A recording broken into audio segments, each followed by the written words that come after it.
So, maybe we'll get to the end of this stuff tonight. Who knows? Possibly not. I'll give it a go though. I know what I'm doing, mate. At least.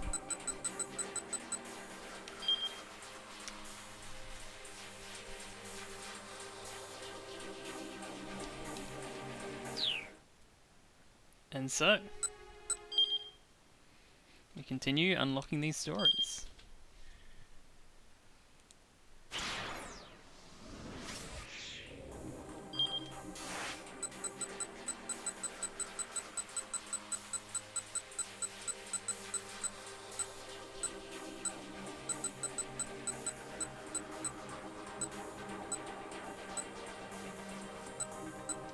I suspect it's this one.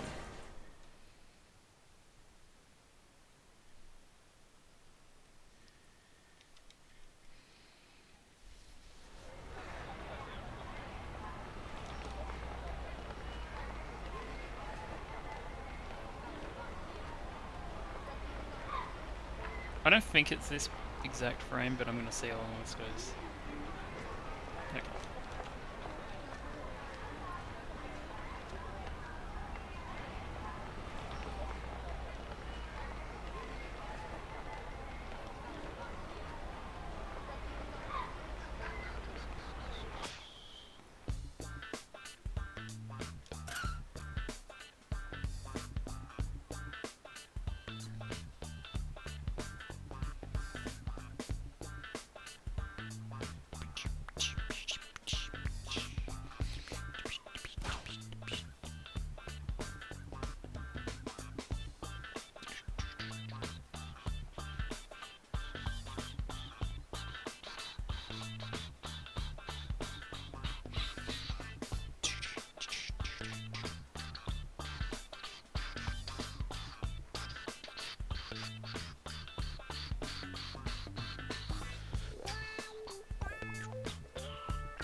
This has got to be it.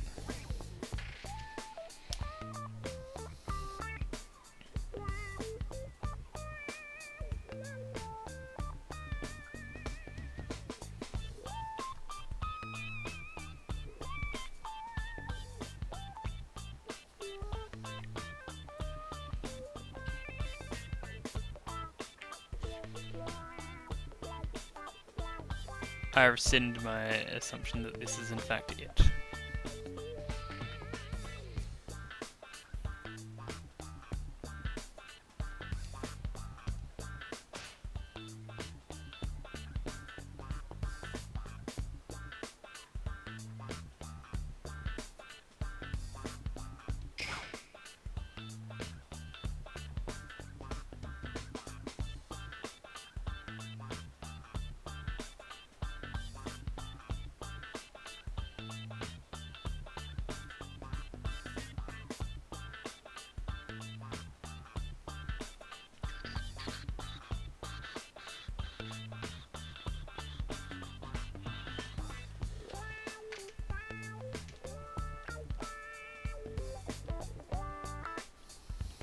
Hmm.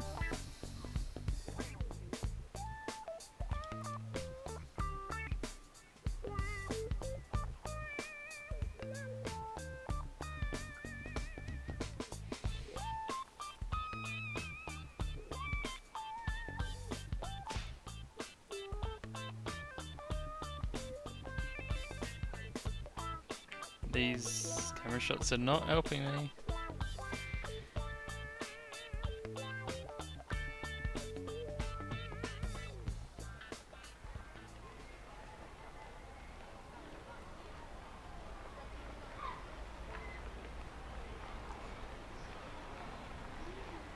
Okay, this one's moving.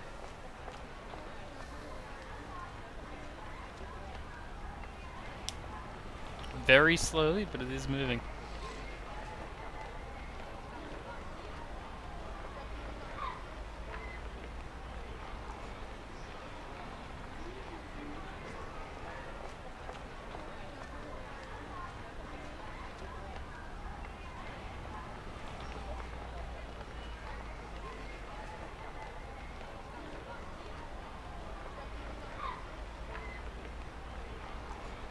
It is still moving. There we go.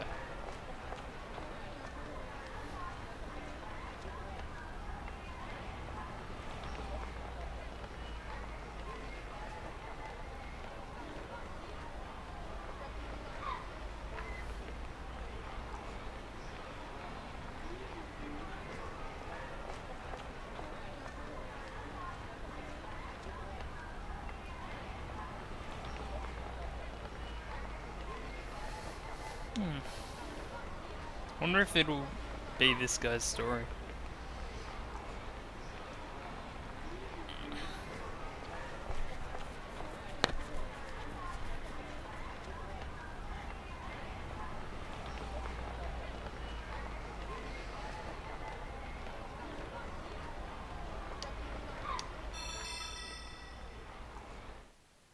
It is! I don't have a voice for him. The sound of fingers clacking across the keyboard echoed in the dimly lit room. As soon as he had gotten back to his apartment after his shift at the second-hand shop, Yasuda had gone straight to his computer. Ever since he started his blog, his day didn't feel complete until he made an update. And there we go! Taking a deep breath, Yasuda read back over what he'd just written. It's called mixed martial arts for a reason. It's more than just punching. If your strikes aren't working out, you go for a takedown or something instead. I shared my observations here on my blog, and then the week after he managed to get his first win in a while. I'm positive that he saw my post. So come on, Funiyama.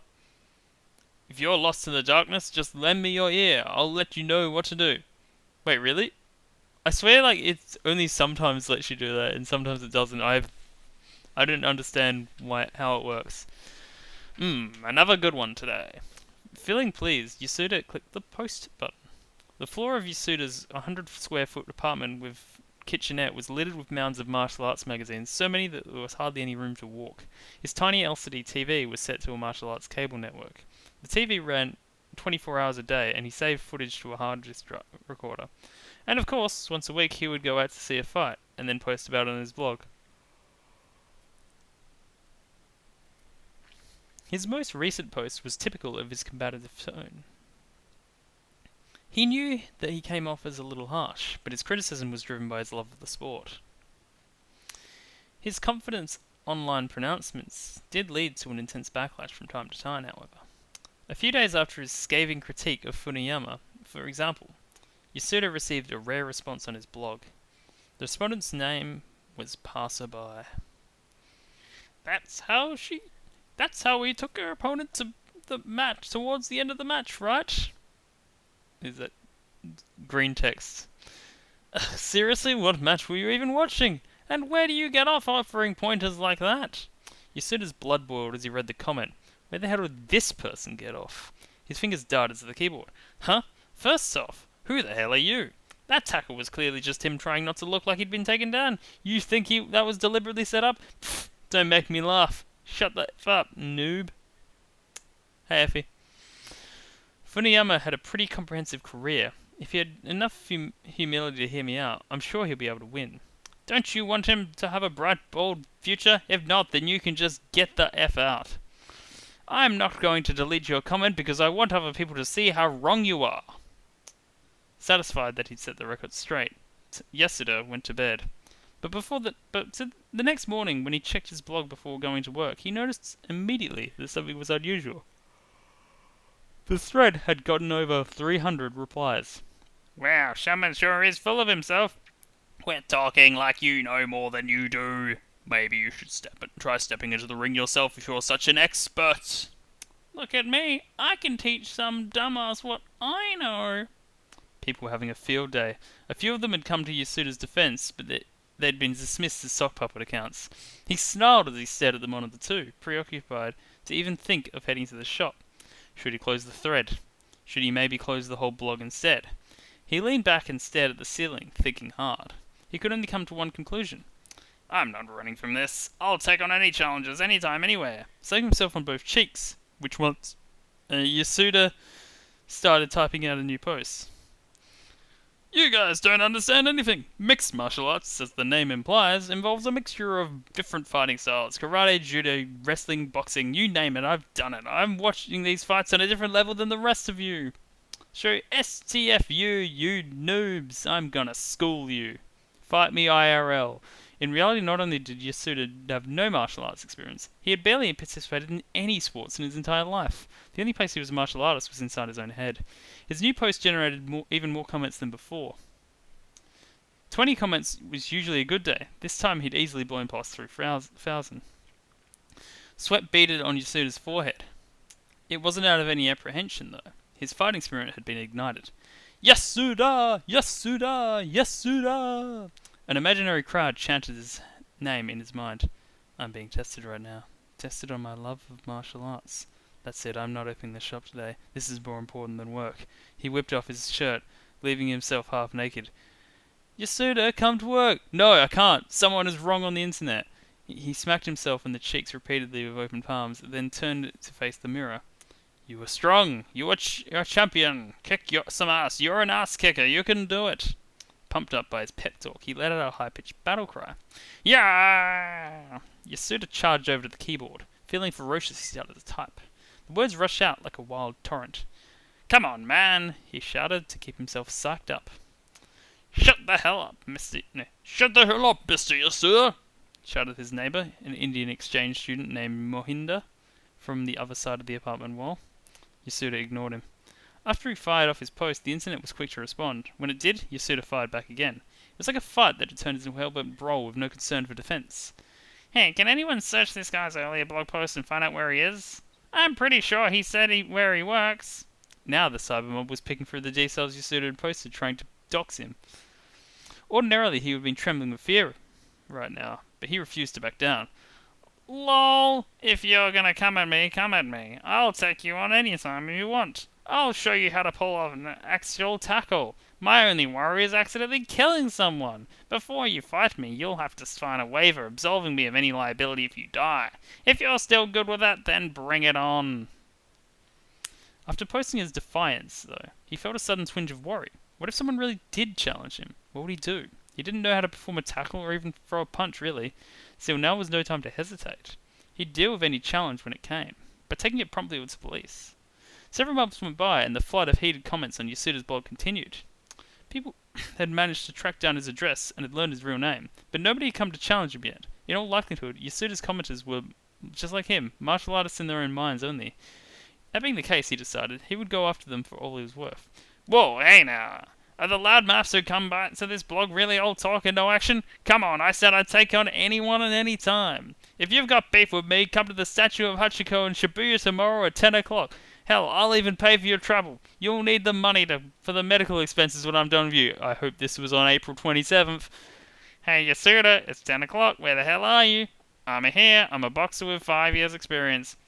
I've been doing jiu-jitsu for 7 years and I'm here. Don't see no Yasuda though. Did Yasuda wish out and run? Let's go to where he works.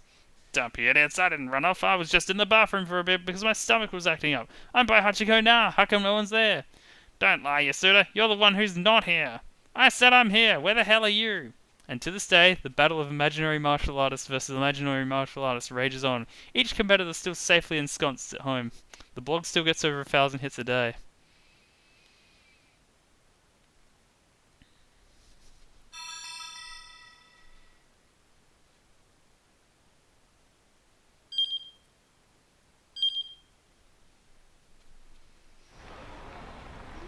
I feel enlightened.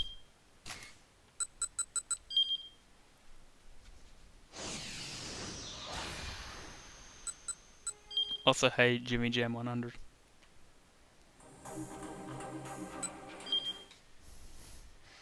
Boom, boom, boom. Oh shit, it was 4. I definitely knew the answer to this at one point. Thinking time.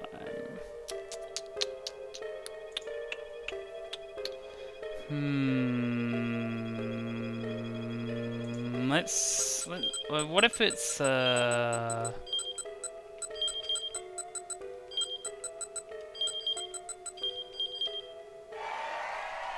did it! Wow, I'm so...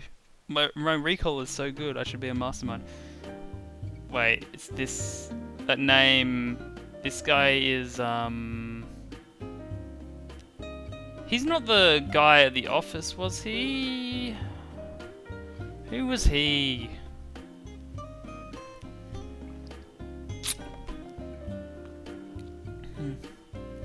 But I cheated. Did I cheat at the game and I cheated at life? I learned nothing.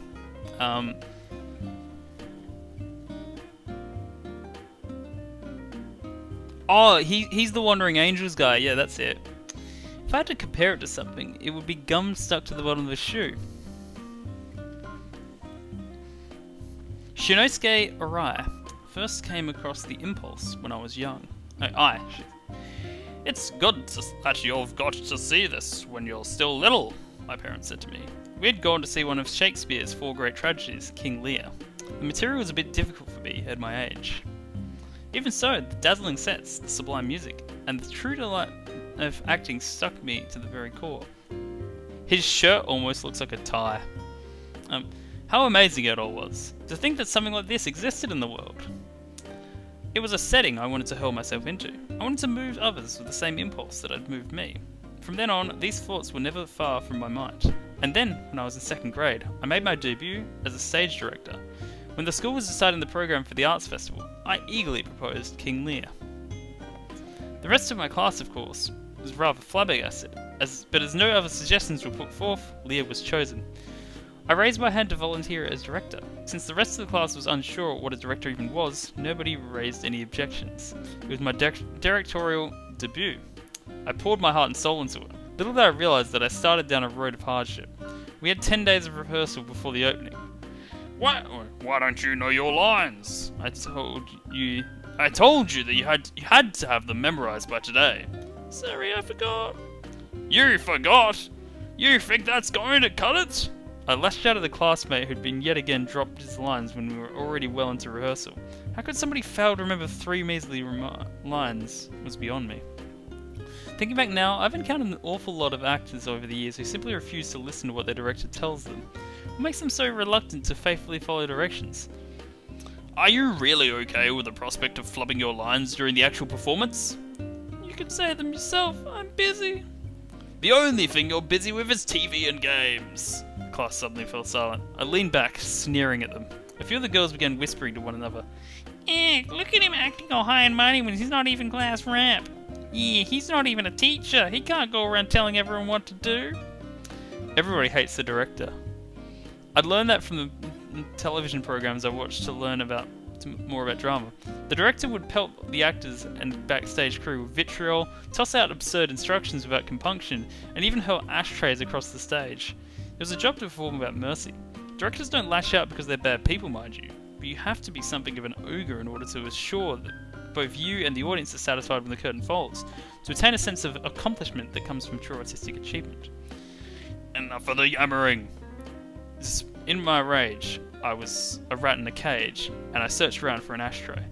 They don't keep those in elementary school classrooms, however, so instead I just grabbed and hurled the nearest pencil case. Okay, you should run for the Democratic primaries. It's only natural for a born director to behave with such intensity. No sooner had I thrown the case, however, than the homeroom teacher snatched me by the scruff of my neck. Before long I was in the staff room, getting a lecture crammed down my throat. Then I was made to return to the classroom and apologise to everyone. Later, Jimmy Jam 100. Still, I had not lost my passion for a successful production of King Lear. I would not be disheartened by such a minor setback. At rehearsal after school the following day, the teacher addressed us. In order to take some of the burden off the young Mr. Arai here, everyone will direct the production together! Yes, ma'am! The class replied as one. It was beyond absurd. Naturally, I was vehemently opposed to the idea. Democracy has no place in the world of art. The enjoyment comes from a clash of individuals who excel in their given roles, each refusing to compromise one iota. But the teacher would have none of it. It's all well and good to take this seriously, but we don't want a repeat of what happened yesterday. Let's all be friends, alright? Let's be friends? Did she think that fine art could be created by being friends? I could only grimace at such a laughable misconception, and so began our new rehearsal system. We would practice a scene and then everyone would offer their opinions about it. You need to look at the person you're speaking to, I railed angrily. Where you look is important, others chimed in from all around. Oh, what does it matter where we look? What if we tried reciting our lines while jumping? Say, I'm playing a tree, can I have some dialogue too? I'm trying to figure out if it needs more yikes or more ta-da! Nobody could tell at this point whose instructions they should follow. From the very outset it was chaos, everyone just said whatever they wanted. There's no way I'm holding hands with a boy! This costume looks dumb! How about something more like superhero-y? Give me a new part, I should play the lead! Taste the wrath of the mighty Cornwall stash! Stop all the rambling, stick to the script! My anger had finally boiled over.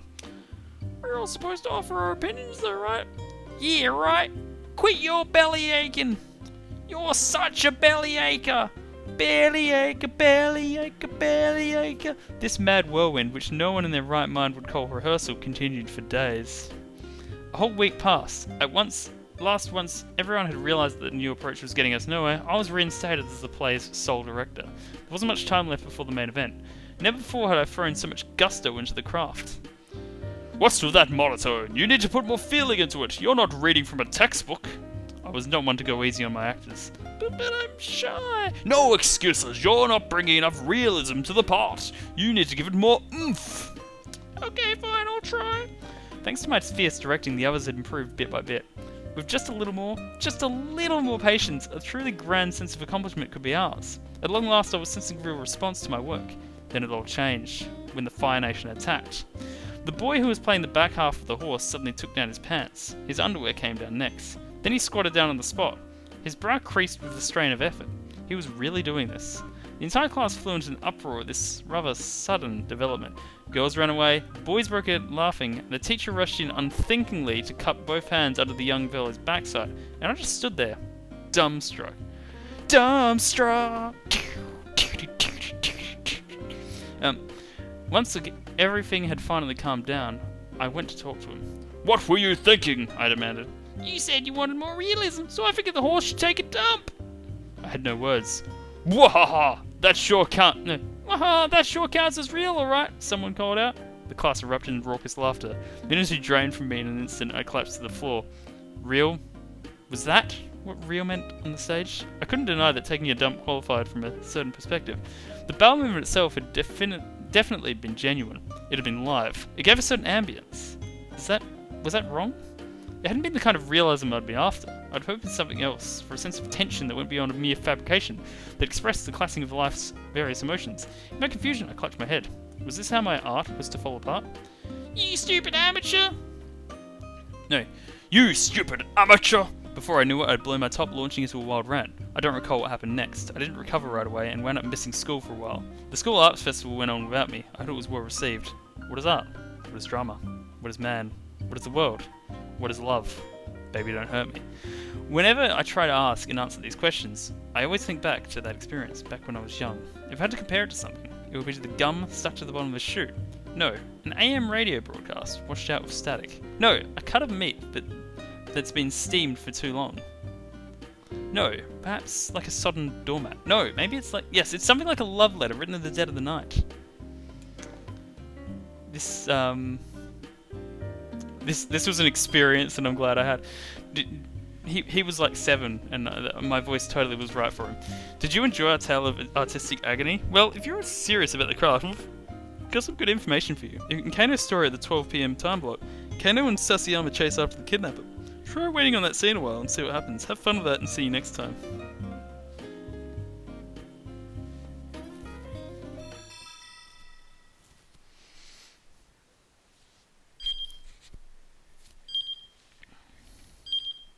Okay, hopefully I can wait.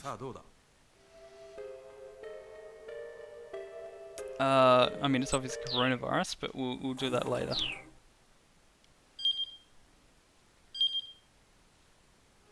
I don't know like what word they're looking for there.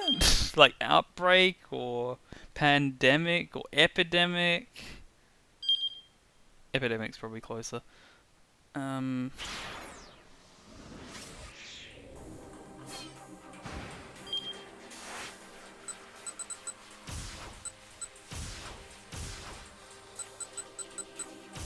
Wait, that's not a good idea. That'll just take me the slow way. I have to climb.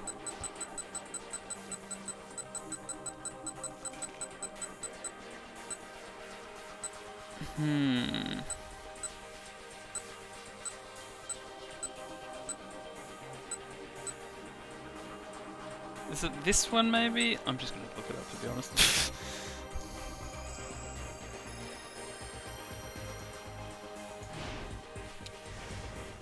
Yeah, they're doing a pincer attack. Like in Dynasty Warriors.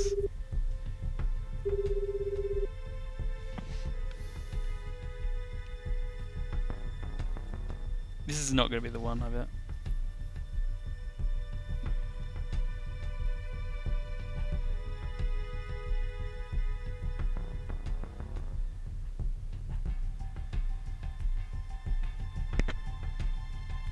Then again, yeah, it's not it.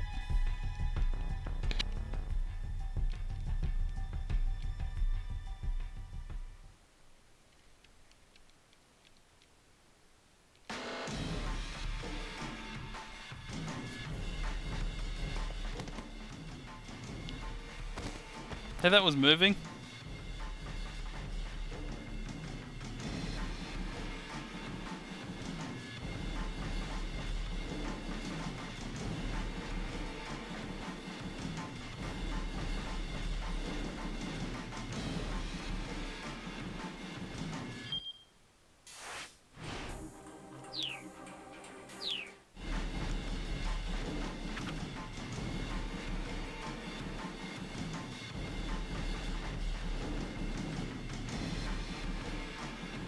This surely isn't the one though, because they're usually like more backgroundy shots, not very close-up ones.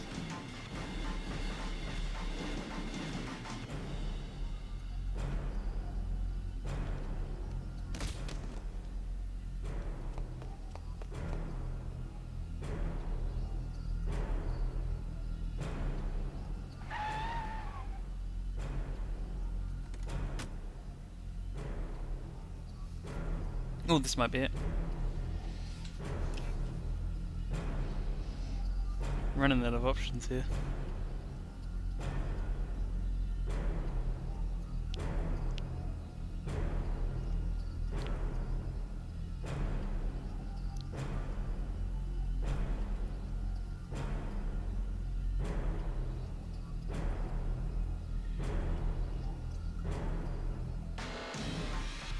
Damn it!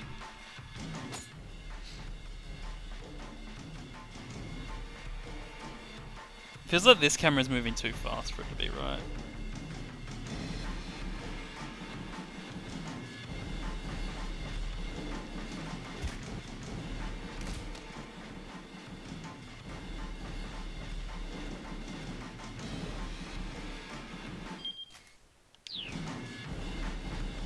I'm well beyond the time frame I'm supposed to be going.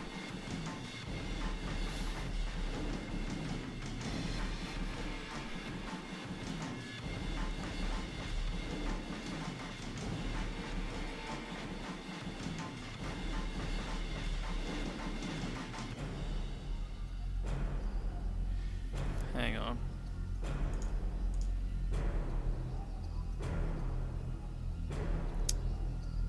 Ah, I need a bad end.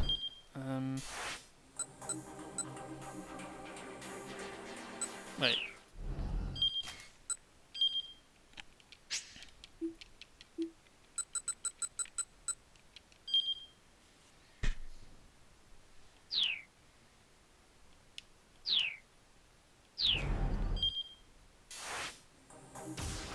Shit, this one's weird.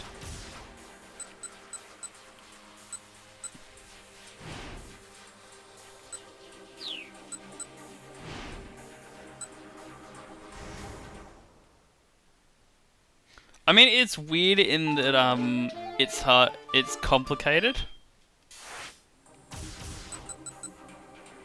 This will be the one.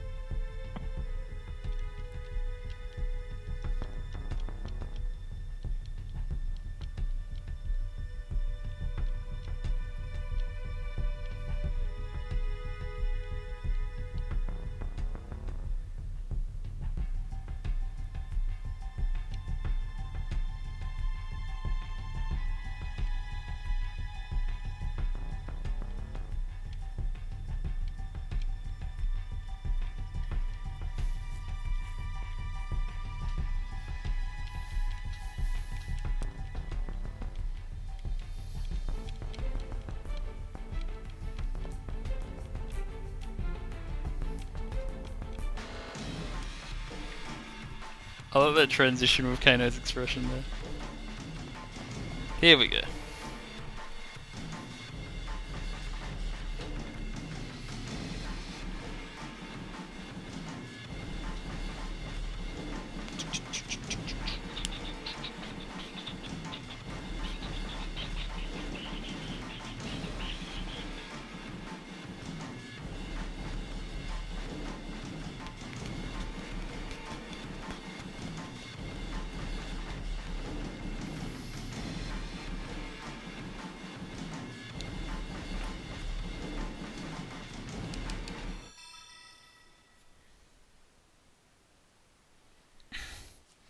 Perhaps growing up means having to give up some things.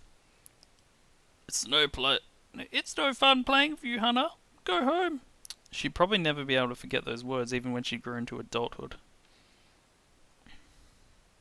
Hana Toyama loved playing hide and seek. None of her friends could find her when she was hiding, and on the rare occasion when she was it, she found everyone surprisingly fast. When it came to hide and seek, Hana was one of the best. One might say she had an exceptional talent. In time, however, that talent turned into resentment. Her outstanding knack for the game made hide and seek pretty boring. Nobody could find her when she was hiding, and nobody stood a chance of hiding from her when she was it. And how could that possibly be fun for anyone? It's no fun playing with you, Hannah. Go home. Anyone whose best friend said something like that would feel pretty wounded. How about I go easy on you then? Hannah said to her pal Rico. I don't want anyone to go easy. We'll have more fun if you're gone, so just go home. After that, Hannah didn't play with her friends anymore. If she could bear up alone, she thought the rest of them would enjoy themselves more. And besides, she never wanted to hear anyone tell her to go home again. Her father never made it back to work until late in the night. This left Hannah to spend long afternoons and evenings by herself at home. Around this time was when she started writing poetry to fill in the time. But as for her hide and seek aspirations, those took a sharp turn one day at lunchtime. Oh man, this kid who just transferred into class next door is amazing! Shigeo, one of the more excitable boys in Hannah's class, was pressed up close to the classroom window. Man, look how awesome his reflexes are! He pointed down to the schoolyard. The boys from the class next door were playing dodgeball. One of the team was down to just a single player. Oh wow, the new kid's the last one left! The opposing team was doing its best to pelt the new student with rubber balls. He managed to avoid them all with nimble ease. Shigeo wasn't the only one held captive by the new kid's performance. Soon a whole flock of schoolchildren had crowded up to the window. Caught up in the flow of the crowd, Hannah found herself standing by the windowsill. I heard he was hide-and-seek champion back at his old school, Shigeo said. Hannah perked up. They say he can find anyone in under 5 minutes. The classroom let out a collective wow of astonishment.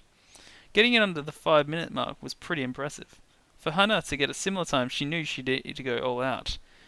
I hear he's gonna go and make himself a hide-and-seek legend here at his school too, Shigeo chirped. No, he can't, Hannah shouted before she could think better of herself.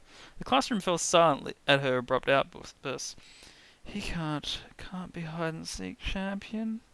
Hannah could be stubborn in her own way. She wasn't going to let someone else win the title of hide-and-seek champ if she wasn't part of the games.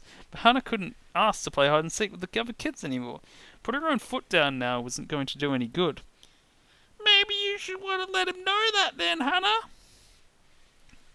This time it was none other than Rico who had spoken.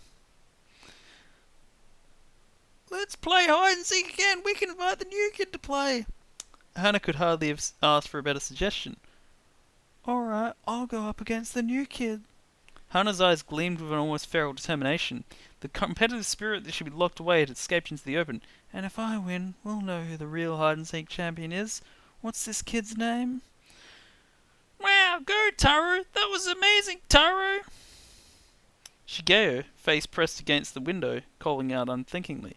Taro. Several days later, the children assembled at the park after school. Hannah and Taro, along with Shigeo and Rico, stood in a circle. I've heard about you, Taro said with a challenging sneer. Hannah? Humph. Poof. What a dumb name. That's rich coming from someone named Taro, Hannah shook back. Let's do this fair and square, guys, Riko said, keeping her tone nice and reasonable. Shigeo could hardly contain his excitement. Oh, this has got to be so cool! The rules were simple. When Riko or Shigeo were it, whoever was able to stay hidden longer, Hana or Taro, would win a point. If either Hana or Taro were it, the other player would win a point if they managed to be the last player found. Taro snickered. Try not to cry when I win, okay? You might want to start thinking of excuses for when you lose, Hana replied. The four used rock, paper, scissors to decide who would be it. There was a long series of ties. Okay, Ginyu Force. Each time, Shigeo would blurt out, Oh, wow! Hana was just about to suggest that they split into two groups of two when the stalemate broke. Oh, wow! Shigeo alone had thrown something different, and so he was it. It was time for the first round. Hana employed a hiding while moving tactic, skillfully shifting position to stay in Shigeo's blind spots. She didn't sense Taro anywhere nearby. While she stayed hidden, wondering just where he could be, a rock came hurtling through the bushes right in front of her. Hearing the rustling sound, Shigeo came running in Hana's direction. Oh wow, I found you, Hana! Ah! Shigeo's voice broke into falsetto as he shouted. Wait, did Taro do that? Hana huffed to herself, still vexed by the rock. Hide and seek had become a much more complex affair after a player had mastered a few tricks. Hana's hiding while moving technique was one of them. Another such technique was to throw a rock far away from yourself in order to draw the seeker's attention away. Taro must have done that, and the side effect was that Hana had been caught. Hana could tell that she wasn't going to be able to coast through this competition. If she let her guard down, she'd wind up losing. She had to change her approach. Victory would be hers. She was not going to give her spot as the school's hide and seek champion. A new fire burned in their eyes. It was time for the second round. Once again, Shigeo wound up it after losing rock, paper, scissors. Things were quite different than they'd been in the first round. Right from the outset, Hana and Taro resulted in rock throwing. Shigeo was easily misdirected by the sound of stones landing here and there. Come on, guys, this is dangerous! Riko exclaimed, standing up from the grass after a rock whizzed by her, and winding up the first to get caught. Soon afterwards, a clumsy misstep on Taro's part settled the round. He was about to throw another rock when he accidentally stepped on a dry stick with a loud Found you, Taro! Woohoo! Now it was 1-1. After that, the competition had become a steady back and forth between the two. With each new round, the winner and loser kept switching off, with no clear victor emerging. Shigeo and Riko were starting to get fed up with things, and so decided the next round would be a winner takes all to settle the match. No way am I going to lose, Hana vowed inwardly. One final round. Taro was it. Taro closed his eyes and began counting. 1, 2, 3. The others scattered at once. Hana quickly hid herself in the bed of the trunk parked along the road that bounded one edge of the park. 8, 9, 10. Taro finished counting and stood up. Just then, the truck's engine revved up. Huh? The truck took off, with Hana still aboard. Continued in Toru Toyama's episode.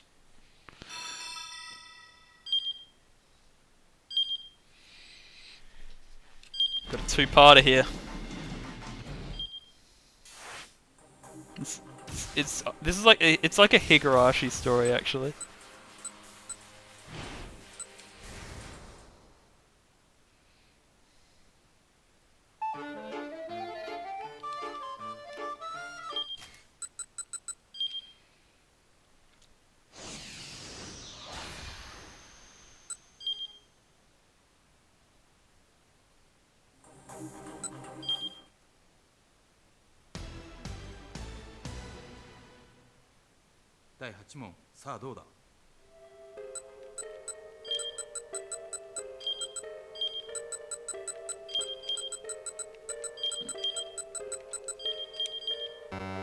Oh, but it's right.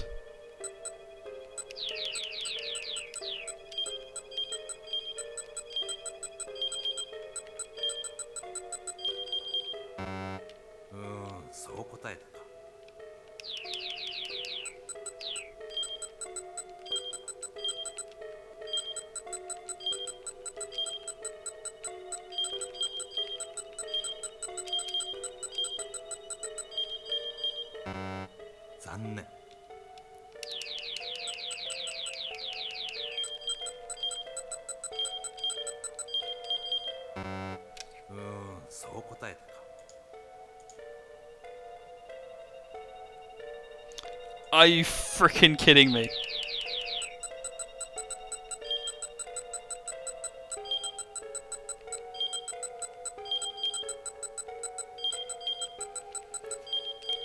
Does this game know the difference between an epidemic and a pandemic?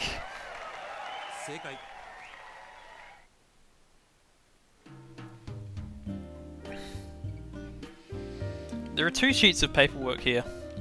They're printouts of material found on some underground internet site. The contents are classified information from Mikoshi Pharmaceutical Company Limited. In all likelihood, they were leaked from a PC that had been infected with some kind of spyware. I'm sure it wasn't a pandemic. Herein were the full details of the dreaded contents of those pages. Analysis results for Chiriko Osugi, Okoshi Pharmaceutical Company Limited, Research and Development Division. Top secret, handle with care. They're gonna like say she's a she's a mindless eating machine. 1. Findings. It has been confirmed that a previously unknown enzyme has been produced within the body of Chiriko Osugi, hereafter the subject. Enzyme has been named hypersustenance chiriaceae after the subject. Effects. The main function of hypersustenance chiriacid is the digestion and breakdown of triglycerides. When compared to the enzyme lipase, which possesses the same functions, hypersustenance chiriacid is capable of breaking down fats far more efficiently and without stimulation of exercise, and is effective in preventing excess fat accumulation within the body. However, once the subject body fat percentage drops by 40%, her body no longer secretes the enzyme. The trigger for this change is unknown. 3. Potential business plan. Market the enzyme as a diet food product or medicine. Especially when administered under strict medical protocols, the enzyme should be effective in markedly reducing body fat without need of surgery. Remarks. Planned 24-hour observation of this subject for a 10-year period underway. The reason that hypersustenance chiriaceae is no longer secreted after body fat drops below 40% is to be discerned as soon as possible. From this paperwork, it is evident that one of Japan's leading pharmaceutical companies is carrying out surveillance of private individuals in secret. Is this constitutional? The contents of the second page are even more shocking. Chiriko Osugi Behavioral Inducement Proposal, Okoshi Pharmaceutical Company Limited, Research and Development Division, top secret, handled with care. General overview. Chiriko Osugi, hereafter the subject, is to have her dietary and exercise habits engineered. Goal: maintain the subject's body weight above 40% body weight. Reasoning?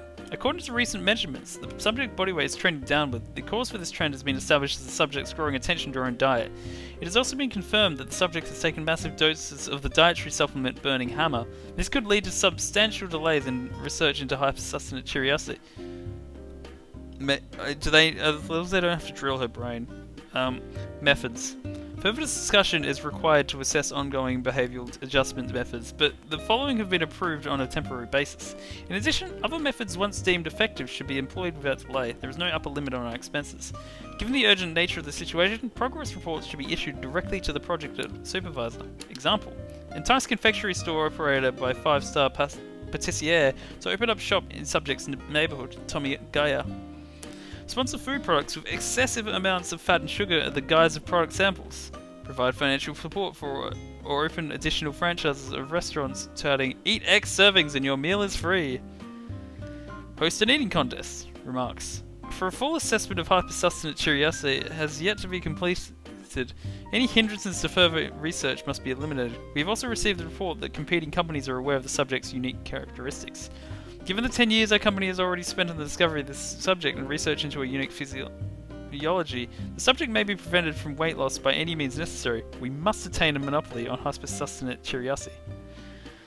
These are the contents of the 2 pages. Perhaps it's not mere happenstance that a number of tasty restaurants have popped up around Tomigaya recently. And free food samplers are frequently available there, often given right on the street. The regular eating competitions held in Shibuya too, and the number of all-you-can-eat restaurants has been expanding. Maybe it's just part of the plan by Okoshi Pharmaceuticals to research a young woman named Chiriko Osugi. This is fascinating. Did you enjoy our tale of Okoshi Pharmaceuticals' mysterious plan? If you're still hungry for more, we've got some new info for you. In Archie's story during the 1 PM time block, a cat creeps into the dark storehouse. Try taking a close look at that scene. Keep his eyes peeled and see you next time.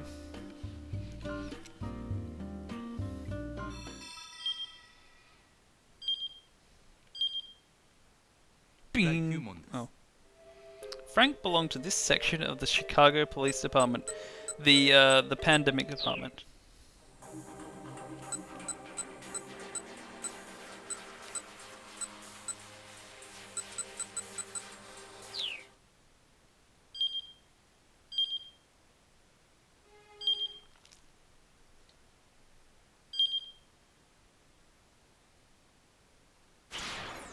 I sure as hell don't remember though. It was something like a security or something.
Also, another thing I saw when I was just looking at random things about this game is that the actress who played, quote unquote, Kanan is like 11 when this game was made. Apparently.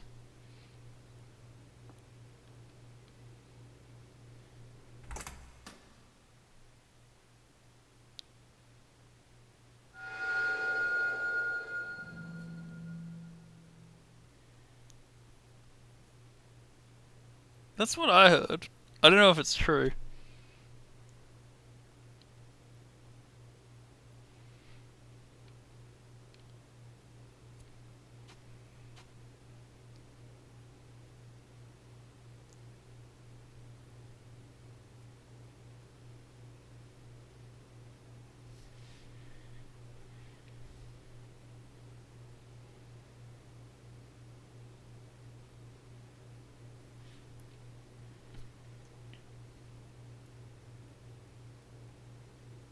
Also, did we ever find out who's in this catsuit?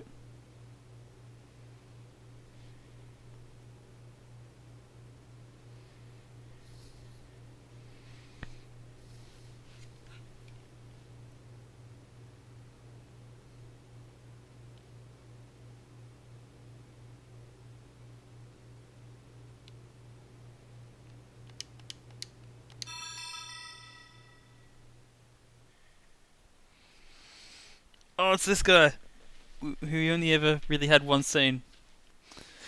I see you almost day. It feels like. I wonder if you're even aware of that. No, I'm certain you haven't noticed me. You're probably no more aware of me than you are of a stone on the side of the road. But I can't just sit here and say nothing. Not any longer. Please go out with me. I'm very serious. Please give me your response. Your secret admirer. As he finished up his love letter, Taku Okado let out a deep breath. After hours of racking his brain, he'd succeeded in spewing his honest feelings onto the page. The letter might have made him come off as something of a stalker, but hey, that was part of the charm. The important thing was that she knew how strong his feelings were. Okado worked at a convenience store close to Shibuya Station. A month prior, he'd happened to meet a young woman in front of the store, and he'd fallen for her at first sight. She didn't have the bearing of an office worker. She must have been a college student, he decided. After that first encounter, she came by nearly every day at 12:15 to buy lunch. A raisin sandwich and a coffee milk, that was her usual. On the rare occasion she bought strawberry milk instead, Okado would worry that something bad had happened instead. But despite their regular meetings across the counter and the yearning looks he always gave her, theirs had remained the relationship of employee and customer. Resolved to change that, Okado had decided to pen a love letter. He needed to become a man before his 23rd birthday. Now the issue was timing. When should he hand over the letter? Should he give it to her when she came to the register to pay? No, that was too risky. If the manager spotted him, he'd be in a world of trouble. Should he go after her once she'd left the shop then? No, that was a no-go too. If he left the register unmanned, he could wind up getting fired for it. What was the right move then? As he pulled his hair, trying to think of something, he was hit with a flash of inspiration. When he was bagging her items, he could slip the letter along with him. That way, he wouldn't draw unwanted attention from the manager or other customers. He did a little dance there in his room, rather pleased with his idea. Soon enough, the time came for him to put his plan into action. Okada had been acting nonchalant all through his morning shift. He greeted customers in a more lively tone than usual. There was even a legitimate note of appreciation after he told them thank you after they were done shopping. And then she came into the shop. The place was bustling with customers who'd come to buy lunch. The young woman arrived on schedule. With raisin sandwich and coffee milk in hand, she walked over to the register counter. It was only then that Okada realized the flaw in his plan. The shop had 2 registers. There was only a 50-50 chance she'd queue up at his. This one. Come to this line.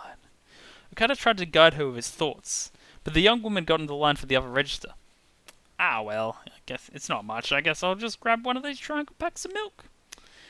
A man in the trench coat picked up one of the small beverage packages and approached Okada's register. Maybe I should give up for today and try again tomorrow. But no sooner had the thought come to him than another voice welled within him. Why do you always give up so easily? You're going to be satisfied just gazing at her from afar forever? Don't you want to change your life? Hey, I can read the first half of his name. Isn't that why you wrote that love letter in the first place? The fires of determination blazed forth in Okada's eyes. Whoops, I tripped, he blurted a bit too obviously, bumping into the cashier next to him. The impact sent the money inside the register scattering across the floor. His co-worker grumbled, and in irritation as he bent down to start picking up coins. His ruse had been a success. Ah, pardon me, Okada called out. Next customer in line, please. The young woman switched over to his line for the register. The plan was back on track. The man in the trench coat stepped up to the counter. Okada was a mask of calm as he scanned the barcode for the customer's milk. By the way, I have one question, the man said. That'll be 105 yen. The young woman was in line right behind this guy. Same as always, she didn't look at Okada's way.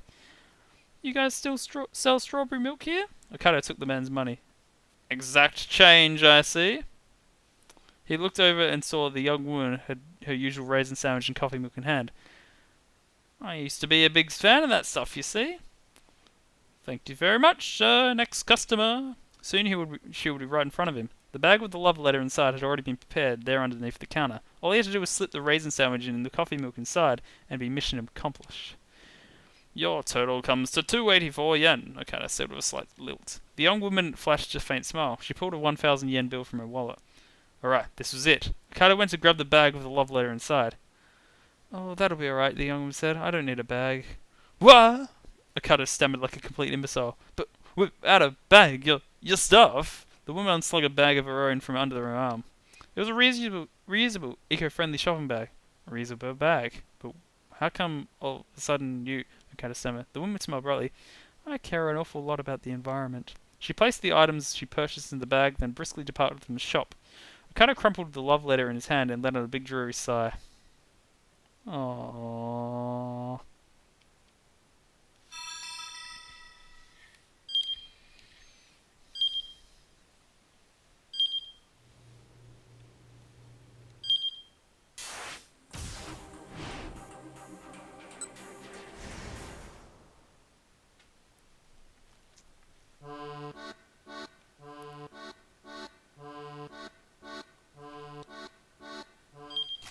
I think she means to say, I guess this cat's staying in the box.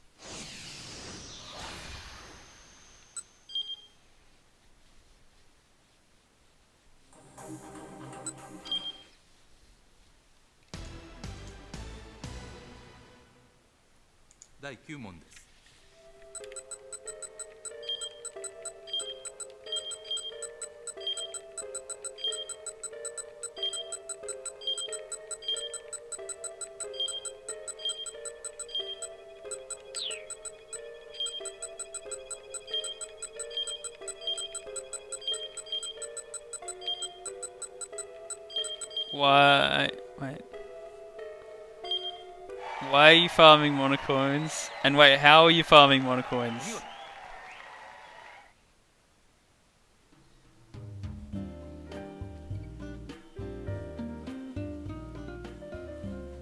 I thought you. Oh wait, no, you don't have all the achievements, do you? Anyway. Huh? What was that? Koji Kuze, sitting in his private study, furrowed his brow. The look on his face was much like the one he wore when he made an appeal to Task Force HQ. But his gaze was fixed on his video camera's LCD display. There was his son, Tatsuya, standing in third base, giving a triumphant fist pump. Huh? That's odd. He rewound the videotape a little. Kuze had purchased the video camera to record the tournament his son had competed in. It was able to take footage at full HD with 5.1 channel audio. With a trembling finger, Kuze pressed the play button. The footage started playback right at the point where his son hit the ball up between right and centre field. That's it, kiddo! Run, run! Kuze really had heard it. Whose voice was that? Someone alongside him had been murmuring the words as he filmed. Go on and run until your heart gives out, sport! But there hadn't been anyone nearby who spoke such an excitable childish register. Otherwise he'd known right away who the strange voice belonged to. In the video footage, his son rounded second base. Attaboy, Tats! Keep running! Keep for third, champ! The unsettling voice was even louder now, and that Tats in there sounded oddly familiar. Just who in the heck was this weirdo giving cutesy nicknames to his son? You did it, Tats! Whoa! Yeah, that's my boy! Huh? My boy? So then, that means... Kuze swallowed, his mouth suddenly dry. No, it can't be! That's my voice? Do I really talk like that? Kuze was flabbergasted. No, my voice can't sound that way. The video camera began to shake in his hands. For the first time in his life, Kuze had been made aware of his childish squeaking he made when he got excited. To hell with this! He lifted the camera high above his head. But before he could hurl it against the floor, he reconsidered. No, he couldn't do it. His son's accomplishments were stored inside that camera. Still, he needed to make sure that no one found out of his verbal affectation. If his son heard him sounding like this, Kuze would lose every shred of dignity he had as a father. I'm sure his son already knows. Or if he doesn't, that says a lot about you as a father. What should he do? Was there some way he could erase his voice from the tape? He thought desperately for a way. Maybe he could mask it with other sounds in editing. No, that wouldn't work. If he wiped away the crack of the bat and the cheering of the crowd and just replaced it with a musical soundtrack, it'd be pretty awkward. Ooh, I don't know what to do! Kuze slumped down on the floor, buried his face in a cushion, and kicked his legs up and down. At this point, he'd have to take the footage to one of the forensics researchers and see if they could do something with it. There'd be disciplinary measures for the misuse of lab time if he ever got found out, but risking that was better than letting people discover he sounded like a hyperactive 12-year-old when he got worked up. Suddenly the door opened. Dad, let me see that video! Kuze's son strolled into the study. No, I can't do that! Why not? This is his voice! He tried to hide the camera as he rambled. A voice? Oh, that's no big deal. Kuze blinked his eyes in disbelief at his son's words. I came in here early and watched part of the footage already. Kuze's jaw dropped. So then you heard the voice? What voice are you talking about? This time it was his son who blinked his eyes in confusion. Well, so there's this pretty childish voice. Kuze's son broke out chuckling. Wait, Dad, did you seriously not realize that voice was yours? Huh? Dad, if you're worried about how you sound like a kid sometimes, everyone's known that for a long while. Kuze's jaw dropped and gaped even wider. Oh, come on, Tats, you gotta tell me this sort of thing sooner. Did you enjoy our charming little look at the daily life of father and son? Well then, I've got an exciting little clue for you, kiddo. In Osawa's story, during the 1400-hour time block, Osawa imagines what might happen if the virus spreads through Shibuya. There's an odd command hidden in his imagination there. See you next time. I mean, I'm actually grateful that these are shorter because it's making it seem like I can actually finish this tonight because the first few were fairly long.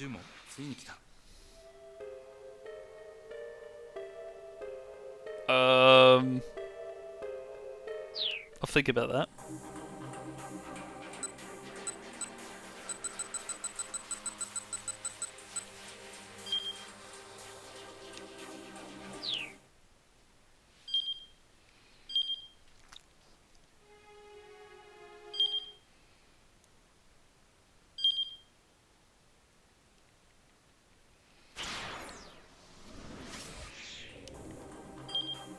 I mean, let's look.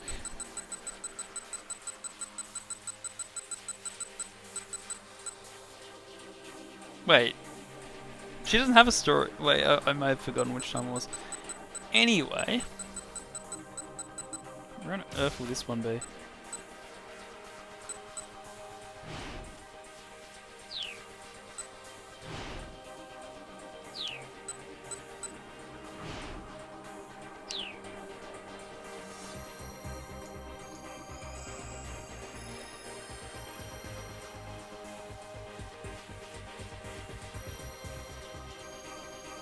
a bad ending apparently, and I don't know which one.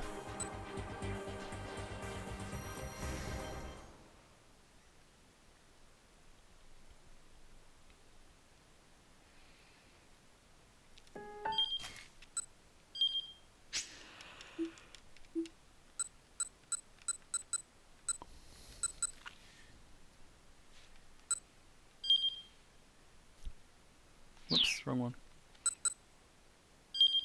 No, it's the next one. No.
I don't know whose story I really want now. I've already got Kajiwara and Yanagisha, what more do I need? Maybe I need a Sasayama story.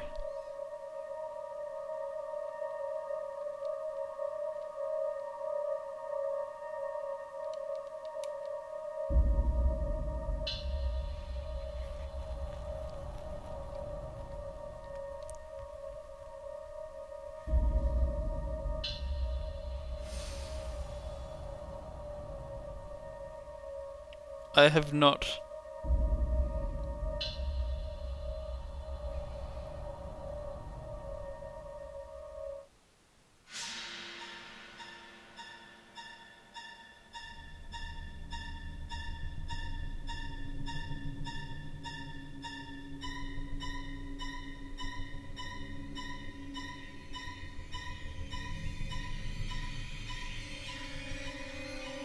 I don't care what anyone says. This is just the music video to Just by Radiohead.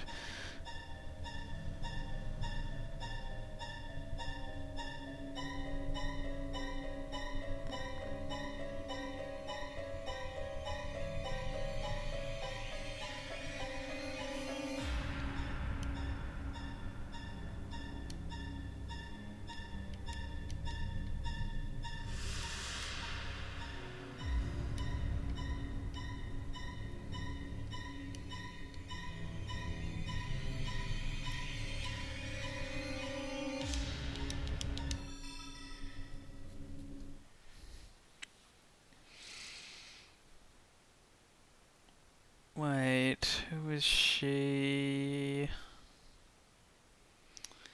Ni hao! Welcome to Imebiki Chinese restaurant. I'm Masai Take. I work here. Oh, what's that? You think that's a strange name? I guess you're right. It is a weird name. Imebiki Chinese restaurant. So, it's kind of a long story, but there was this video game called Imebikiso. It involves a mysterious drug called Vision that causes you to be cursed by a woman in black when you take it. And it's a long story. I'll quit while I'm ahead. Anyway, the point is that there's this game called Imabikiso and a restaurant opened to commemorate its release. A lot of menu items tie it with the game. So let me introduce you to the mysterious charms of Imabiki Chinese restaurant. Here, have a cup of oolong tea. You can sip on it while you listen. The food here is cooked using closely guarded 4,000 yen year old Chinese technique known as the Hao Jiao charring method. China is said to be home to 8 great regional sections, but each of these is cooked using the Hua Jiao method to bring out unique and striking tastes. You want to know more about Hao Jiao method? Okay, I should tell you a part of the ancient secret. So, you know how if you burn something just right, you get this nice tasty crunch? But if you burn it just even a tiny bit too much, it becomes a nasty, incredible mess. And so you've screwed up, and sadly you must have to toss the food away. The Huajiao method isn't like that. It involves charring the ingredients until they're pitch black. Why are you giving that look? You don't think food could possibly be edible? Well, just hear me out until the end, alright? The offerings on our menu are things most should be familiar with. Sweet and sour pork, pot stickers, shumai, green pepper steak, stir-fried shrimp, and chili sauce, Peking duck. It looks so weird to see Peking duck spelled with a C. All pretty typical examples of Chinese food, right? But here at Imabiki Chinese restaurant, we char all of these dishes out until they're truly full of flavour. You can choose whether you want your charring done rare, medium, or well done. Well done makes the food look like a burnt lump of charcoal, but provides an exceptional texture and aroma. You mean to say, is everything be alright? Try it once and you'll be hooked. I'll bet you'll want to swing by a restaurant every day. The secret to making everything so delicious are the herbs we use, the 11 secret herbs, which are an essential part of the Huajiao method. These herbs are extremely rare. People who taste them say it's like they've been transported to another world. What herbs are these, you ask? That's a trade secret, I'm afraid. Oh, I can't wait for you to try some. Once you've had them, I'm sure you'll never forget. We have a lot of regular customers and a lot of students from nearby universities come here as well. And what perfect timing! Here's one of our regulars now, Hiroki Makimura. Oh, don't be like that, Hiroki. Say something. Ever since eating here, everything I eat or drink has this bitter taste. See, what did I tell you? Eating here gets you hooked. And it isn't just bitter flavors. Lately I can see everything. What was that? The woman in black. I can see her. Well, let's let him finish mumbling as he finds his way to a seat. Hiroki's looking a bit unwell today. Look, here's another one of our regulars now. This is Masato Watanabe. Mind sharing a word or two of us, Masato? Rather than obtain sublime pleasure, the woman in black will burn you to your very bones. Well, I'm not sure what all that means. We're going to die. You, me, charred, twisted bodies. Never mind these eccentricities. Since the food here is themed around a horror game, the customers tend to get in the spirit of things is all. Anyway, don't look so nervous. Let me show you your seat. What? You look like you have something you want to say. You think I'm hiding something? I'm surprised. I didn't think you'd notice. That's alright, though. I'll tell you everything I've been keeping from you. Like I said, make sure to hear me out until the very end. And then you will be cursed. Cursed just like Hiroki and Masato. Ha ha. Ha ha ha. Ha ha ha ha ha. I'm just messing with you. Did I spook you? There's no need to worry. Of course you're not going to get cursed. Because, you see, you already are. Don't you remember that oolong tree you drank? It was steeped in those special herbs I mentioned. I suppose now I can tell you what it's called. What you drink is a tea of Imabikiso, the searing herbs of hatred. Hee hee, hee hee hee. Okay, Takano. Hee hee hee hee hee hee hee. You can hear a voice, can't you? A woman's voice, dry and raspy. Go on, sit down. Here's your seat. You're never going to escape. You may as well accept it now. Now then, let's start over. Welcome to Imabiki Chinese Restaurant. What a weird story. I still don't remember who she is.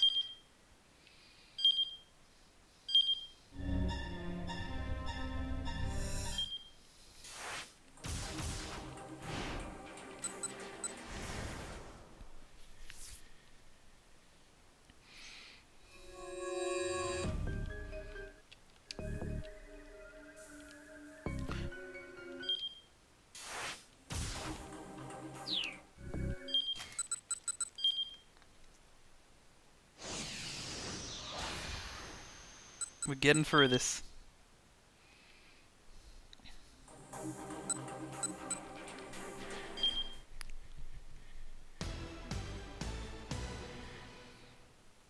第10問ついに来た。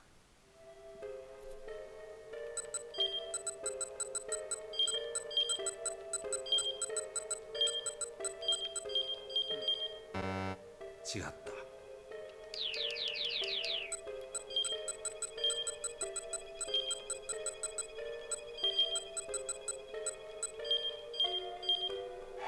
Oh, yeah, I think you're right. Yep, you're right. 正解。 It's her. Okay. Oh, yes. A voice I remember doing. It's the guy from the train. It was coming up on 12 noon, the hour of the devil, the particular devil known as the support center staff to the support center staff as K. The incoming call light on my phone flashed. I gulped reflexively, then taking a deep breath, I hesitantly pressed the accept call button. Thank you for calling Chun Food Service Center. This is Tanabe speaking. This is Katayama from Cho Nippon Printing. I had to swallow back the squeak that tried to rise in my throat. I'd been right on the mark. The phone call was from K, indeed. Is that K from Zero Escape, or is it K as in there's the guy in Higurashi that calls Keiichi K? Hello? He asked. No. Yes, how may I help you today? I'm calling about your instant ramen. Salt and chivalry. This again. I sighed inwardly. Katayama had been calling about the same thing for close to a year now. You hardly needed to bother listening to know what he had to say. Why was my ramen still not finished after steeping in hot water for 3 minutes? The noodles were still too hard to be edible.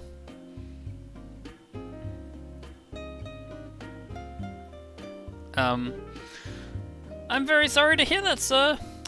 My response was right at the manual. Would you be able to provide more details, sir? I continued. I called about this same thing just last week. Did you? My apologies, sir. I tried to keep my voice as chipper as possible. Dealing with Katayama was a nuisance. He was a man driven by logic. Treating him the wrong way could lead to disaster. Some of the staff here wound up listening to his matter-of-fact complaints for upwards of 12 hours, passing out with their phones still in their hands. Very well, for the sake of accuracy, I suppose I ought to explain again, Katayama said. If you would, sir. First, I peel open the lid, I tear open the seasoning packet and powdered soup base, and sprinkle them onto the noodles. I add the hot water close to the lid and wait 3 minutes, but the noodles are still far too hard. This was a familiar sequence of events I'd heard before. Begging your pardon, sir, but are you perhaps beginning to eat before 3 minutes have passed? Wait. Certainly not. I wait 3 minutes exactly. Are you checking a clock when you do this? Oh, hell yes, he is. Yes, my body's internal clock tells me it's been precisely 3 minutes. The urge to ask him if he was messing with me grew. So, perhaps instead of your internal clock, you might have wanted to try using a clock at your home that you have on hand. I have a personal policy not to use clocks or watches outside of my work. As I'd done before, I fought off the urge to tell him what a ridiculous policy this is. I'm sure it wouldn't hurt just once. Perhaps you should try using an actual clock to track the time, sir. My body's internal clock is accurate. A 3-minute unit of time is not something I would mistake. No, clearly you would. You are. You have to be. I wanted to scream. If the product is not properly ready to eat in 3 minutes, that makes it defective. If it were possible, I would have liked to stick my head through the receiver and watch Katayama's 3-minute timing myself. I imagined the lecture I'd give him when he started eating before the 3 actual minutes passed. Then in my frustration I had a sudden idea. So perhaps we can check your internal clock against my clock here and test if there's any discrepancy. Pretty good idea if I do say so myself. If that will convince you of my claims, then no, I would not mind. Yes, it was time to make this guy eat crow. If there is no discrepancy, however, I would expect a proper apology. Now I felt like I'd stirred up a potential hornet's nest. Ah, what the hell, there was no way this guy's internal clock would measure 3 minutes on the dot. Alright sir, let's begin! I picked up the stopwatch that was on my desk. Internal clock diagnostic. This may be sudden, but here, we're going to see just how accurate your internal clock is. Exactly 20 seconds after you press the button, a message saying 20 seconds have elapsed will appear on your screen. How precisely can you judge a 20-second interval? Go, alright, let's begin. Press the button. Alright, I'm going to try this.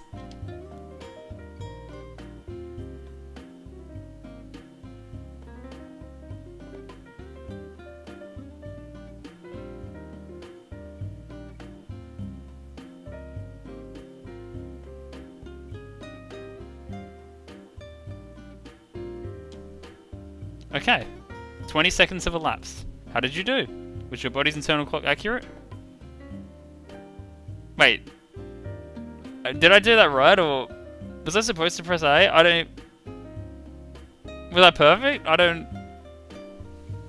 I stare in astonishment at my stopwatch. Well, Kachiyama asks, his voice composed. 3 minutes exactly, sir. Not a second off. It was impossible. I was trembling. So, now do you believe me? My apologies, sir. I hung my head in defeat and heard a stifled chuckle from the other end of the line. Tell your supervisor your product is defective. And that's when it began. The folks at Chun Food's product development department began work on a secret project. The project's name? Anti-K. Based on Katayama's incessant calls, the reworked version of Salt and Chivalry was created. The new label the team had devised listed adjustable times based on noodle thickness and its desired texture. 2 minutes for hard-boiled or thin noodles, 3 minutes for standard, 4 minutes for soft or thick noodles. That ought to shut Katayama up. The product development team was proud of its creation. Of course, even after this new version of Salt and Chivalry was released, Katayama wound up calling and complained again, but that's another story for another time. Did you enjoy the tale of the cut fruit behind the scenes world of product development? Now it's time to give you some choice information. That's just common decency. Here it is. In Archie's story, in the 2 o'clock time block, there's a scene inside Geigo where Archie takes a punch from a debt collector. Take a look, good hard look before that scene and see what happens. Keep your eyes peeled and see you next time. I forget who has to mess up the call for that. It might be Maria, I'm not sure.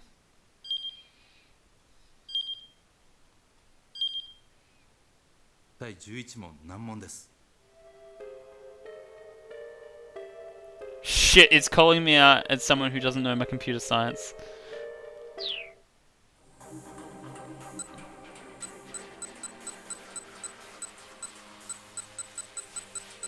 There may be just 3 left though.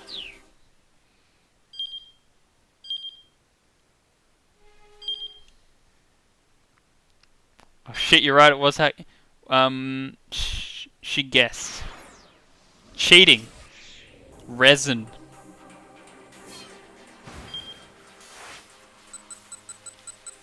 A keyboard. She used a keyboard.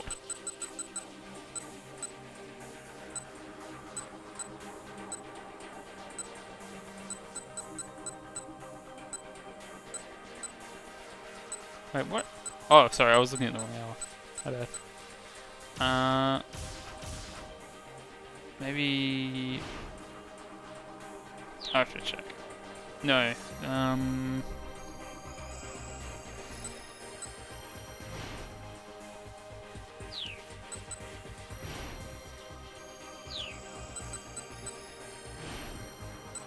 maybe it's this one.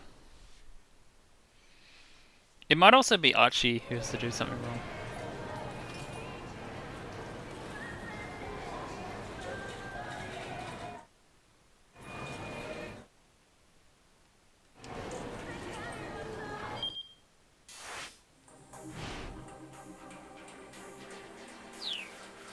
Oh, I'm not sure what you're trying to say. What you mean?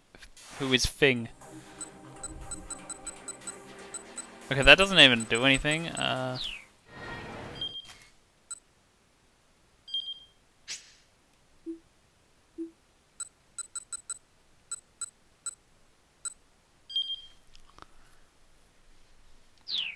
That's what wait, Hitomi. Oh wait, sorry. No, that was what I wanted, but I picked the wrong one.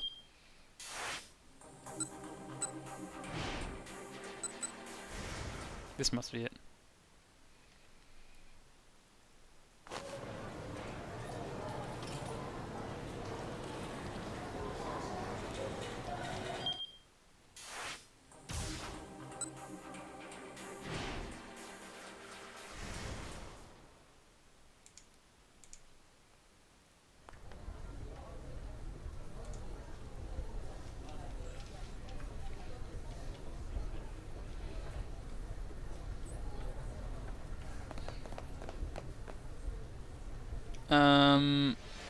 Oh shit, you're right, I'm dropping frames.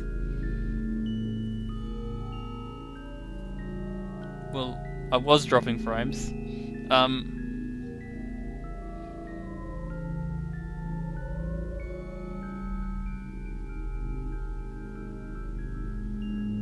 Maybe it's good now.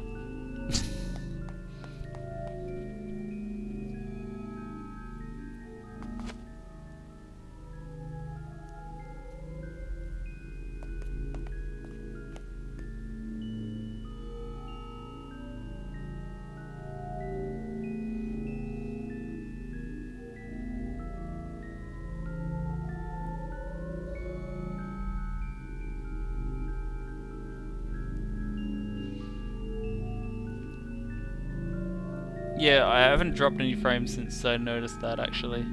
Sometimes the light on OBS went yellow and red, but I don't know.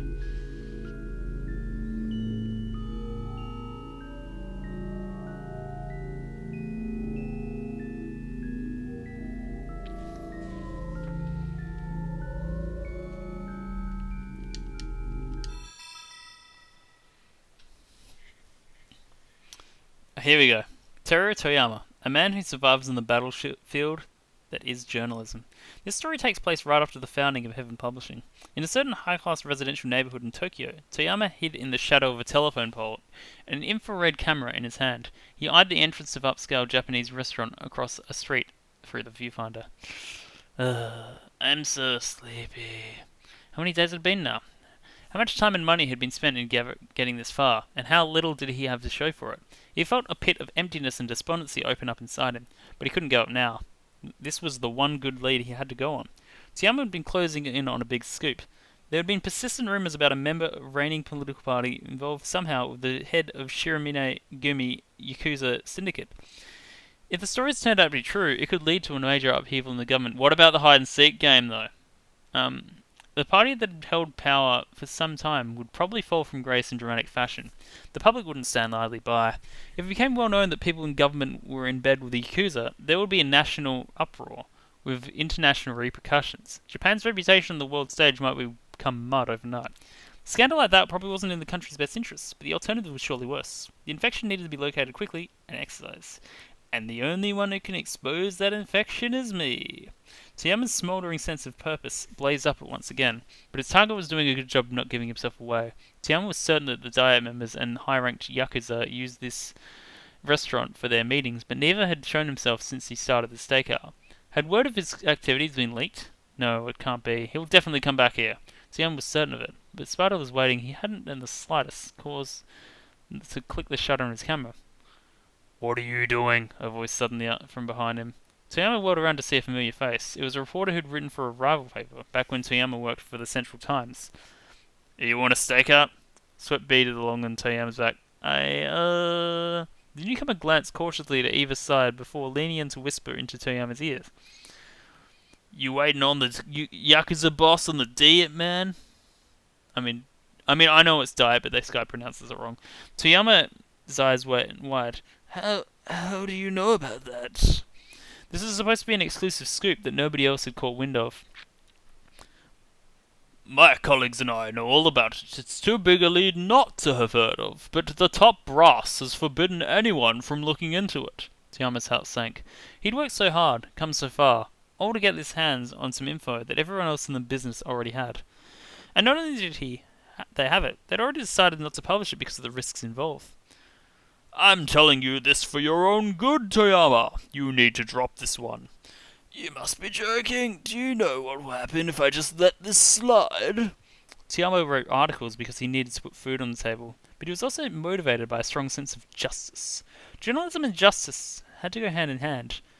"Come on, Toyama. You're not just some upstart kid anymore." The man frowned like a disapproving schoolteacher. Toyama bristled. "At least I'm not the one sacrificing the truth to protect the status quo." See, I thought of making a Linkin Park joke, but I thought it was too obvious. "Look, if I want to make fun of me, if you want to make fun of me, go ahead. I've got 2 kids and a loan in the house I just bought." Toyama practically lunged at the other fellow. "Damn it, man, you've no sense of pride." "Whoa, hey, hold on, let me finish." The man pulled free of Toyama's grasp. "I came to find you because I have a scoop for 4-star General Gossip." "Huh?" Toyama stared back at him in disbelief. "I'm not allowed to write about this, but this business still has to go public, right? Wait, so Yeah, I'm giving you the info I've got." He and Toyama shared a conspiratorial look. "There's a warehouse down by the docks you might want to check out." Toyama lurked near one corner of the dock warehouse. A lukewarm breeze wafted against his cheek. How many hours had he been waiting? No, I'd read it word for word. I didn't do anything. Had he gotten a bogus tip? He had half a mind to give up, but stubbornly he continued to wait. Finally, a black car approached. Toyama hurriedly slipped behind a shipping container and readied his camera. The vehicle parked near the water, the lights cut out and the engine fell silent. The windows were tinted, concealing whoever was inside. A few minutes passed, and Toyama heard the sounds of a small pleasure yacht humming across the waves. Its lights drew closer and closer, making a beeline for the car's position. A craft drew up alongside the pier, and several thugs got out, scattering to secure the area. The car door opened, and someone stepped out. Toyama readied his camera again. Through the viewfinder, he spied the senior secretary of the Diet member he'd been investigating. If that guy was here for a meeting, there could be no doubt about who had just sent him. Then someone appeared on the deck of the boat. His suit fluttered majestically in the salt sea breeze. Toyama recognized this man too. It was the Yakuza boss's right-hand man, his chief negotiator. Toyama clicked the shutter wildly. He captured the entire scene as the secretary took one of the thug's hands, boarded the craft, and began talking to the Yakuza henchman, looking relaxed and familiar. This would be a political bombshell. The unveiling of such a major link between the government and the underworld would turn Japan on its head. One of the thugs picked up the faint sound of the camera shutter. He began striding in Toyama's direction. The two made eye contact through the viewfinder. Uh-oh. Not a good time to get discovered. Toyama scurried away, desperate to flee the scene. He spotted the truck parked a short way down the road. There was no time to look for something better. He clambered up and hid himself in the bed of the truck. A moment later, the truck's engine started and the vehicle sped away. Toyama laid huddled on his side, his eyes scrunched up tightly shut. Only occasionally did he risk a glimpse at the passing scenery. The truck left the harbour and got onto the Shuto Expressway. Then it emerged onto the Tomei Expressway. That meant it was going to keep heading west. Life is peaceful there. But probably for some distance. And probably for some speed. It was going, indeed, a good while before the truck finally stopped. Once he heard the drivers get out and walk away, Toyama popped his head up and took a look around. His eyes alighted on a blue road sign nearby. Nagoya? Oh, this was bad. He needed to get back to Tokyo right away. Wearily, he dragged himself to his feet. As he did, he sensed something behind him. That? Hana, is that you? Somehow Toyama's daughter was in the bed of the truck there with him. Hana, what are you doing here? I wanted to be the hide-and-seek champion. Hide-and-seek? So wait, you hid in the back of this truck then? Hana gave a tiny nod. But what are you doing here, Dad? Oh, right, well, Daddy was chasing after a scoop. Aha, yeah. The two chuckled awkwardly. Well, first things first. I'll eat your brains, Toyama said. We need to get home. They climbed out of the back and the truck and started walking. So did you manage to become a hide-and-seek champion? Definitely. The kid who's it still hasn't found me after all. What about you and your scoop, Dad?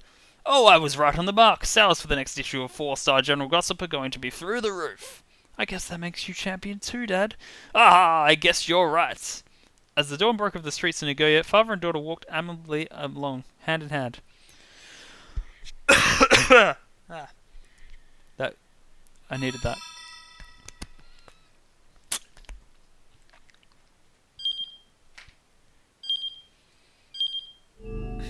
Yeah, I just kept talking for too long without stopping.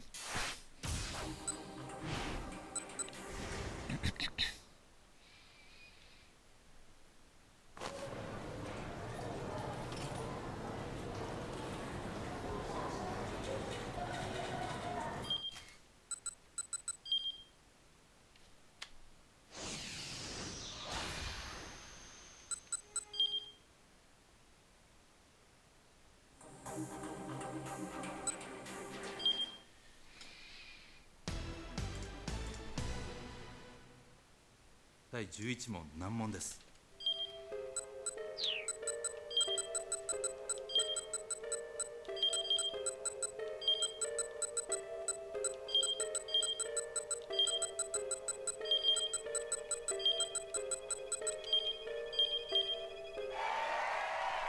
I just used Side Channel to crack that quiz question. Fun fact. Oh shit, it's this guy.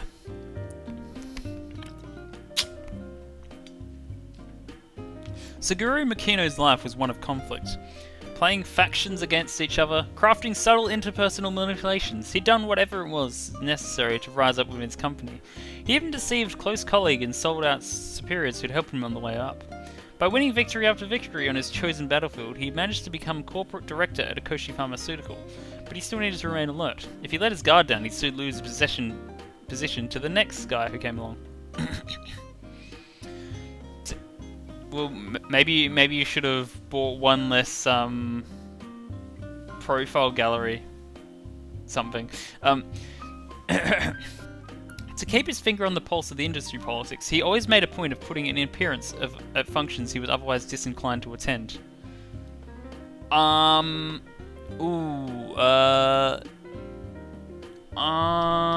could that be?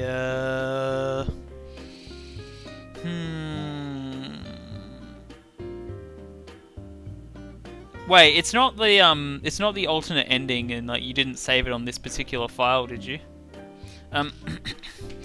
Executive Director Makino, you simply must come along with me to this place I found. It's got a bunch of cuties I'm sure you'll be smitten with. On this particular occasion, Makino's companion was a fellow who became a real nuisance once he got liquor in him. The director's wordless reply was a simple deep furrowing of the brow. Oh no, Mr. Makino, don't worry, I know you detest this sort of thing, I really do, but this isn't going to be like that.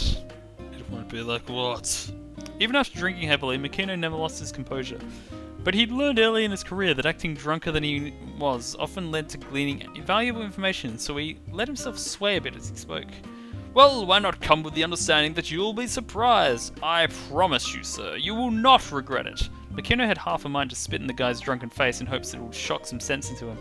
Nonetheless, he was interested in technology the man's company possessed. Like it or not, he was along for the ride. Well, if you put it that way...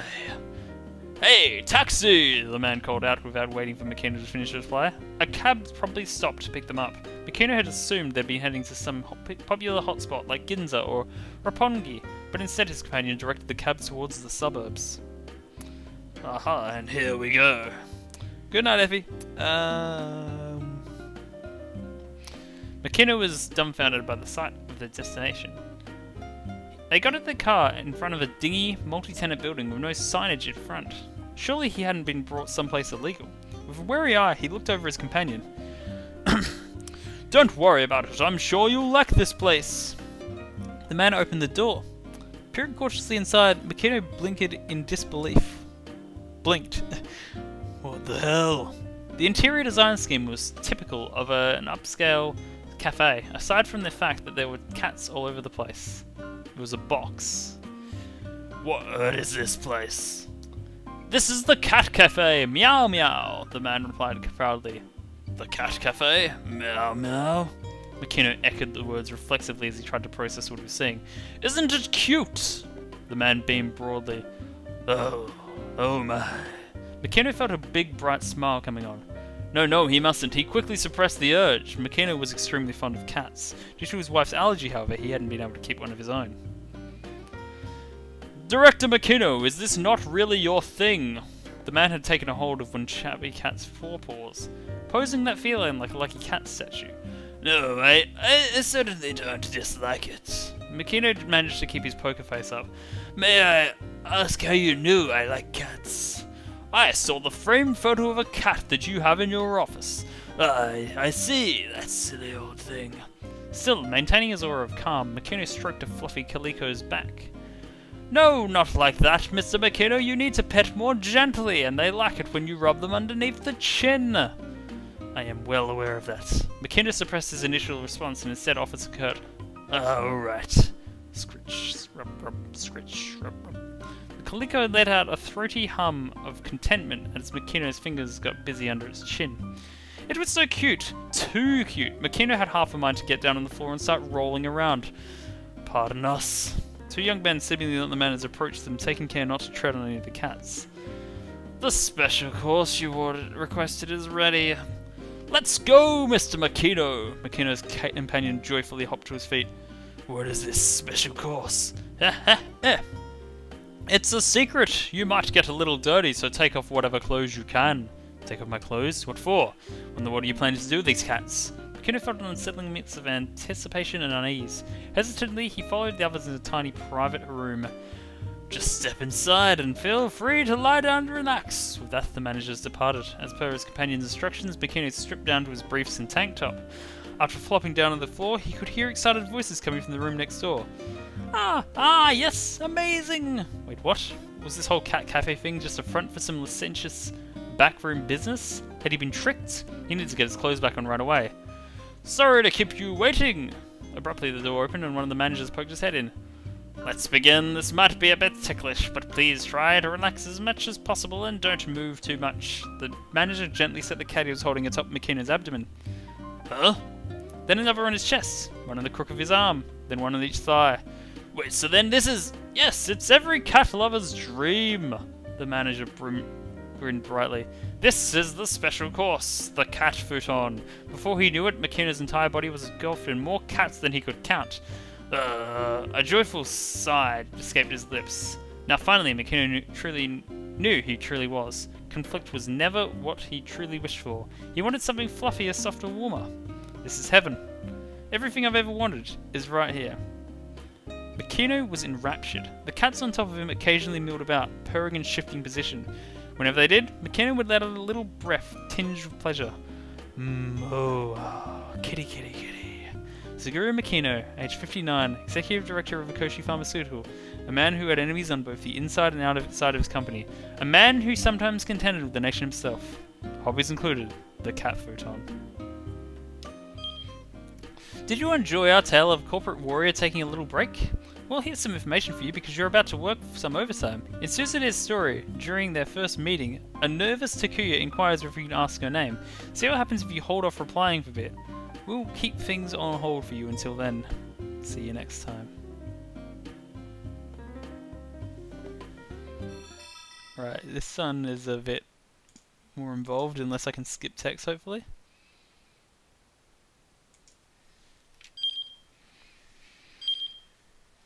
I very much hope I can skip text.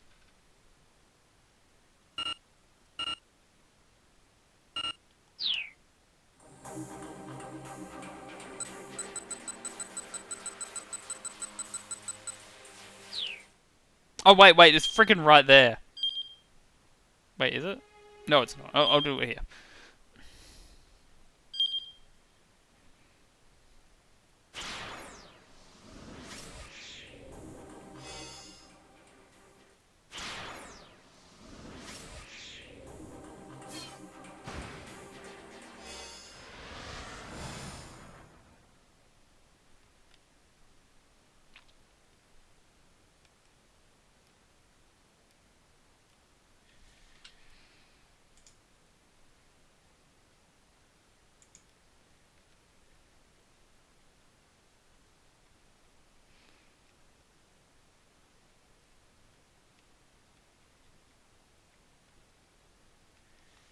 There it is.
Oh shit, it's Oishi's report. Unable to bear the sweltering heat, I stopped at a cafe on the outskirts of town for a breather. It seems I've stuck my nose into something more dangerous than I had thought. It's been 1 week since you looked at me, and a month since that incident that threw Shibuya into chaos. And even now, here in the Middle East, I've still got the scoops coming my way. I got wind of an incident aboard a long-distance railway a few years back. Seems it involved an armed group that styles itself the Serpent. By looking into that, I might finally be able to learn the identity of a certain person of interest. The lead is a risky one, though.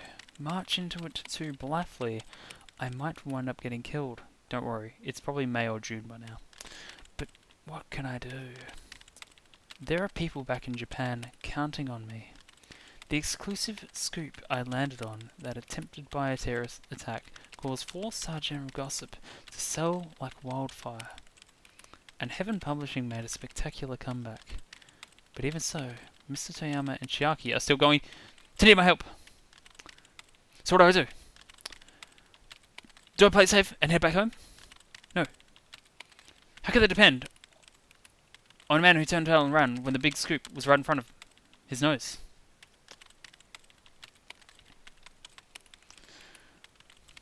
And for my own part, my interest in getting to the bottom of this far surpasses my fear for my own safety.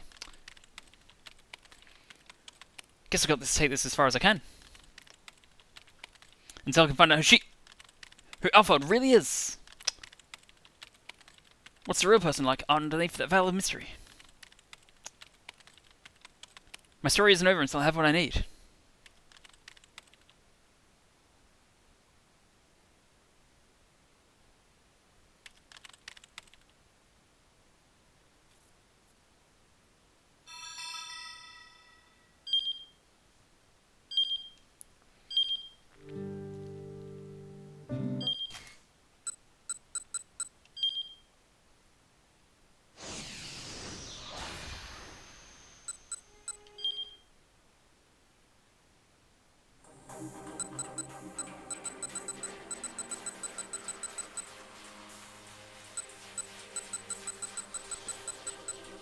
Okay.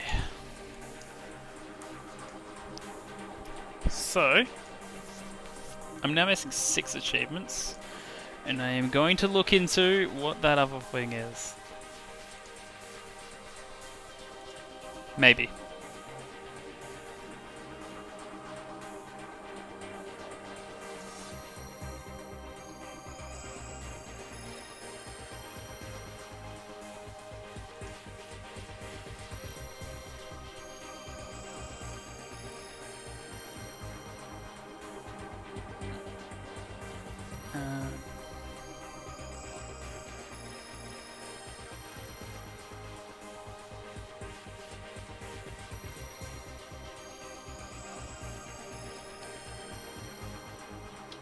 Okay, so have some work to do. So did you get this secret ending like accidentally, Oya?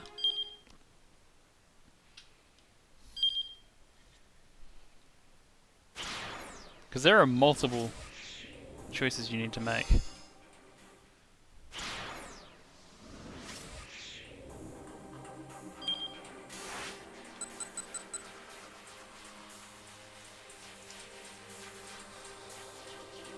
Option C. I wonder how many of them I did. Wait. Option C? Oh, actually, sorry, I'm blind.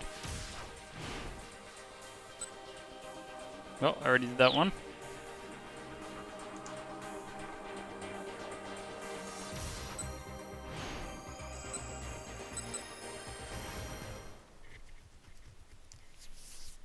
So they did matter.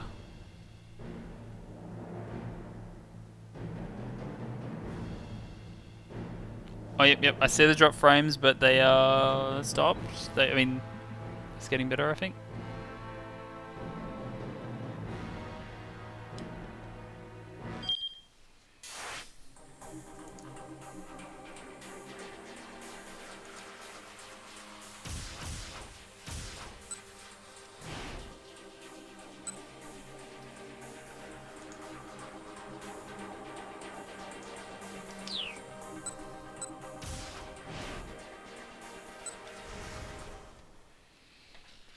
Well, at least it's happening while I'm not doing anything noteworthy.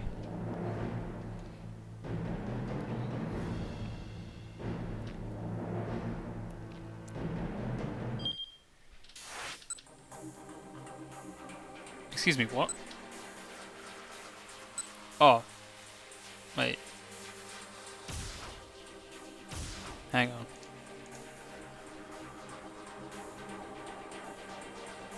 Have I done it wrong?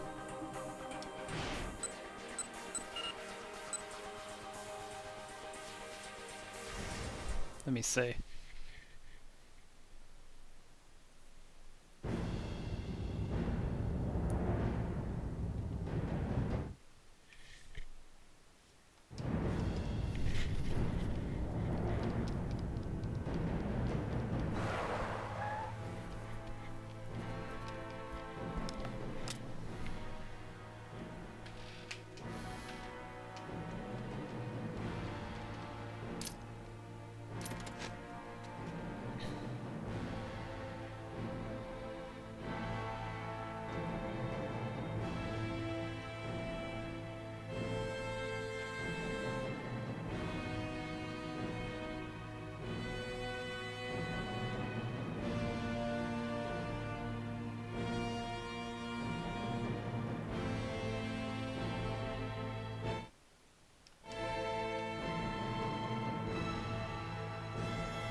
Oh.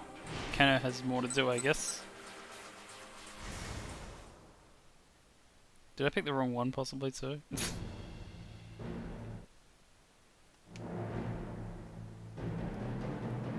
Is it because I didn't follow through?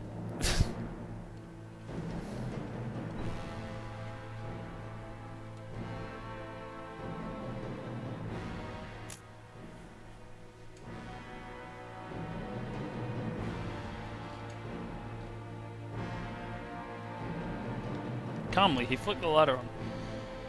You can't be serious! Palmer's eyes fixed on the flicker of the flame.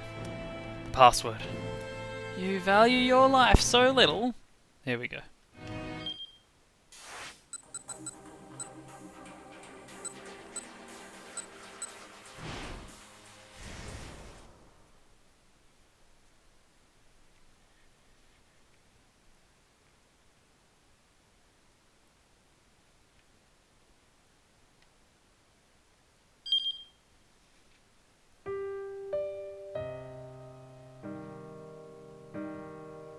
Hang on.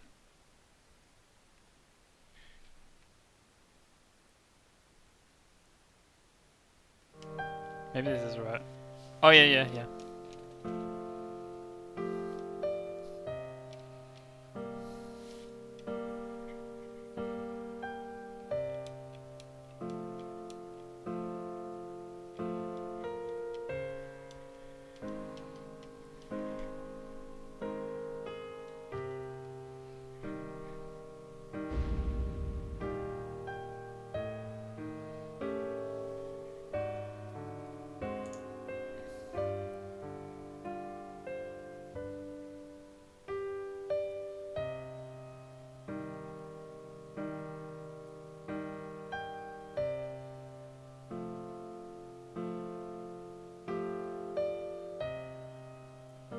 I'm a bit confused, but I'll see what this does. Maria's anger dissipated like smoke in a sudden wind. The tension seeped from her body, and she carefully lowered the gun. What's the matter? Alphard smirked. Why would you shoot? Her eyes blazed with contempt for Maria's naivete.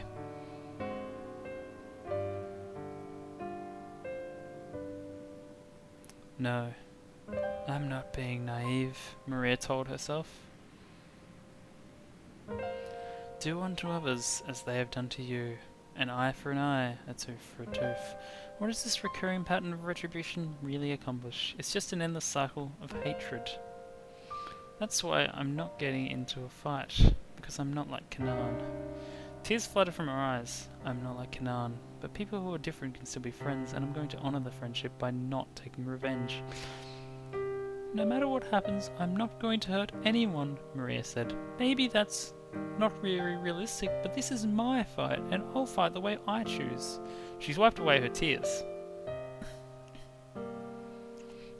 For the first time, Maria felt that she understood Kanan. If she'd been able to just see her one more time, she would be able to speak her mind without fear. I could show Kanan the true me. And maybe then we would be friends for real. But that wasn't going to happen. Not anymore.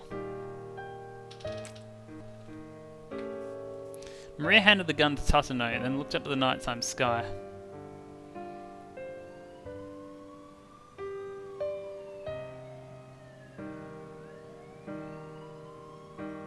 In the distance, she could faintly hear the sound of police sirens. Not one star could be seen in the sky over Shibuya.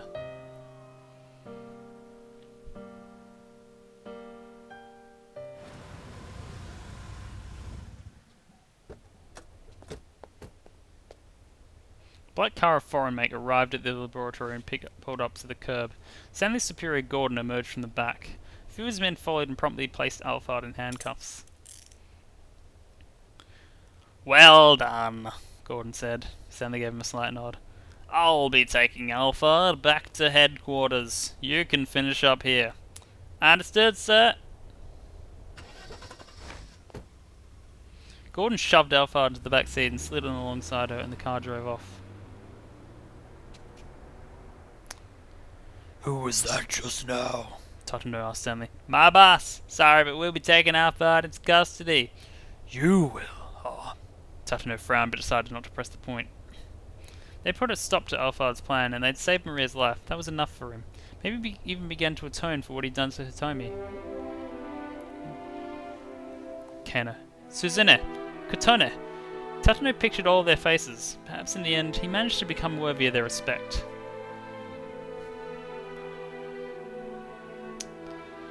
It's all over, Stanley spoke under his breath, his gaze locked in the car, taking Alphard away. The black cloud that hung over his heart was yet to lift. But he knew that today was the day he could finally put revenge aside. No longer would memories of his brother bring only sorrow. This'll do, won't it, Frank?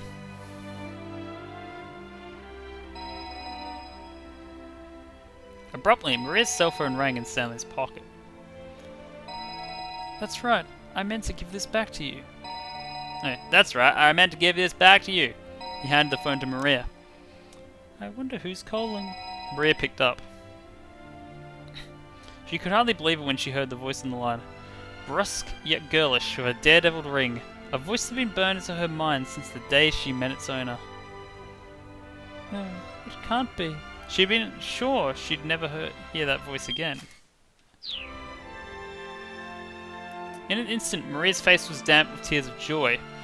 Thank goodness! Oh, thank goodness! Kanan. Ha!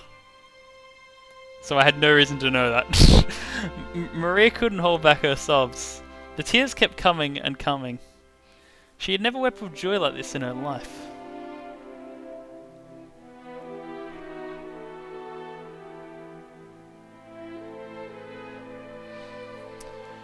Two minutes after midnight. No, 2 seconds.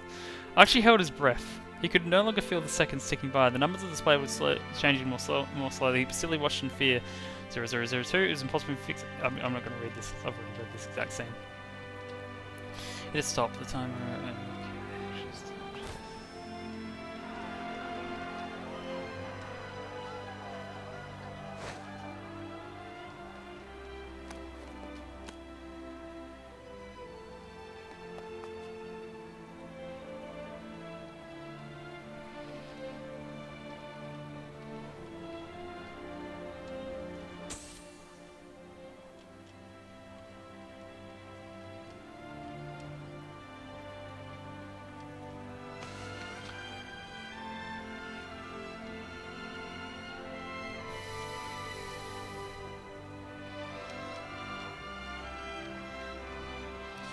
What I'm really looking forward to is when I beat this game, I should have 80 perfect games on Steam and 80% average completion.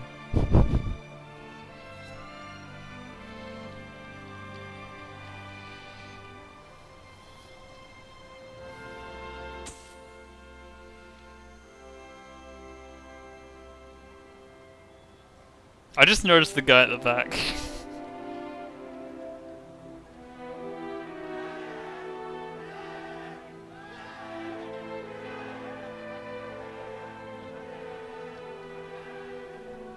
To be fair, as far as people you know, I am far from the most dedicated to that, because I'm pretty sure Pellet has like 93 or 94% completion and like 200 perfect games. I know it's his job, but still.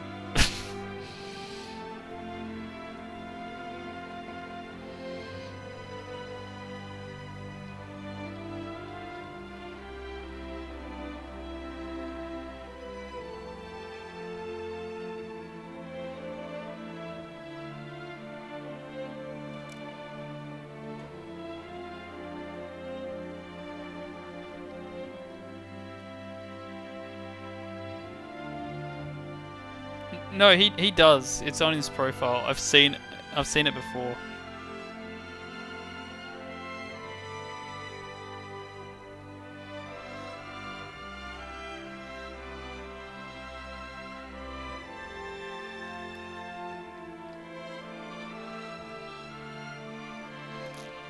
I could ask him.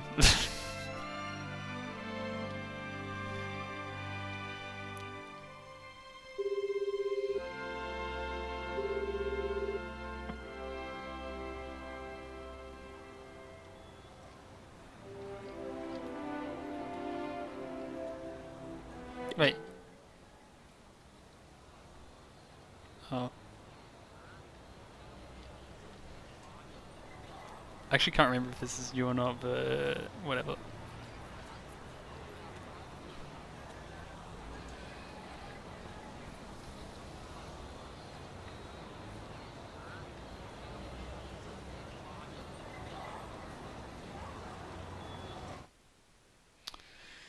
And then you and I can talk about you marrying my daughter.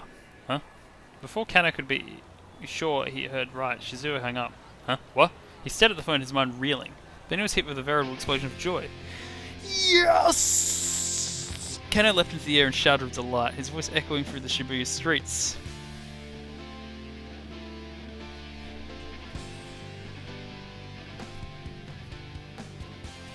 Once the crowd had put Archie back down on his feet, he rushed over to Hitomi. So, Hitomi? Yes? Hitomi, there's so much stuff I want to talk to you about, so many things I want to tell you. He gazed into her face. But, Susan... He didn't know how to continue. Hitomi smiled warmly. She understood. Go on, Archie. Go to see your sister. There's nobody here in trouble that you need to rescue now. Thank you. I better get going then, to see Susan. Archie broke away from his circle of friends and headed out at the Shibuya Scramble. Strangely enough, his legs didn't hurt too much now. Despite all that had happened, he felt invigorated, as if he was just walking to a brand new day. Archie, Hitomi called out after him. I will see you again, won't I? Archie nodded vigorously. Of course. Just come to Shibuya, you'll find me.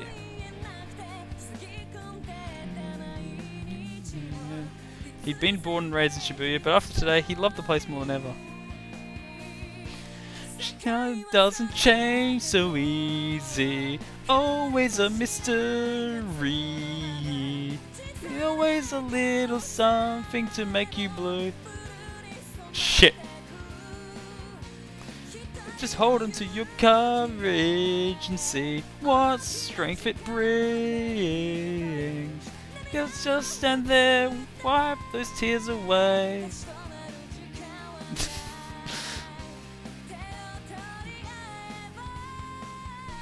Everything is be alright.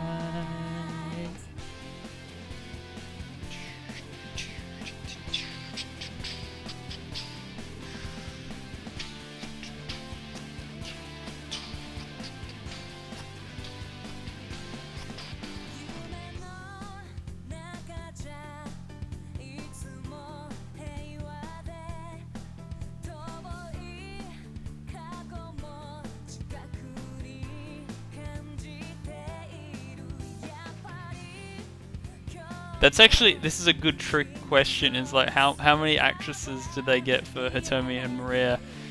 And you're supposed to think, well, just one. Actually, they had 3. Because they had her at age 5, 6 and her at age 11, 12.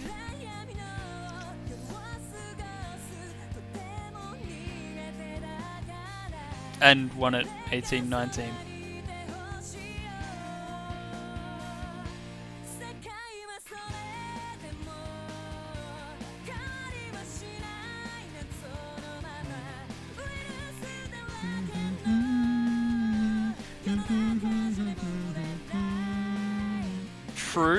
True. But that nurse isn't in the main game, so it should count.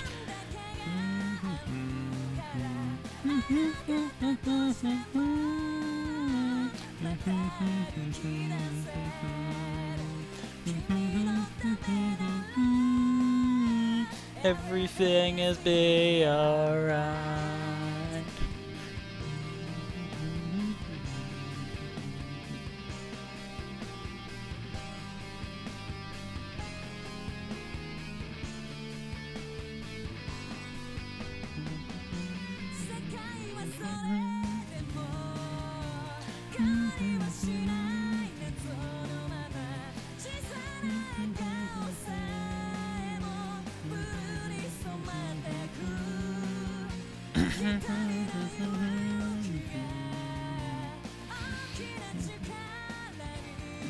There's a company called Freedom Knives, and is that where they got the knives sponsored from?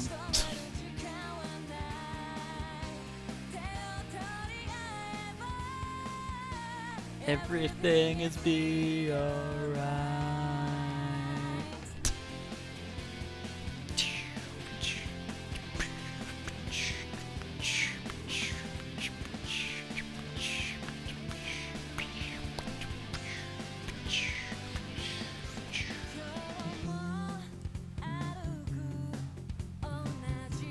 Did the song just loop because it started early?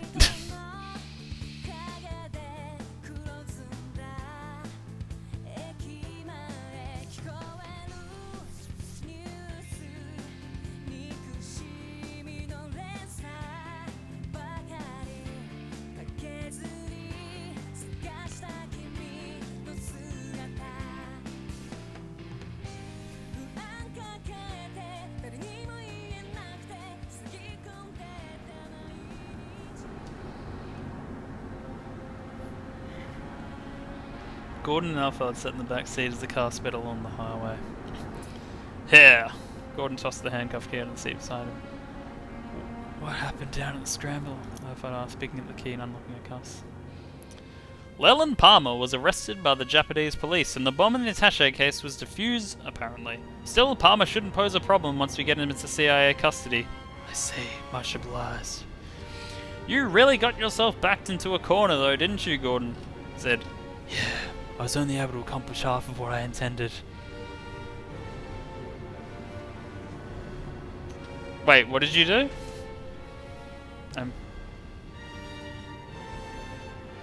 Half? Alpha produced a vial from her pocket. It was filled with red liquid. Is that Hitomi's blood? Gordon asked. Indeed, I managed to acquire the antiviral. But when? Gordon peered at her in bewilderment. When I blew up the minivan. In the dim light of the vehicle, Alphard's eyes shone darkly, like those of a wounded animal. Extracting the blood from Hitomi while she was unconscious had been a simple matter. Saving the girl's life had been more than a means of ensuring her trust. Alphard had been looking for the right moment to carry out the extraction. Total secrecy was essential. If it became public knowledge that the drug existed, then some of it had been stolen. The value of the UA products would plummet. Our primary objective here was to destroy that research facility. Still, getting our hands on the antiviral is better than nothing. Well done as always, Alphard.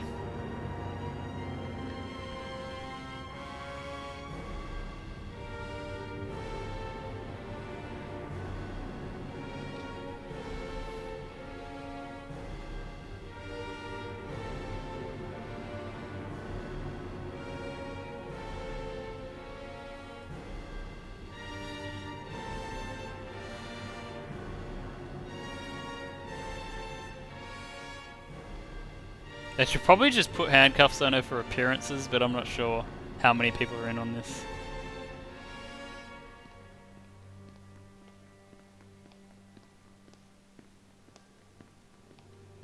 Monka W.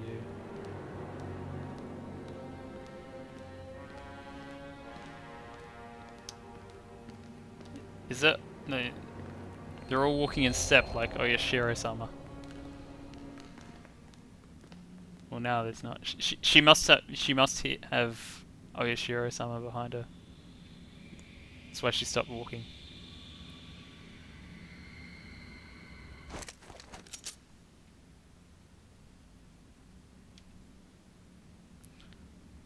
It seems extremely questionable that she still holds a gun on her. Alphard really does look nothing like her.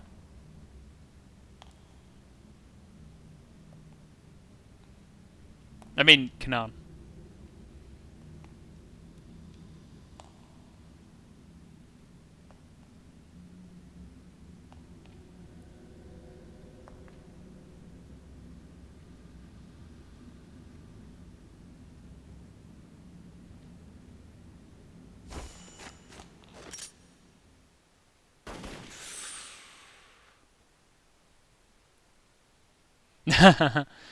I was just making a joke that all the people were walking in step with each other, and then Alphard stopped, and is like, is she being followed by Oyashiro-sama?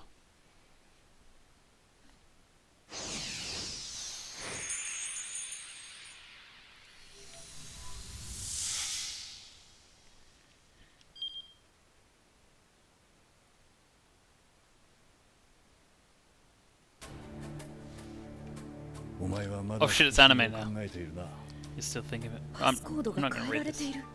解放戦線を裏切ったのか。目的となる貨物車両を3両に。警報は解除したんじゃないのか。定か、そちらの進行は。潜入経路に問題はない。みんな黙らせていいんだよ。彼女の専門は暗号を破る。それ以外に理由はない。待て。渋谷の文字はお前とは相性が悪いみたいだ。 So what you're saying is you're a softie.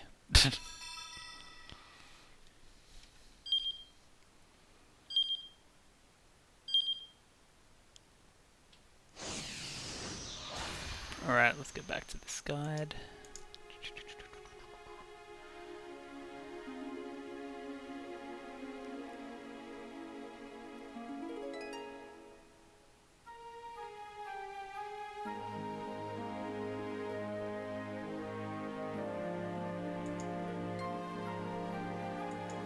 Oh, so you had seen it before.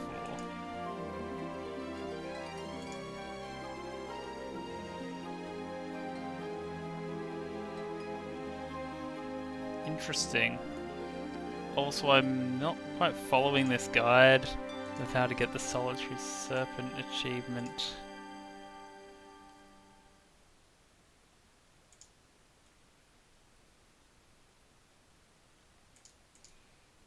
Unless there's another thing in here. Did you recognize any connections to it? Oh wait, no, maybe it'll be in the loaded game.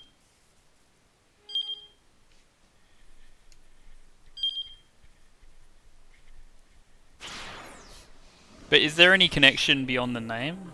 Like, any noticeable connection?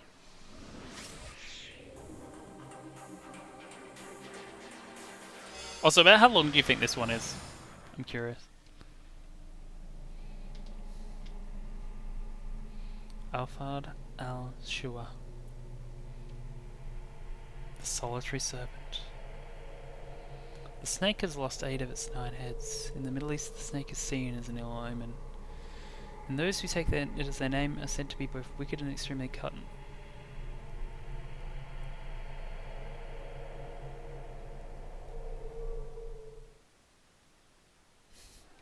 In that case, did it help you clue into the twist? If I give in to sentimentality, I'll have lost my light all over again.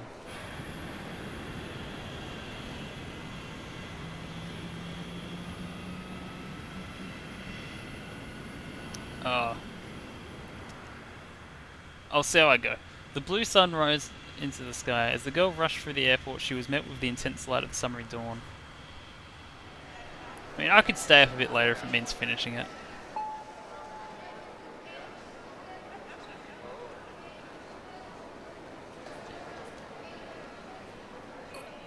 She let out a weary breath. A shaft of sunlight blazed across her face, and she squinted her eyes against the glare. The night had been a long one, and she could feel exhaustion taking hold. She wanted to stop and sink into one of the sofas in the airport lounge, but she didn't have time for that now. I've actually never been to Brisbane. It's one of 2 state capitals in Australia I've never been to. こっちのは陽動か Not counting the システ territories. ムにしやがって何様のつもりだ Is that just a diversion? Who the hell does she think she is, just tugging people away 末 like 端 that? 組織の一つや二つ Are the friendships of her own organisation nothing more than Harvard to her? Also known by other names, including Halawa and Halaware, a popular confection throughout the Arab world, typically made with ingredients such as sesame, apricots, or grains kneaded together with sugar and some type of oil or fat. It is said to have originated in ancient Mesopotamia. Muttering curses that seemed at odds with her young face, the girl wove her way gracefully through the sea of travellers. Time was of the essence. All she had in her hidden back pockets was some dollar bills. The dollar is the unit of currency in several countries, including Canada and Australia, but here it refers to the United States dollar, controlled by the Federal Reserve Bank. At the time of the story, it is frequently used alongside the euro as a standard currency for international transactions. She was going to have to acquire the gear she needed on site. It galled her to be so under-equipped. The only consolation was that at least she'd been able to arrange for a boarding pass in time. あるあにさ Al-Anastar? Kanan refocused instantly as an unfamiliar man addressed her in Arabic. Was he a thief or some more dangerous third party? This is a country where both one's money and one's life could be easily at risk. She had one way to find out what kind of threat she was dealing with. 日本行きの便はどれ Which gate is the way flight to Japan? Her voice was sweet and girlishly soft. The man gasped. He hadn't been expecting this. They hadn't told him what he was really in for. This girl was the natural enemy of the Serpent, a silly soldier in a proxy war. A professional freelancer who took away requests and who always carried out her mission. A mere hour earlier, she'd taken out an armed syndicate 30 members strong. The red flowers of blood still left her in her wake, a testament to her rumoured capabilities. The man was dumbstruck. What kind of twisted fairy tale was this, with mercenaries who looked like sweet little girls? What's wrong? Were you not able to make the arrangements? いや No, everything's fine, 搭乗 he は said どこがゲー hurriedly. ト The flight is departing Pass from the Gate ticket, 6.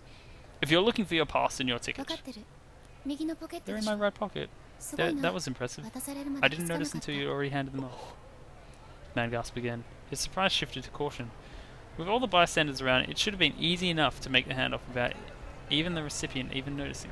He was proud of his skills, but still, she'd seen right through him. 落ち込まなくていいよ Don't feel bad. At least I あなた didn't spot you in 入り advance. 口で電話をしていた人でしょ私はあなた You're だ the って man I 分かっ spoke て to た on の the phone outside, right? 渡されるまで気づかなかったそれってすごいこと That だ was quite the feat. 私 I don't know if I あんまり praise 人 like は this 尊 lightly, 敬しないん but だ I'm けど legitimately impressed. あな She's known since the moment I arrived, I thought. And she hadn't figured out from his appearance. She just intuited it somehow. She had also immediately sensed that he was ashamed, even though he kept his face a perfect blank. 恐れ入った Nasudon, I see why they 蛇 call の you 天 the 敵という natural のは enemy 間違いではな of the さそうだ serpent. That seems a little 一度も premature, 殺して seeing ない as how I のに haven't 天 killed 敵 it ってい yet. うのはすごく皮肉だ First, the girl had acted deliberately blasé. Now she was being downright cynical. She's a little unstable and totally adorable. He had to remind himself that this was her. How many soldiers must she have killed? How many battlefields had she survived? Hers was the life of a professional assassin. The fact that she had retained apparent normalcy in the midst of such disorder was more than a little unsettling. The man was astonished that this was the famed rival of the serpent. One did not strike the snake without exceptional cunning and skill. Hers was the perfect camouflage, a mercenary in the guidance of a child. Well, so long as we're on the same もうそれ page. で話の裏は取れた Did you look into that story I asked you about? が確認は Yes, I was able to confirm it. The 大 director 越 of 製薬 Akushi 研究所所 Pharmaceuticals, 長大沢の娘は Osawa, 確か his に誘 daughter, 拐されている has indeed been kidnapped. His voice sounds like Okonogi. A こちら little. のセルの活発化は何らかの陽動と見るべきだ We should consider the increase in cell activity on our end to be a mere diversion. In order to avoid being compromised, anti-government organizations that carry out illegal activities, as well as terrorist groups, frequently organize themselves into small subgroups known as cells. Typically, only the leader of each cell knows how to contact the upper echelons. Thus, rank-and-file members who are exposed and arrested are incapable of leaking information about the larger organization to outsiders. The name cell is taken from biological structure. Kennard gritted her teeth. Her latest mission, concluded just an hour ago, had been to meet with this armed group, the Serpent. That was fine. Everything had gone splendidly, without a hitch. The job had been easier than she'd imagined. There was no cause to get bent out of shape. But the info she'd gotten her hands on had done quite the number on her mood. The Serpent herself is on the move. Japan, Shibuya, Okoshi Pharmaceutical, possible CIA involvement, presumed large-scale open terrorism. So she is the one who killed the men. The message had been lifted to the veil from her eyes. At long last, Alphard herself was out in the open, the head of the snake exposed. What a perfect opportunity to cut it off. But of all places to set the stage, Japan? CIA involvement would pose a problem. She wouldn't be surprised if the Serpent had already coiled itself around the Americans. When it came to the Serpent, not even the US government could be trusted to keep itself free of influence. And the target was Okoshi Pharmaceuticals. If that wasn't a sign, she didn't know what it was. Was that just a coincidence? No, Allah was Al-Qadir, all-powerful. Yet the girl frowned in disappointment. What need would he have to go so far as to pen such a perfect tale? She had thought of such grand acts of fate were a relic of the distant past. There's also Sydney and Melbourne. But she could sense the hand in these events. She hurried to get the intel confirmed at once and quickly arranged a flight to Japan. This seems like it's a airport in Japan. I don't know. These all look like places you'd go to from Japan. Maybe she was a freelancer, not aligned with any particular connections. Like, there's no flight to Tokyo listed. There's even one to Perth via Bali. She had many tools at her arsenal, people were often the most convenient. If they excelled at what they did, so much the better. Many individuals sought to curry her favour. Sympathisers, like the man who'd made the handoff here, would intervene on her behalf. Chie also likes to curry her favour. Groups or individual activists who favour a particular political organisation or ideology, who demonstrate support without directly participating in the faction's activities. ありがとう。 Thank you, she said. Is there anything else you need to tell me before I 他に go? 何か言われてる？ 現地に一人ワキー A ルを wakil has been arranged to act as your representative on 渋 site. 谷への足を用意してい Apparently, るそうだ he's put together a way to get 着 you 陸後 Shibuya. 貨物室から After you've 降りられる landed, よう drop out of the hold and you'll be 滑 able 走 to 路 head から off 直 directly 接 from 背 the 後に runway, 飛ばす the man said. Wait, が now I'm confused about when she 無駄足に did なら do ないよう that 祈 killing. っていると思う If she did. 思いのほ I か pray this will not be a fool's errand ラフ for ィ your ック sake. カナは I'd be surprised on our 彼の Amir 高 holds い信 such 頼と respect and 敬愛を fondness for 受 you, けている Rafiq 今 Kanan. 回は最悪 He hopes that you will not fail, of course, but should you do, you will at least go down fighting. She sighed. Go down fighting.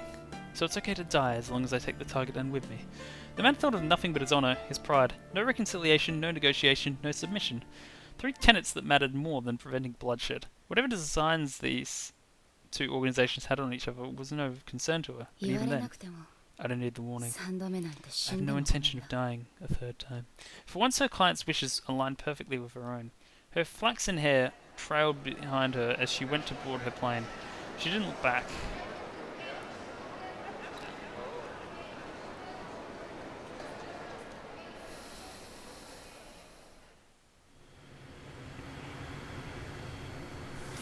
The flight from Singapore to Japan was roughly 7 hours.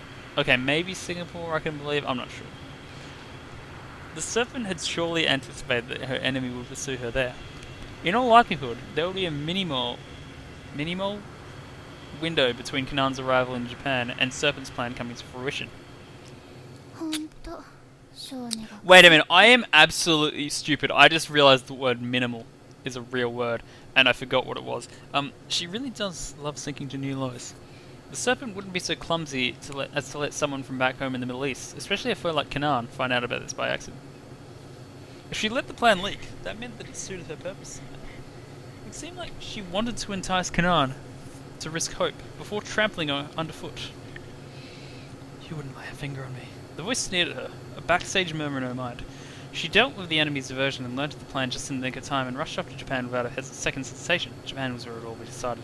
If she didn't do battle with the Serpent, she would lose yet another close friend. Had the Serpent engineered this situation simply to torment her? けど今回は But 少し things aren't going to 違う go how you think this time. 渋谷の文字が Shibuya is a poor Alright. fit for you. She spoke to herself as to calm her gnawing impatience. The time it took to write Shibuya and the time it took to write Alphard were nearly the same, but the youthful and complex nature of the city of Shibuya won out. Her instincts were something akin to fortune-telling, a tendency to reimagine the world around her in a way that neither wishful thinking nor sour grapes. She had a sense of conviction that hovered near the truth. but she knew she couldn't let herself be optimistic. The serpent possessed a powerful venom. It was possible that even if Alphard's plans were foiled, the life Kanan hoped to save would still be lost. There truly was no time to spare. Crushing the fringe group in Singapore had gone more quickly than she anticipated. She had planned on obliterating them at the break of dawn, but she had been struck by a sudden familiar sense of urgency and acted an hour ahead of schedule. The change of plans had led to this. She had obtained the intel just slightly earlier than Alphard might have anticipated, and had put speed above all else in arranging the trip to Japan. Right now she could only hope that the single hour she'd bought herself would let her save her friend's life. マリ Maria.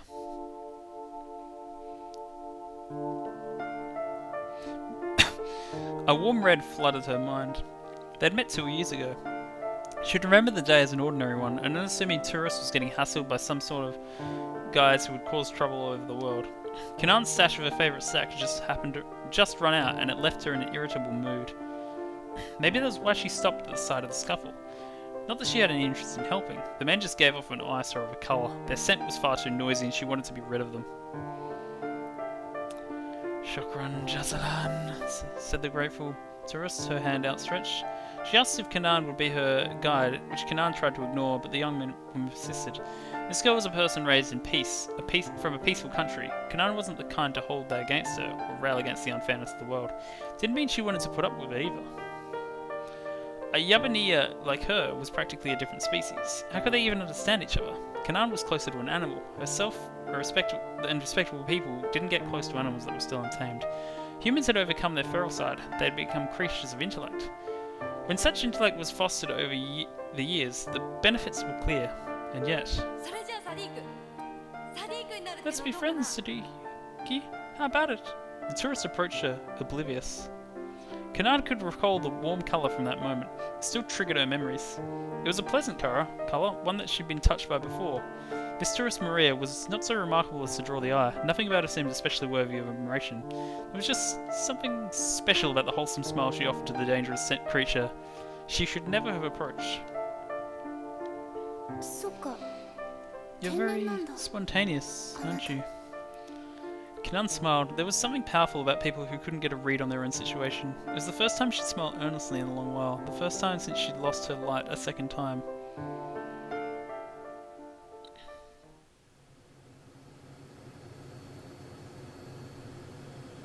It would still be several hours before the plane landed in Japan. She did her best to ease her inattention, to let herself rest in preparation for combat. Her orders were simple: save her friend, capture the serpent. The objective was the same as it had been before, that summer 4 years ago when she'd gotten the tattoo on her left arm. That very long day when she'd been reborn as the Kanan she was now.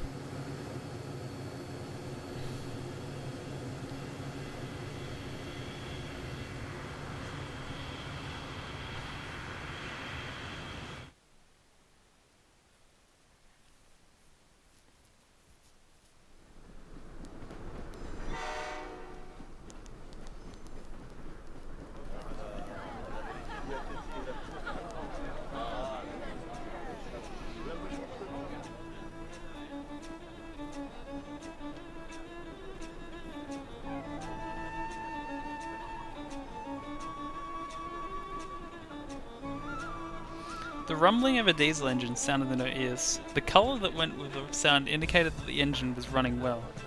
The interior of the compartment was rife with the smell of rummel sand. A dangerous blue, a gentle red, a painful yellow. Those, the colours of many people aboard the train as it chugged along. The train had set out from Al-Hadifa, northwest of Baghdad, and after a journey of 300 kilometres it was approaching the Jordan border. At the front of the train was an antique diesel locomotive. This was followed by first-class carriages, coach-class carriages, and several of the women-only carriages unique to the Middle East. It was a long train, though not exceptionally so. In some Islamic countries where men and women are prohibited from sitting together for religious reasons, women-only train cars are common. Depending on the country, the sexual segregation may be so strict as to apply to children. Sometimes even young boys must separate from their mothers in order to ride in men-only carriages.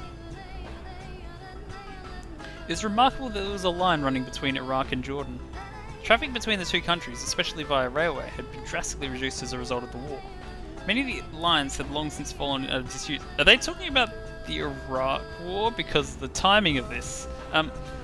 But now the West was working towards the reconstruction and stabilization of Iraq, Japan had also helped to plan a railway between Iraq and Jordan that had laid down a temporary railway.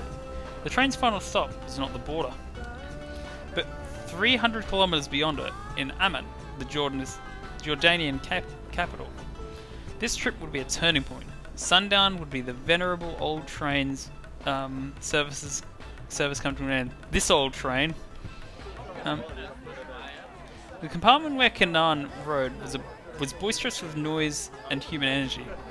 Wind and the sound of chugging wheels rushed in together through windows with no glass. As the only rail service currently linking Iraq and Jordan, New Line drew passengers from all walks of life.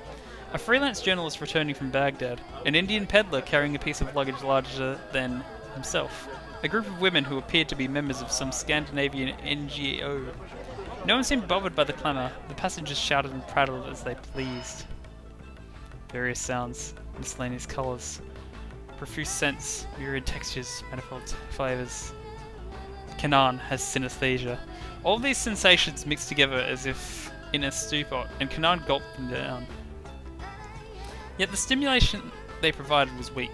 It was like a lamb without enough salt, and she reached into her pocket for a dose of her favoured pick-me-up, crunching it between her teeth. Canaan was in a foul mood. She was on this train to do a job, but nothing had happened for 3 hours now. So far the journey proceeded without incident, and she had no opportunity to act. Siam, the man who she called Sharik, had assigned her this mission. They were travelling together. Theirs was a rare team. No longer were they Mudarib and Mutadarib, master and student. They were partners now. Still, this was a complete letdown. The atmosphere on the train set her on edge. Despite the instability of present-day Iraq, there were no soldiers aboard, only several policemen. Supposedly this limitation of the military presence was all out of concern for the complicated political situation, but she couldn't help but wonder if there was more concern for saving money on a soldier's pay. The major powers touted peace while enforcing virtue when they could be bothered. This railway was just one more example of their dubious policies. Supposedly established to help foster interpersonal exchange and economic revitalization, it had originally been used for military transport until public travel was more useful for somebody's agenda. This is so boring. Here we are, the carefree passengers of a modern conveyance, operated by a well-intentioned international corporation.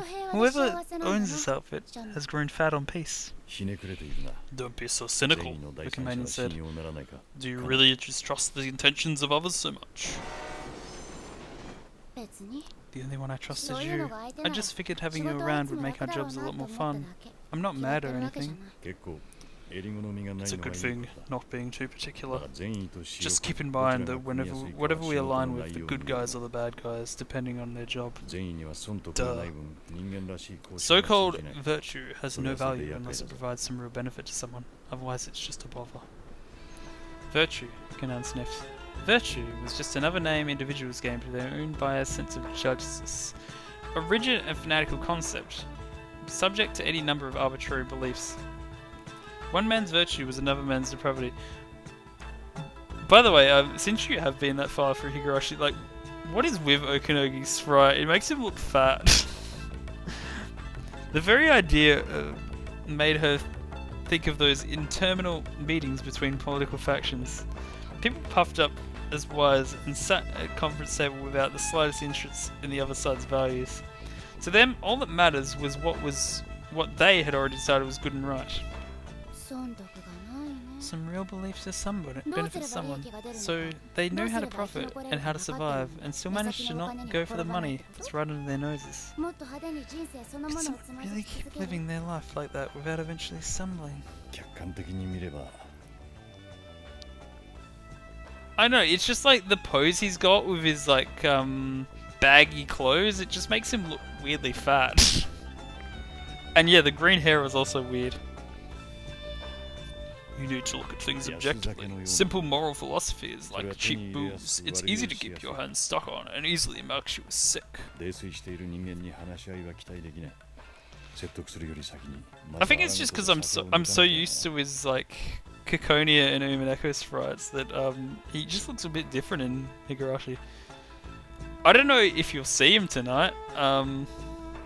You might. I can't remember. I feel like you don't see him a lot until 眉 later 間を on. 秒速で打ち抜いて Like spy up and putting a bullet between their eyes? No.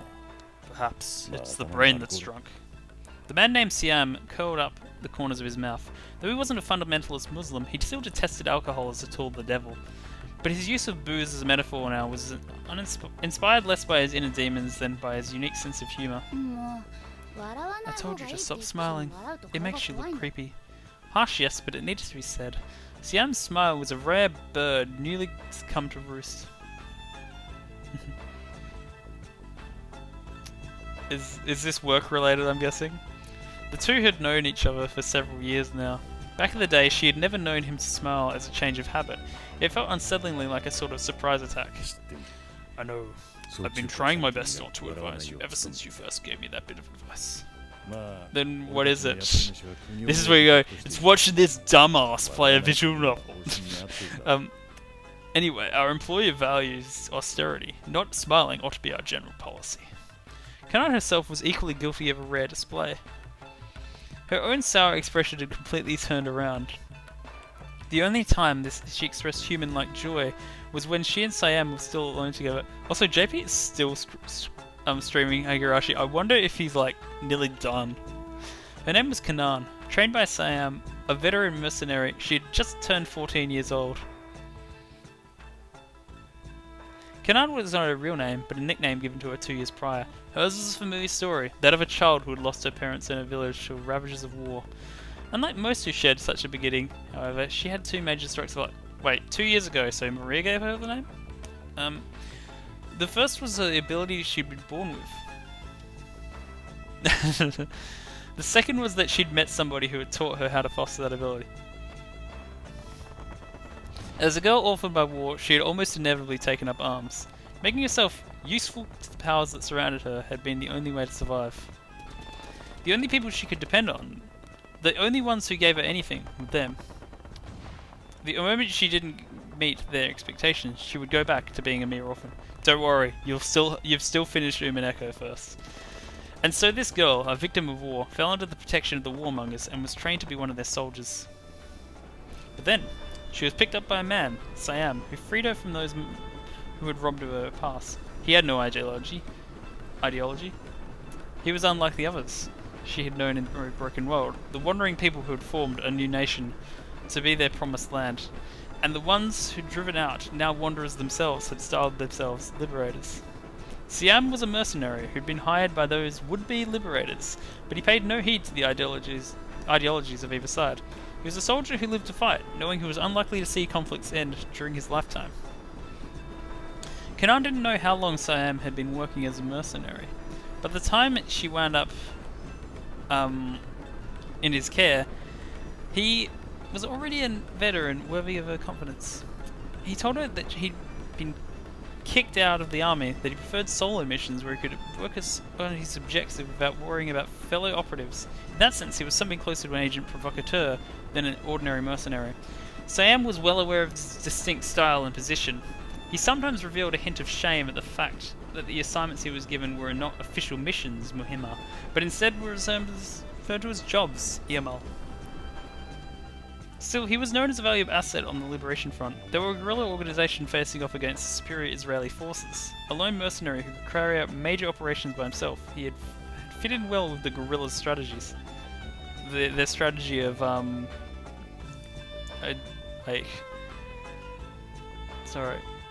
being happy and feeling glad when you have sunshine in a bag. That's what I meant to say. The fact that he was so disposable if and when the time came was also quite appealing. And Kanan, once Siam had taken it in, had grown not as a soldier, but as a specialized covert operative. This is her good fortune. So he's like the Yama Inu. The orphan's talents weren't particularly well suited to acting as part of a unit. She was far better at acting as a solo diversionist, acting against the enemy organization. And so she had ceased to be a soldier, instead training as a diversionist. She fulfilled her new role adeptly. Siam and Kanan, they worked in concert, as secret agents infiltrating, gathering intel, conducting sabotage. Listen all y'all. She'd learnt to operate without backup. Typically, one of the duo would sneak into the enemy territory alone, while the other acted as a logistics or liaison role. Here and now, however, with their objective aboard this moving train, responding to an urgent request from their employer, the two were working together as a team. でも So this train is the transport. The objective must be something big, right? いや No, 物自体は what we're 個 after 人で is 所有 apparently できる small enough to be carried on one's 中 person. 身は俺たちの管轄では We're not authorized to look at the contents. The first task is simply to confirm whether it's really on board or not. なんだ Well, in that case, the job's done. We've both been looking around and I think it's pretty clear. この列車は This 外れ train is a bus, ど Kanan こをどう sighed. 見ても普通の There's 車両だし nothing out of the ordinary about it, and it doesn't feel wrong either. 輸送の予定が If 一 they're 日ず moving れ our たか objective at some other time, こっちの they 動 got きが word 漏 that れ we た would be here, well, there's no such そもそ plan も in the first は place. じめ いや No, Konkai the no intel's情報に solid. 関 I して trust the 空振りはない。 person who provided it. し They received the intelligence just 2 days prior. Even by their own fast-moving standards, this job was inordinately rushed. A member of American military deployed in Iraq has contacted Mossad agent. The Israeli Institute for Intelligence and Special Operations, Mossad, conducts foreign intelligence gatherings and counter-terrorist operations along with covert infiltration and the like. It is one of the arms of the Israeli intelligence community, along with entities such as the Shabak, Israel's security agency, which handles domestic counterintelligence. Historically, the director of Mossad has acted as the governing chairperson of these agencies. Mossad is regarded as one of the premier intelligence agencies in the world. Indications suggest the plan to deliver and hand over a weapon. Board Iraq-Jordan Railway and gather intel, recover payload if possible, destroy if not. Weapon to be transferred, enemy escort, and later, all unknown. No logistic support will be provided during the operation. It was uncertain why the enemy had chosen to move the mystery weapon along such a dangerous overland route. The information came from a source that both Siam and the Liberation Front trusted absolutely, and the source had made it clear that the enemy forces were in a hurry to transfer this unknown new weapon. This was a tip that the Liberation Front could not overlook, and they directed Siam to act immediately. The situation was somewhat delicate because the enemy had decided to use a train that crossed the border as their means of transport. Given the tenuous political balance in the region, the Liberation Front couldn't risk that military action targeting an international train running from Iraq to Jordan. Political pressure from Israel and the US may have led the Jordanian government to give tacit consent to a weapons transfer. But if the freedom fighters intervened on a large scale, it would surely invite a military response. Worst case, things might spiral out of control and trigger yet another full-scale war in the Middle East. Thus, the job at hand required utmost secrecy. The enemy would disavow involvement in any clandestine transport, and those who moved against them must be similarly unable to deny any involvement. Stopping and destroying the secret payload was a job for covert agents, and so Siam and Kanan had hurriedly boarded the train where they'd been spending their time staring out the window. 4 hours had passed without incident aboard. Now they were arriving at the halfway point in their journey, the Jordanian border.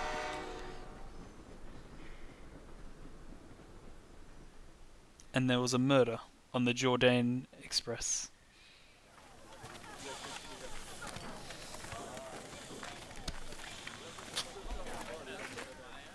There, abruptly, things began to change. Without warning, the train, which had hitherto seemed like a promise of safe passage, grew thick with the dangerous scent of an escort convoy. 台車の変更 They're making adjustments to the 何 train. それ What's up with that, Siam? I didn't hear that announced. I've never heard of that happening mid-journey. レール幅の問 The 題 problem is with the rails. The ones we've been running are standard gauge. Past this point, the tracks are all 1,524mm broad gauge that were installed with assistance from the Russians. Railway tracks with 1,435mm space between the rails. It is the standard in the United Kingdom where it originated, and due to internalisation, an estimated 60% or more of the world's railways use standard gauge. Railways spaced farther apart than the standard gauge. The broader gauge offers some advantages such as improved stability for cars and better resistance to crosswinds. Russia, India and Finland are among the countries that use the broad gauge, along with some parts of Spain. レール幅が異なる In order to run on the new rails, each of the new train cars needs to be lifted up in sequence so their wheels can be replaced. The wheel exchange made for extended delay. Each car in turn had to be removed from its couplings. Then each car was loaded into a lift and refitted for the broad gauge tracks. 手間がかかるね This is going to take a while, Kanan grumbled. I wish we could just transfer over to a train that could head on from here. ダイヤの遅延に文句を Well, 言う the ほど passengers 裕 on 福な this 乗客 train はい aren't ない rich enough to complain about a delay in the 荷 schedule. 物を改 And め this な way, け the れば rail company doesn't need to change up the 列車の乗 cargo. 客も So long 無 as 事 the に train and the 目的地に着ける passengers のなら arrive それでいい safely at destination, that's all that matters. Yeah, I suppose we of all people have no case for complaint. 余裕はないよね。けどシャム But Sam, Kanan sensed there were more going on than just the switching over of trains and wheels. The train was being expanded. A freight car, clearly meant to carry goods of higher quality, was being added, sandwiched between a new pair of passenger cars. A total of 3 new cars were added. The only passengers in the 2 compartments surrounding the freight trains were armed soldiers. 青一色だ They're all the same shade of blue. 7 soldiers per car, a total of 14. Were you expecting this? No, I hadn't thought this far ahead. 貨車の増設 Adding a new freight car, huh? Honestly, this would have been difficult to prepare ahead of time. They were seeing a complex plan unfold, one that would be traceable after the fact, but which would be impossible to stop while it was in motion. They now faced a significant force of enemies that they might have to neutralize using only the firepower they had on their persons. Based on the orders Sam had received, there was 0 chance they'd receive any backup. あいつらが They're 兵士な definitely のは間違 soldiers. いない Can't けど tell what army though. 彼らが乗客 They're に soldiers 武装した兵 disguised 士 as であり passengers, 貨車が and if 加わ they're った here の with な the ら freight 問題 car, ない it won't be an issue. The contents イ of スラエ those ル側の cars 兵 will 士 tell は us if they're 貨 Israeli 車の soldiers or 中身が not. 証明してくる I see. So all we have to do right now 今 is わか that るのは we know right now 私 is た that ち they're の not こと onto は連 us. 中安全だと判断して It 貸す looks こと like に they've 出たん decided だ everything's safe. Everything is be alright. そういうことだ Our only stroke of luck so 問 far. 題は The freight car transfer cast everything edited out. It seemed to confirm there was indeed weapons delivery taking place, but recovering the payload was going to be more difficult than anticipated. The train transfer process finished without a hitch. The other passengers paid it little heed. Evidently they were accustomed to this sort of delay. 強引な計画だ Right, the ね fix our client has put us in. We 他 can't で call 応 for 援を backup, 呼ぶこと and we も don't have a 装備の chance to 所務的に resupply. 後先考えてない計画 Fanatics は never やっぱ really り独 very 特 good の at 善 planning 意だ ahead, と I 思う suppose. まあ Or 周り even が stopping 見え to て sniff ない the だ air けで once in a while. ここからしい Damn と見える hardliners. At last, the train left the border behind. There were no planned stops between the frontier and Amman. Kanan and Siam needed to complete the job before the train arrived in Amman, which was meant within the next 4 hours. The odds were 2 against 14, a difference of power so great it seemed absurd to even consider a plan of attack. ザイームの配置 Yo, ミスだよシャ Siam ム messed up in assigning this mission, Siam. This isn't a job for 2 people, given how black things are.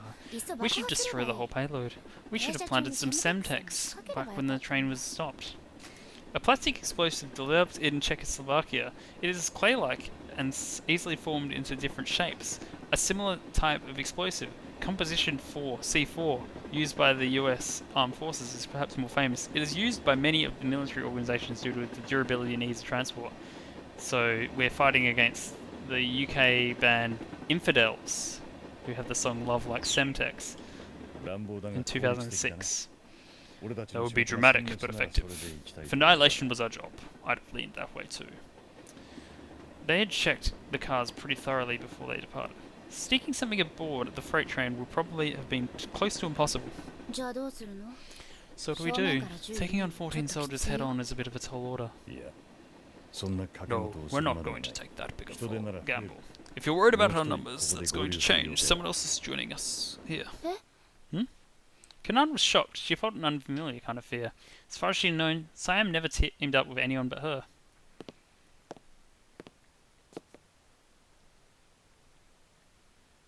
失礼同席する Pardon me, but I'd like to share your seat. 他の席は男ばか The りで others are all どう occupied に by も居 men, づらい and ん I'd だね prefer not to sit with them. Is that Alphard? As soon as the stranger spoke, Kanan saw Sam's colour shift to a pale, pale blue. A bad sign.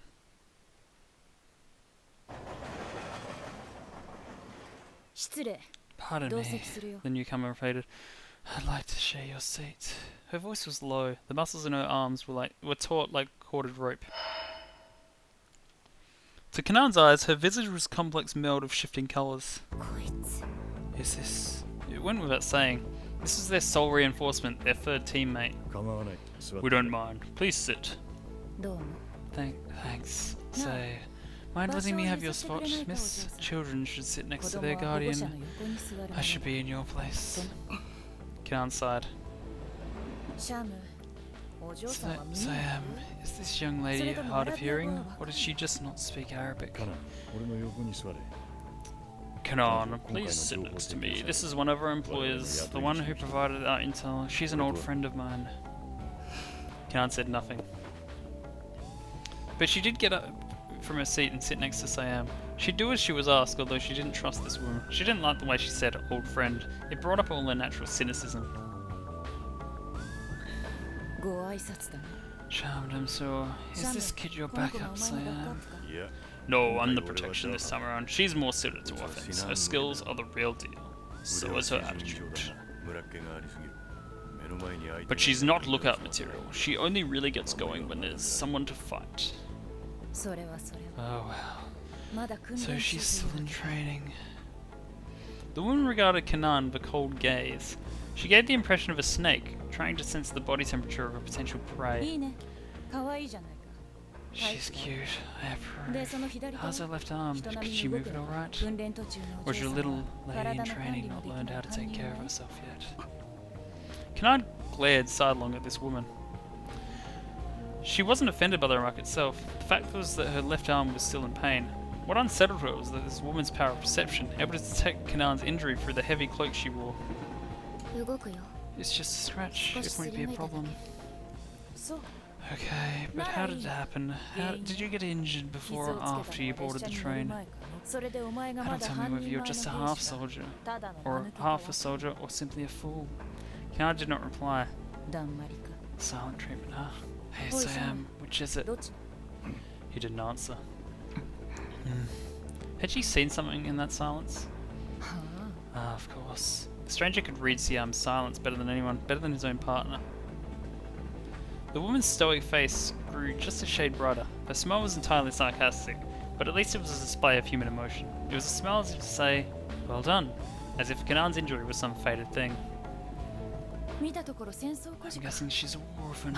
Seems you don't know 懲り either. ないなお前。 How long since she started 仕 working 込 on みは her? 何年になる？引き受けたの I took her in 2 years ago. 2 years ago, 2003, the Middle East, a war orphan. All that information taken together left no question about what battlefield she'd seen. The Iraq War. She'd lived through the long night of the war that for the winning side had been little more than a display of overwhelming resources and overwhelming technology. 安心したよ。 That's a relief. She's only half a person, but at least she's ready. では技術は I'm これか looking ら見 forward to させて seeing も her ら skills in action. おう。お前が連れて If く you る以 brought 上 her along, 一発に Sam, は鍛えら her れている training だろう must し be sufficient. Now that she'd inferred Kanan's background, the woman's enmity seemed to abate. The initial reluctance to trust each other had apparently been mutual. Kanan wasn't necessarily happy, but if this was the team Siam wanted, she would accept it. As the woman had observed, Kanan had been trained by Siam after all, and Siam's judgment was absolute. Kanan knew him as her instructor and mentor, the ideal soldier, utterly reliable. She turned her gaze away from the woman and looked out the window. The passing scenery drew out her memories of the life she'd lived over the past few years. The girl who'd lost all her relatives to the war. Tale of a child who'd never held a gun before, becoming a full-fledged soldier at the heels of a veteran mercenary. All of it came hazily drifting back into her mind.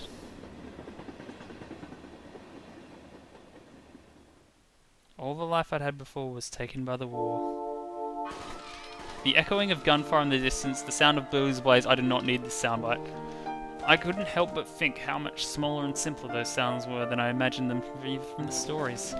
No place had seemed safer to me than my house, and it was reduced to ruin by a single artillery shell. So, someone breaks the Geneva Code in 428. Yes, no. A few moments after that blast, a group of strange men came barging in. I could hear their heavy footsteps, their coarse voice muttering, "They're dead! They're dead! We've killed them! We've killed them!"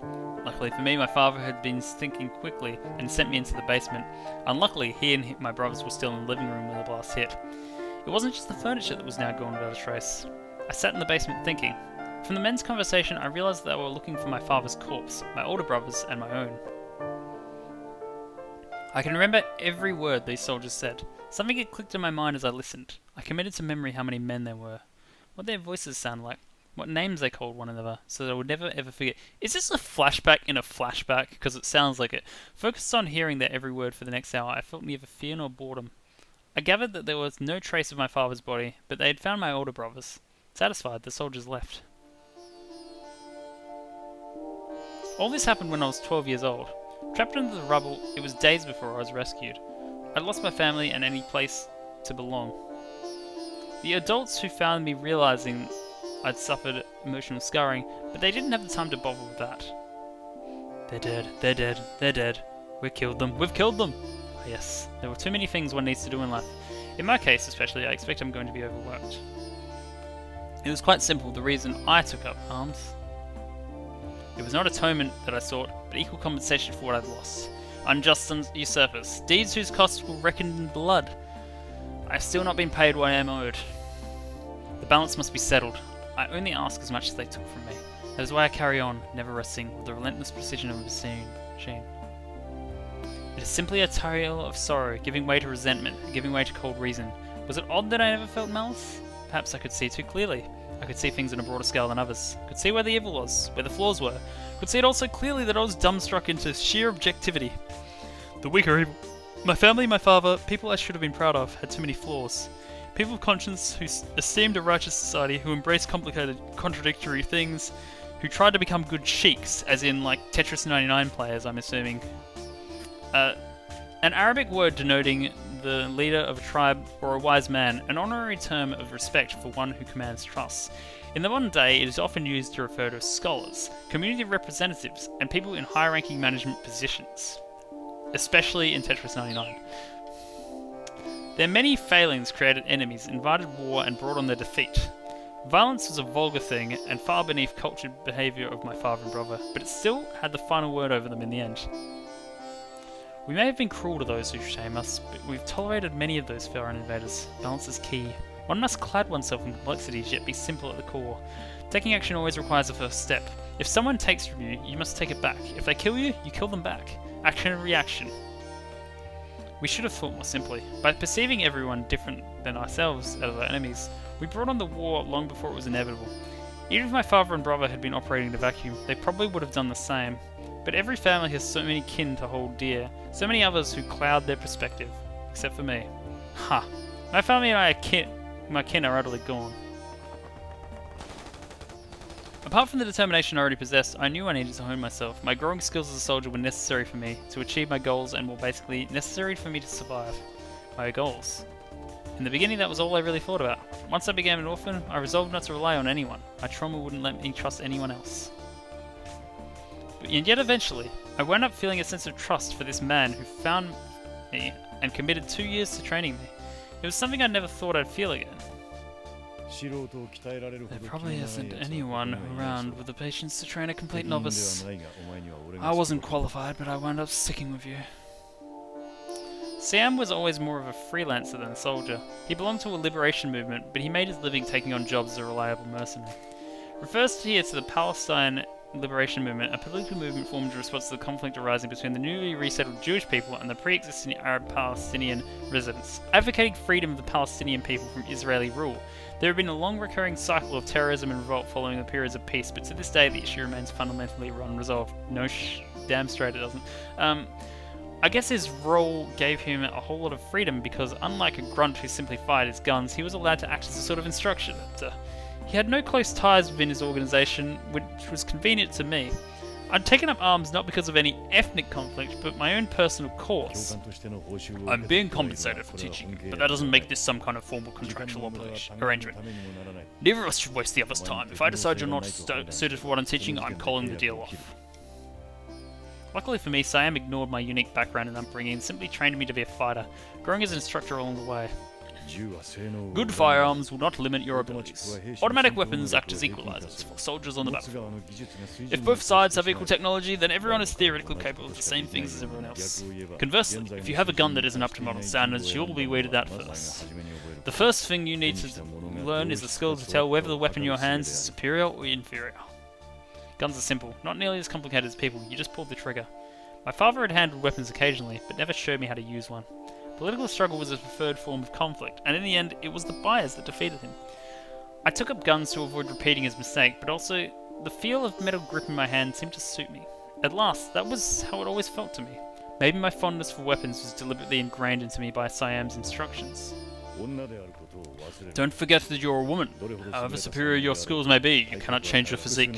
If you're facing multiple opponents with a pistol, shoot at the nearest target twice. Even if you don't hit, pivot with your knees and fire at the next enemy. Keep them all engaged, don't let them get close. I mastered the basics of that first year. I say this not out of any excess pride or self-confidence, but I was measurably the best of the soldiers other than Siam himself. After that, Siam and I began working jobs together. Siam was against it at first, but I had the ability, and he at least had the objectivity to acknowledge that fact. He was an exceptional teacher, and I was even more exceptional student. I was an ideal subordinate, an inhuman who had it, willing to use whatever I deemed useful to get an edge. I had countless brushes with death out on the battlefield. The reality of war is that people die regardless of their tech, their experience, their ability. I ought to have accepted that reality when I lost my family, but it was the battlefield that made the truth completely clear. The society into which I'd been born seeks to assign value not in monetary terms, but individual dignity and even ideologies. But only death is truly impartial. I was able to survive through all this largely thanks to Siam's aptitude. He wound up protecting me countless times when my experience put me in peril. His intervention was not out of any fondness for me, but rather a cool calculation in the interests of completing a mission. He knew I could be counted on. Never much to look at, he accrued even more scars in the course of rescuing his risk-prone student. There was almost no place that he hadn't been shot, except somehow in the head. Maybe there was a trick to that. I wanted to ask him, secretly, but there was no allowance for questions while he was my shield. I could only make such small talk once his time as my protector had come to an end. And even then, up until this very moment, there'd never been a good time to ask. I just wound up believing that Siam would never die, that no matter how many times people opened fire on him, he simply wouldn't get hit where it really mattered. That was all probably a delusion on my part, of course, but the fact is, he just didn't die. Of course, his heart had already died some time before. Bullets couldn't kill someone who was already dead. Bold words to live by. He deserved my trust. We were of the same breed, he and I. Siam would always have my back, no question. Every once in a while, a truly exceptional soldier turns up. Superhuman. Keep your mercenary career long enough, and you'll run into one sooner or later. My training was complete. I was no longer a student, but a mercenary, and this is what Siam had to tell me? I responded with sarcasm. What was this, some Hollywood script? Siam had never really joked with me before. No science fiction, this is as real as it gets. On the battlefield, individual gear and skills can only carry a soldier so far. Death comes for all souls equally. My turn could be next. After that it might be you know. But in the midst of that sort of deadly equality, there are monsters who can overturn the balance. Sam went on to tell a story of two soldiers, one wielding a revolver and one an automatic handgun. The wildly anachronistic revolver was no match for the automatic. Even disregarding the magazine size, a higher rate of fire meant superior firepower, period. A machine pistol capable of firing 3-round bursts would turn a revolver user into Swiss cheese. Typically refers to a handgun capable of automatic or semi-automatic fire, though frequently also denotes a weapon between the size of a pistol and a submachine gun because of their comparatively limited magazine capacity. Some weapons are not, however, capable of the high volume of fire or a full-size machine gun. Famous models include the Beretta 5 M93R and the Glock 18. I forgot how to read for a moment. Some modern automatic weapons are equipped with a switch that allows for the option of firing 3 bullets each time the trigger is pulled, compared to full auto mode in which the weapon will fire continuously for as long as the trigger is held down. Firing 3-round bursts allows for better conservation of ammunition and control of the weapon. It's not about the technical limitations of the revolver versus the auto, it's about the awareness of those limitations and at the same time about our own limits as soldiers. Sam went on, talking about how similar weapons could equalize their abilities of soldiers, and about how those who would remove that collar from themselves had deviated from their equilibrium. For instance, the unparalleled gunfighter capable of rapid fire like that seen in a Hollywood western, a type of character who already existed. Experts who could fan the hammer, unloading 5 shots at a target in the span of a single second. Of course, single rapid fire wasn't worth fearing, it just had been accompanied by the skill to put it on target. So Sam probably had been trying to offer an explicit example of a time exceptional human skill could surpass the capability to really available hardware. Can you tell I'm ready to finish? It had all seemed too statistical, but he had been deadly serious. Apparently he'd run into such truth breakers in the past. Born warmongers, patron saints of small arms, lucky souls, people with different physical capabilities than you or I. Natural differences in physical power, sure, but also talents perfectly suited for war, maestros of the battlefield. Do you think I won't be able to finish it? Because I was up like another hour and a half last night. 出会ってしまった兵士に who can accomplish things no Arashi soldier was able to. When you meet an enemy like that, it's like staring down a storm. Still, even according to Siam, such supermen could only deal with 3 or 4 opponents within any given moment. So assuming you had 5 more to attack, then in that moment there'd still be a problem taking them down. I was relieved. He wasn't taking them with fiction, but also wasn't telling some joke. So then what was his story all about?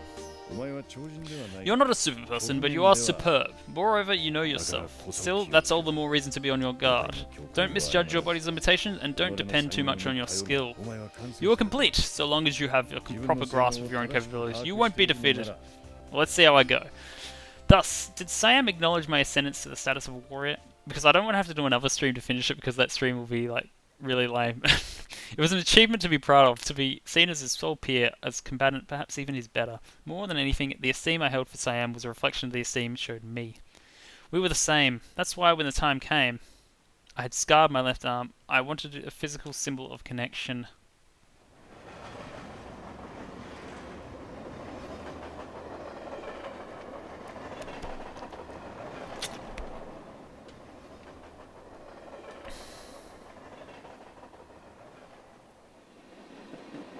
Introductions were a simple affair. Sam had no need to give his name.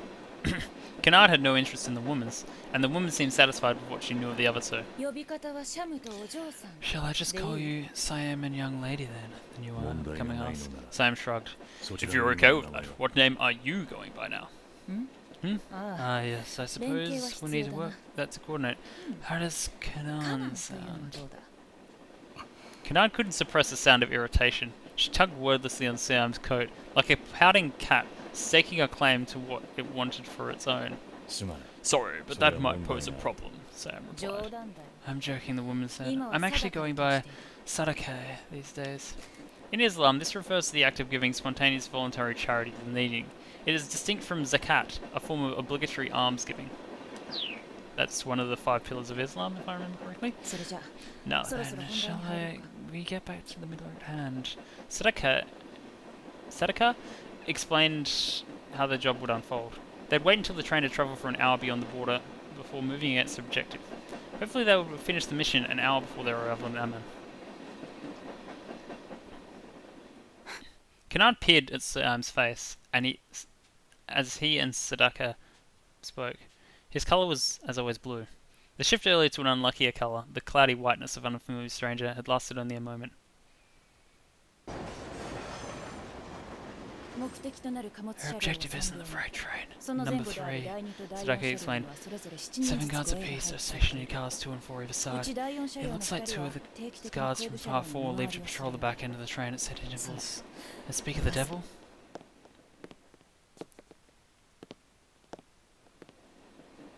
Without even shifting her gaze, Kennard could confirm the presence of 2 soldiers moving through the car in which she sat. 2 blue blotches passing by, the colour of alert escorts, rending inorganic blue. The colour of fighters skilled in the use of the guns they carried. People who were this colour usually rubbed Kennard the wrong way. Just being near them made them uncomfortable. Sam was a contradictory counterexample despite its dangerous hue. He eased the nerves. But whether the colours expressed themselves as painful or gentle didn't mean anything. The colours were merely colours, whether warm or cold. Everything was done neatly in simple colours, as if painted in run-of-the-mill materials. 列車の最後 The 部は last 同 car じ on く the 貨 train 物 is 列 also 車 a だが freight car, but こちらに everything in 積ま there れ is ているもの ordinary は至っ goods. て If 健 worse 全な comes 物 to 資だ worse, we could conceivably haul 最悪の ourselves 場 in 合 the ここに Sadaka 籠城 said. できないまあ Of course, 最大 if 弾の一つ something でも were 投げ to 込ま toss れれ in ば a おしま tear いだがね grenade or something, we'd be done for. いや交戦は避ける Let's try to stay away from any direct conflict, Sam 目 said. 撃者も The orders were 犠 to 牲者も avoid 出 both すな casualties and eyewitnesses. ことは秘密 Agreed. We infiltrate the 連 freight 中が car, 私た and ち the に気 enemy づ we くの don't は列車がアンマン won't に know 到 we were 着し in here until the train 何も arrives in かも Amman 立ち去っ and た we're 後 already か long gone. いいね Over and done. それは Perfect. では確認する Let me just confirm then. 輸送の Sam 真偽 replied. は明らか We've になる established that they're transporting the weapon. Now get our objective is to recover and get out. Any changes to that? スポン None. サー You と do し your て同 part 志の and 行 hold 動 your に期 mind. 待しまた It had been just over 5 hours since they boarded the train. Kennard felt a sense of relief that at long last the action she'd been anticipating would finally commence. Their objective was to recover the parcel in the freight car towards the front section of the train. They would infiltrate the car without alerting the guards, acquire the payload, and then disembark from the train as if they were just normal passengers. Top priority was acquiring the item. Secrecy was secondary. If it turned out that they needed the payload by force, they'd been given a permission to initiate combat. Violence was definitely on the table. If it came to that. they were detected, they'd wind up in a 3-on-14 shootout aboard a train. OK Okay, Kanan said. I know what you and I are doing, Sam. What's her job, though? Why is the sponsor even here in the そ first もそもどう place? してスポンサーが出向いてくる彼女の専門は暗号破り。 She's a code-breaking specialist. 本来なら別に Ordinarily, they wouldn't have sent the sponsor personally, but time was of the essence, and the plan fell to place yesterday. She was the only operative available to make the rendezvous. 暗号破りって And so they sent a codebreaker? そうすねるの。 Don't be like that. She's an expert at what she does. This will be a good experience for you. お前も Well, いい that's 経 pretty 験 much になる。 declaring that it's Alpha. 随分とらしく Not ない like 話 you, Sam, Sadaka said. カナンという子供 I に guess 閉ざ the され rumors たと about い you うのは going soft 本 over 当 some だ kid were true. 人一倍手が She's か just かってい causing る me だ an けだ。 epic amount of そ trouble. んな話が Why 広 is まっ it てい that る。 sort of story has been going around? No, we just 我々 heard が that you カナン picked とい up う some 優秀な extremely 人材 capable を手に入 individual れ named た Kanan. 私もまさか I こ didn't んなお expect 嬢 you to さ be んとは like 思っ this てい young なかっ lady た here, though. Well, I didn't know someone like you was our sponsor, Kanan replied. Not that we've seen much of you over the past 2 years. それは違うね You've got the wrong idea. 私は I'm 多くの only 支援 one 者 of のうちの your 一人だ many 指 supporters. 導者じゃ I'm ない not a mentor. I don't have time to play individual part in every little scuffle. そのくせ But こ you've んな got 仕 time 事 to に show 顔を up 出 in してる person for a job like this. 別件で近 As く it に来 happens, て I くれ do, Sadaka said, そのつい replied. でだよ I was already nearby, dealing with another matter. 今回はネタがネ And タ given だ the し details of 無 this 視するわけ mission, にもいか I んだ simply ろ couldn't ignore it. すればよかったの I wish you had. Sam and I can deal with this on our own. The enmity between the two had become a steady rhythm, driving along the conversation. It did make it interesting to listen to, for better or worse. 定か。 What do you mean by another So matter, big Sadaka? temple. Sam asks. 何か問題でも。 Were you here because there was another problem? Oh. Kanan was intrigued. Sam wasn't the kind of person to ask irrelevant questions. Had he twigged something that might affect the mission? Whatever the case, Sadaka smiled pleasantly. プロジェクトの一つに問 An 題が issue 出てきた cropped up in one of our 人材の調 projects. 査と I've been looking into the personnel involved, along with a flaw in the weapon. そうだな Here's an example. How would you feel if you were dealing with a gun that you expected to be quite lethal, but which an observer claimed had no effect 当たった whatsoever? の何それ What's that supposed to そんな mean? の不 You're 具 not 合 talking どこ about ろ a flaw の there, 話じゃない Kanan said. れっきとした欠 It 陥 would just 商 be a 品じゃん completely defective piece of hardware.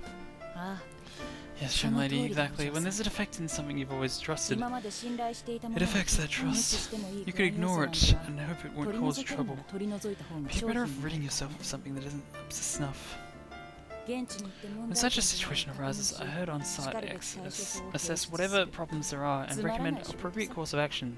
It's a boring job. 近頃はこん These な days I'm 駒 practically 遣いばかり made. だ As a code breaker, Code more a risk breaker, breaker, right. you could say. そう I see, so you act all 偉そうにし important, てる and けど then that doesn't change the 誰 fact か you're の駒 just 遣い running だ errands. まったくだ Through a battlefield, yes. Sadaka brushed aside Kanan's insult with an air of confidence. Kanan scowled. The woman was so sure of herself. She turned away and gazed at the scenery outside, and realized the snack she'd been gnawing on was gone. シャム Sam, Kanan hissed. 今日は多いな。 Take it easy, So Kanan, many from Sam them. said. I know you're under a lot of stress.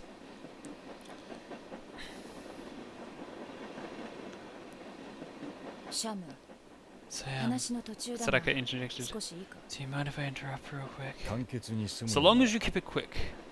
あ Wait, あさっきから気になっていたんだが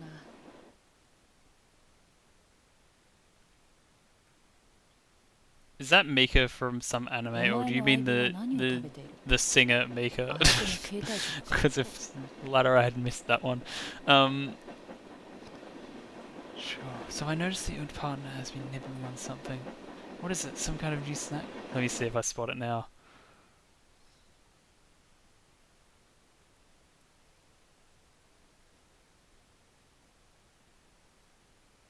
I'm not sure I see it actually. And I know a lot of his songs.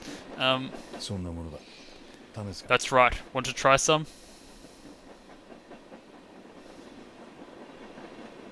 Oh, okay. Take it easy. Yep. I do know that one. That was actually not a hit in Australia, but it was on TV a lot at the time. Without saying anything, Sadaka took one of the offered treats. She tore open the paper's wrapper on one end and then stuck the contents between her teeth like a cigarette, just as Kanan had. Kanan watched her resentfully, knowing what she was tasting. A simple, unpretentious sweetness. The purity concealed of concentrated sugar. ではなく Sugar, そんな Sadaka ただ said. の砂糖じゃない Is か it これ really all this is? ああ Yes, hardened sticks of sugar. They're dried and formed into shapes. We've become big fans ever since we found them in a market.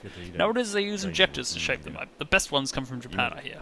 Kanaan focused on gnawing her own stick, not really listening to Siam's explanation. There was a brief silence. Sadaka let out a sullen sniff.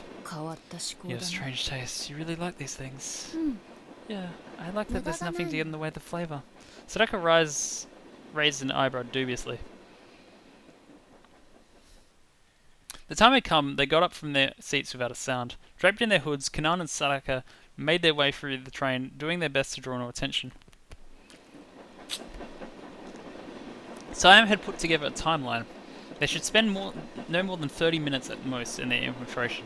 In addition to the soldiers stationed at the passenger cars, it was possible that the enemy had also lookout disguised as normal passengers. A seat left open far too long might have aroused unwanted suspicion.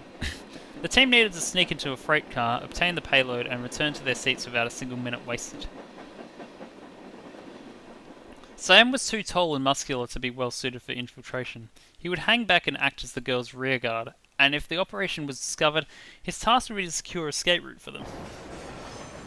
最後尾に着いた We're in 向こう position, の朝 Sadaka called on one of the tiny voice-acted radios that the crew carried. Synchronized watches. She and Kanaan prepared to make their way to the final objective in the freight car up ahead. Despite their clashing personalities, they all moved almost like twins as they went about their work. It was evidence that the training had instilled them with similar priorities.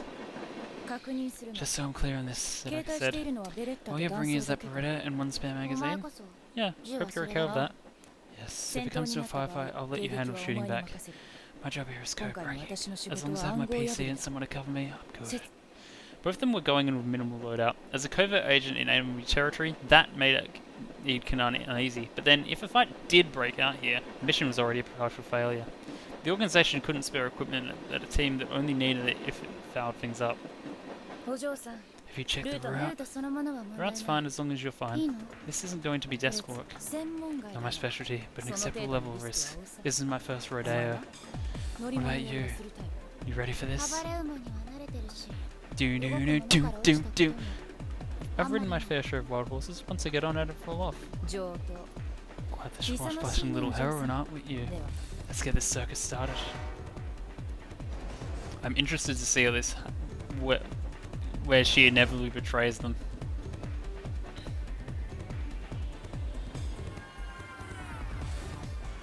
The garb that the two girls wore under their cloaks was quite different from the norm for Middle Eastern women. Aside from the fact that one wore red and the other black, the outfits were rather similar. Both of them are dressed for maximum freedom of movement. 潜入経路に問題はな No い problem with 行 the 動を開始する infiltration route, Sadaka reported. We're on the move. With all the casual air of a traveller going for a stroll and without hesitation whatsoever, she headed for the outside of a train. No problems with the infiltration route, we're on the move. The call cut out. From here on, the team would retain radio silence except in case of emergency. As the girls back up, Siam had to decide on a course of action. He could try making his way through the inside of the train, heading straight towards the sequestered freight train car. It would make him obvious, but that would at least draw the guards' attention onto him for a time. He had no intention of trying to get on the freight car himself, of course. His goal was simply to draw the guards' eyes. He could claim to be on his way to meet a friend.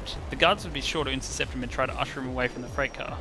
While that was going on, Kanaan and Sadaka would hopefully be able to sneak inside. But it seemed it wasn't going to be an option. There were no ordinary passengers in the car where the guards were posted. If the thing they were protecting was what Siam thought it was, these guards would be good. Any unusual action he took would provoke them, and only heighten their alertness. He didn't want to do anything to complicate things with the girls. He decided his best course of action was just to stay ready in case things went bottoms up. He checked the gun he'd hidden at his feet. Then he pictured in his mind the guards, his nearest compartment, their builds, their gear, their positions. Veteran fighter though he was, he could think of no good way to make up for the sheer difference in numbers. If a fight did break out, it would still be 1 against 7. To break through an enemy position held by soldiers who knew what they were doing, they'd had to be completely abandon their own better judgment. Those who are willing to rise above themselves may overcome any stroke of luck. Beta. He was reminded of a story he was being told as a student, a fable involving a board game. Life was represented by the board. It was the game of life. It was a clear, defined endpoint. One proceeded towards that end, but dire pitfalls had been set up along the way to the goal. It was a valuable lesson. One shouldn't have a goal in life. Rather, one shouldn't think of the end as a goal. The proper way to live one's life was to realize it was already over. One must focus on the moment. This game of striving for the goal, for the end, was just a way of rushing headlong towards one's death. The priorities were backwards. One shouldn't have a goal in life. One should seek meaning in oneself.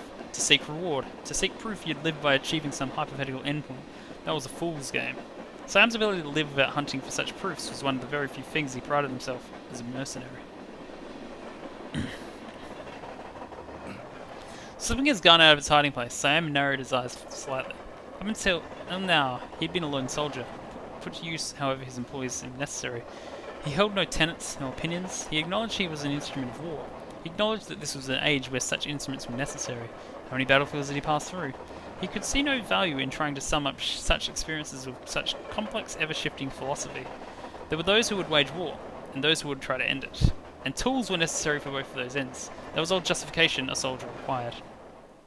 Warriors fought, and then they died. There was no room for anything resembling a normal life. That's who they were, demons not men. To Siam, to this mercenary, this was a simple fact. His watch showed that 6 minutes had passed. 24 minutes to go. By then they would all know if they'd failed or succeeded. It was too long and yet too short, a gulf of time for him to fill with his own rusting memories. Shit, another flashback in a flashback.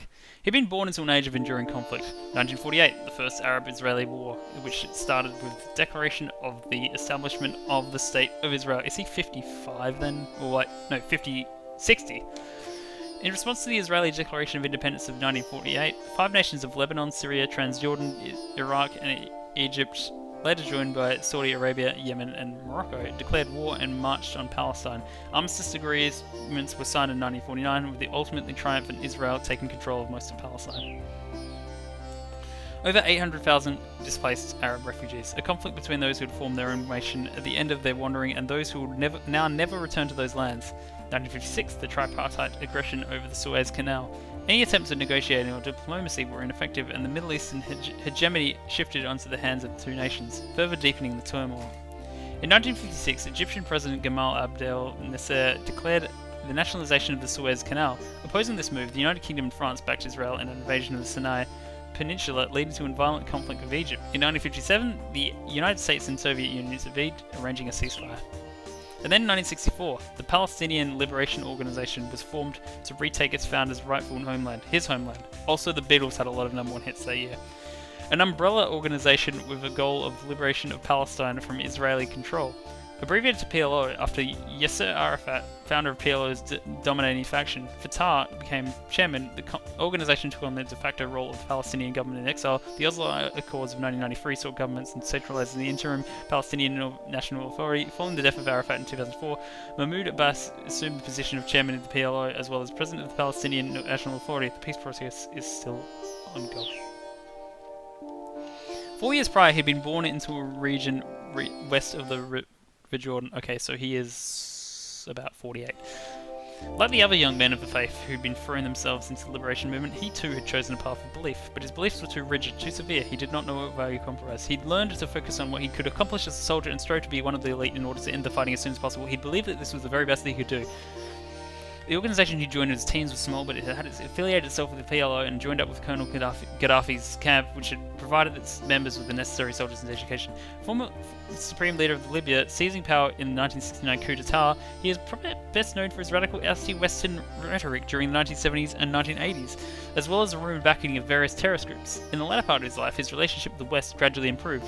He played a leadership role in the formation of the African Union in 2002, becoming its chairman in 2009. Gaddafi was deposed and killed in 2011 by rebel forces in the Libyan civil war. How far do you reckon I am? No.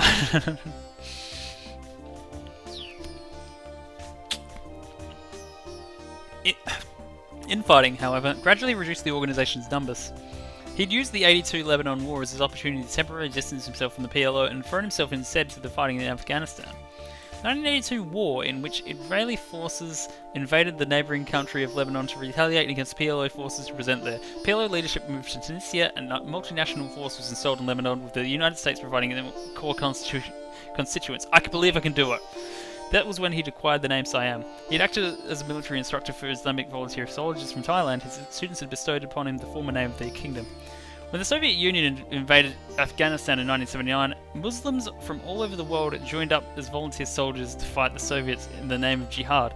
After the withdrawal of Soviet forces, these volunteer soldiers did not completely lose ties with one another. Some of them went on to form international networks such as Al-Qaeda. I'm curious also, how close is JP to the end of Higurashi?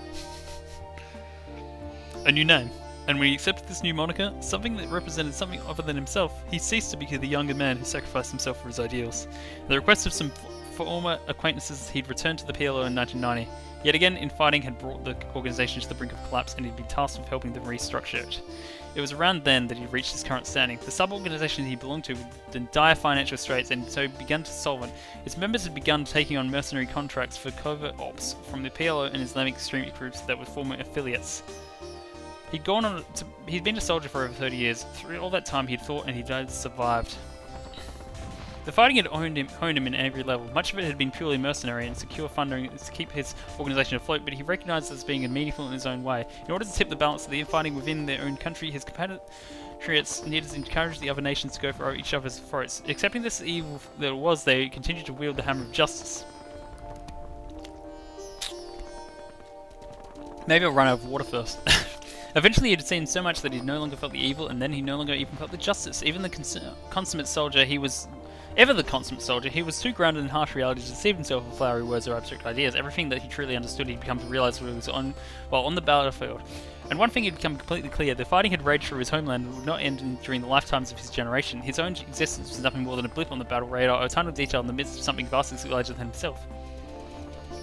Bit by bit, his once rigid faith gave way to something more nihilistic. Times changed and so did values at some point.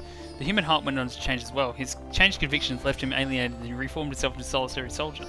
He longed for battle yet felt no commitment to any particular conflict. And so, despite his legendary record in the uniform, he became a mercenary outside of military establishment. His compatriots began to view him as nothing more than a warmonger who fought without beliefs, and they were not so far from wrong. No longer a true partisan of any cause, what he was much harder to fight. Ultimately, he was a jack of all trades. Recruit training, guarding VIPs, intelligence operations, subversive activities, he tackled them all. One thing led to another until he arrived at the last major job he'd undertaken as a soldier. The theatre was the Iraq War. There was a battle on the fridges unrelated to the main conflict itself. And there he'd found a girl who'd lost everything. Her kin, her community, all victims of collateral damage. The tragedy that struck her as unfolded in a single day. When Sam found a chance discovery as he was making his way through the area, it was a miracle that she was even breathing.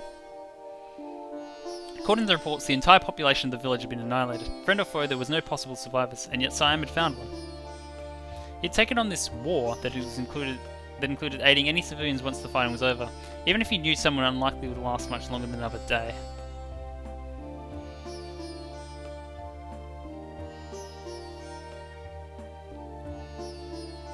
And yet, in defiance of his expectations, the girl clung on desperately to life. She pulled herself back from the brink of death, pieced her broken psyche back together, and declared that she wanted to live. Easier said than done. This child had no relatives, and all records of her family had been wiped out. In order for her to live, she would need to be reborn as a soldier.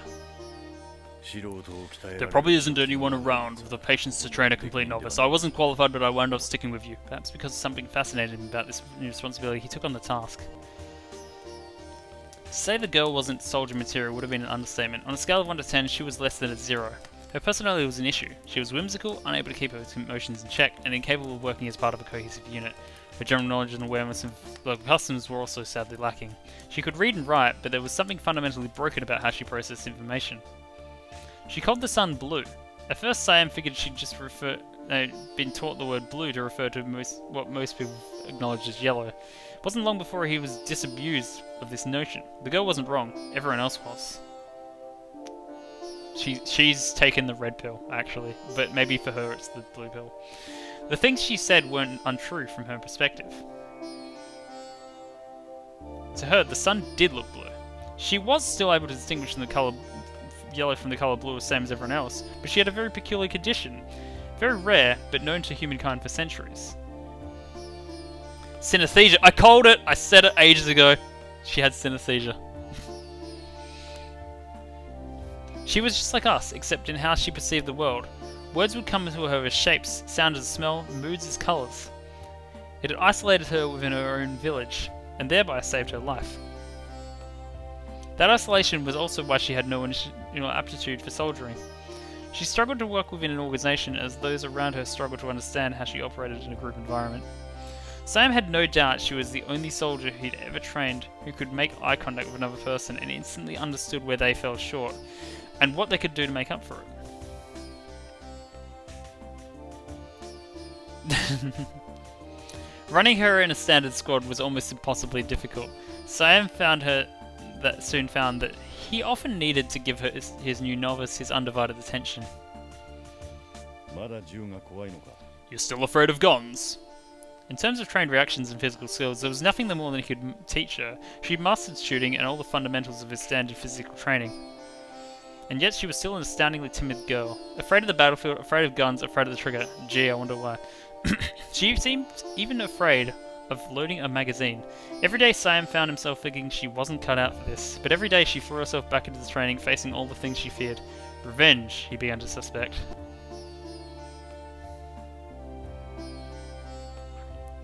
At least she doesn't have prosopagnosia, though. No doubt she wanted the ability to fight so that she could strike back at the nameless bunch who'd taken her village and her family away from her. She wants to be like me, Sam thought. She wants to kill. No, she wanted the strength to be able to kill, and then immediately put that killing behind her. その必要はない You don't have to be afraid of guns, you know. You fear death because you've known safety. Leave the fear behind. You need to conquer your past, but you also can't forget that safety does exist in this world. She was still a respectable human being, not a soldier. He and her were cut from a different cloth. Realizing that made him wonder if there was anything he could truly teach her. 当たり前の Sharpshooting is all about the fundamentals, he said. Fire in the targets within range. Fire from cover. Fire first. That's it. Easy to remember, but hard to pull off. Make it your own. Oh, and one other thing. If you do get into a gunfight, make sure the other guy never gets back up again.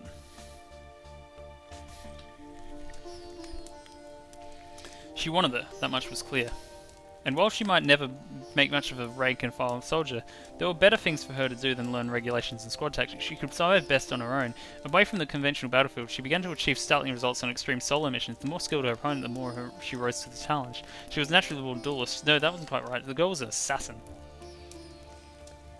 Sam had to admit that she improved each and every day. The almost daily change of her pace was good for him as a teacher. The only problem was the source of her motivation. You're still thinking about revenge, aren't you? She fell into a typical sullen silence, a scolded child unwilling to tell a lie. Inwardly, Siam acknowledged his misstep in judgment. She might have the makings of a perfect assassin, but the assassin life would never be a good fit for her. それはいい Good, 復讐 he は said. 忘れろ Hold on to your vengeance. Actually, this guy kind of looks like Ace right here. 一族の血で食わせ Repay the insult to your people. But don't stop there, you're capable of much, much more. Don't become the machine stuck repeating the same motions. Take the easy way out. Give yourself over to hatred, and you'll die inside. Maybe there were no more physical skills to teach her, but he still needed to give this girl the mental training a warrior required to survive. 覚えておけ Remember this, Kanan. Hatred for its own 歴史に sake で当たっては is 意味がない meaningless. If your hatred isn't tempered by a sense of duty, you will be lost. That lesson, more than admonishment, was the one thing he'd held on to in the wake of his own disillusionment. His heart bore scars that he'd never heal. Revenge was a prize without reward, claiming it would break you if your heart was made of anything less than steel, and so he told her to harden her heart into something that could not be broken. He only hoped there was enough. Even steel wore away after time, bit by bit. I can't wait for Alphard's flashback. A year had passed since then. A year had felt like a day. Now one thing in particular rose in his mind. Before this job, perhaps for the first time ever, Kanan asked him for something. She wanted the tattoo just like his. He had no choice but to agree. There had been still one day to go before their job, and they'd gotten it done on location before boarding the train. That tattoo, a snake, represented bad luck and the loneliness of the locals. Is this where she ended herself? She didn't care. She saw in a kindred spirit, a creature driven by the same nothingness that fueled herself and Siam, the timid girl and that black snake. If he gave himself over to sentiment, he might have said that the black snake looked somewhat uncomfortable there, coiled on this arm of the girl bent on survival.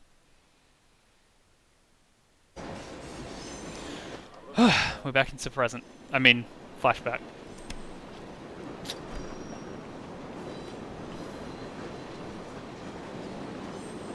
Oh shit. That would be terrifying on so many levels. Kanan and Sadaka slithered silently on the underside of the train, suspended above the tires hurtling past beneath them. The slightest mistake, and whoever made it would be instantly reduced to an unrecognizable smear of meat. Also, like, she's carrying a laptop? Hey, said Arceus, pick up the pace. She was taking point. Kanan silently complied. She concealed her foul mood, but not so well that Sakaka could see. Clearly she didn't like their chosen route.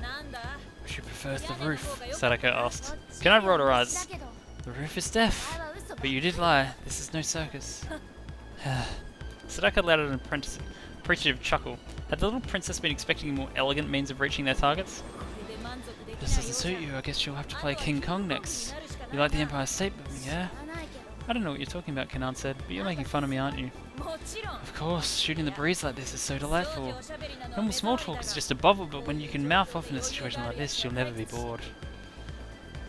Kanan furrowed her brow. She might not ever find it in herself to like Sadako, but she did like that they shared a very quirky sense of humour. The doors to the freight car were shut with combination locks. It seemed like an outdated technology protecting the classified material the car was carrying. Evidently, the enemy had been forced to make use of what they had available. Sadako quickly punched in a numerical sequence and the lock opened. She acquired the code sequence before arriving on the train. Due diligence for a code breaker.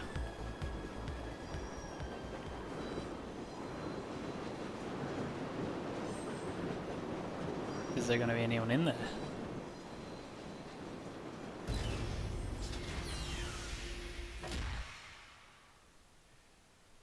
Mr. Ratchet. なんだ守りは扉のロ What's ックだけ that? か What? That's there the security? Sadako said as she stepped into the 中に car. 何人か I い was ると思っ suspecting た a んだ crowd が inside. Either they're really confident or Security complete に自信が idiots.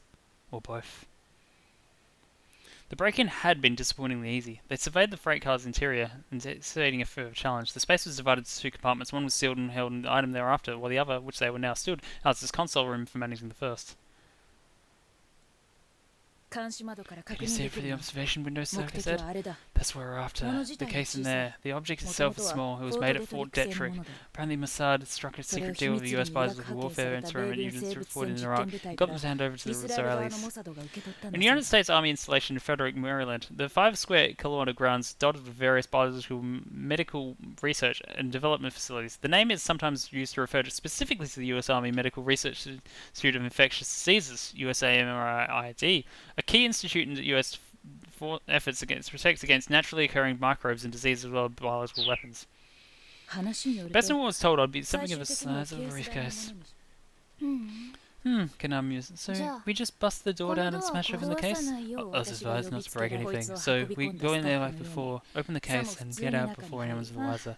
お前は You just 休んで sit いてくれ tight. You're part of the job as そっちの soon. 仕事は護衛が They'd いた be 時の guards. 梅 The 雨 rest 払 of いだ this is からな my area of 刑法軍 expertise. だで You can work at that console? いや I brought my 持参 own, してい but る what a mess, Sadako scowled at the slapdash array of しか electronics. しなんだ Talk な about a headache. All these exposed cables. Is someone's idea of a joke? I was looking forward to a challenge, but this is a lowly budget internet cafe level. Sadako grumbled as she hooked up her laptop. The security here was laughable, even considering how much of a rush the enemy had been to arrange the weapon transfer. It looked like she needed to do a little more than input the password that Sheik had given her into the terminal. Hi, Sheik. まったく It's like they weren't なんて worried 危機 about 感 the のなさだ counterintelligence at all. 信じられない Israeli is それ seriously でも this イスラエル lax? You know, Israeli 名誉のた IT めに言って engineers おく are が supposed to be better イ than スラエ this. ルの IT How 技 could 術 this は優 level 秀 of なんだ idiot strike a deal with the だ US からこの military? バカども Or と are 取 both 引するんだ sides 米 just 軍は this dim-witted? うるさいな Come now, Kanan お前 murmured. You like Pentium Pentium M, M とか大好 don't きだ you? ろ A CPU released by Intel Corporation, originally developed in Israel. Its design focused on power conservation for use in laptop computers. Its compact size and brand appeal making it popular in many countries, including Japan. 嫌いなものか Okay, not. イスラエルの技術者 Israeli は世界で一番ク engineers are ー the ル coolest. Kanan frowned. She might be loath to admit it, but their opinions were really were very similar.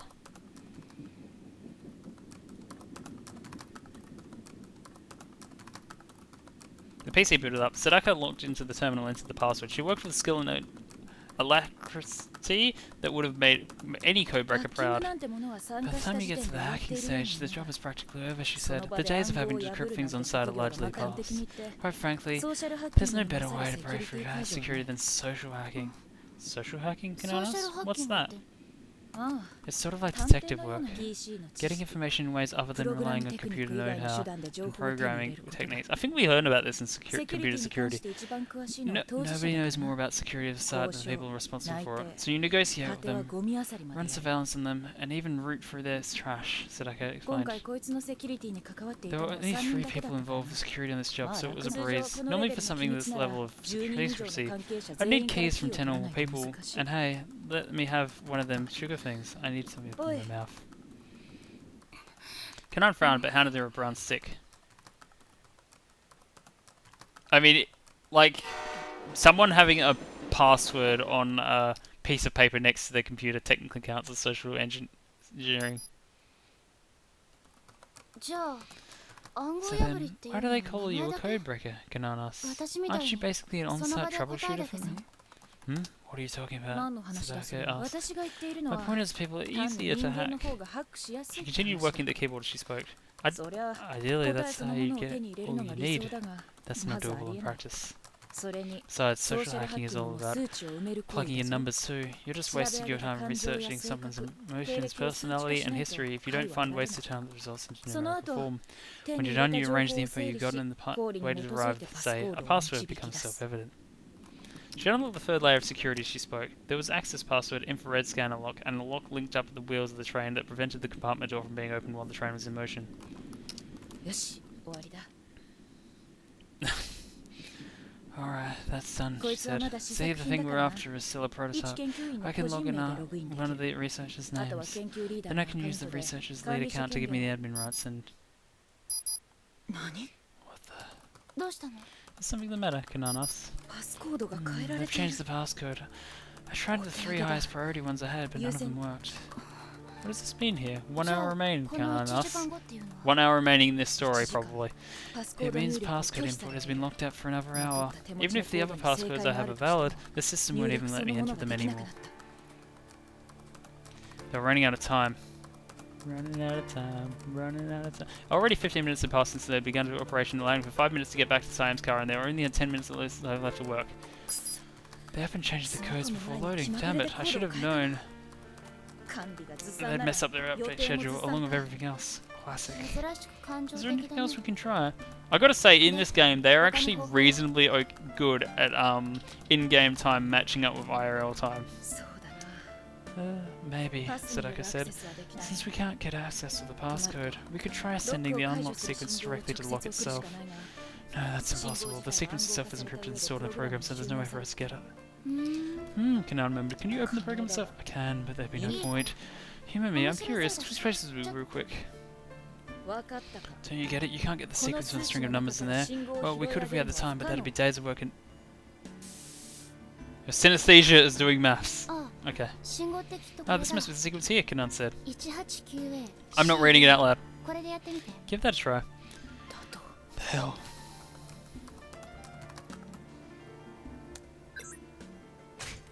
当たった Did that work? If it did, I have to... I get あの what's... 中の to have what's 私 inside. Sadaka swallowed wordlessly. She should have been happy. The first stage of her job was finished after all. Still, 共感覚 synesthesia, she said.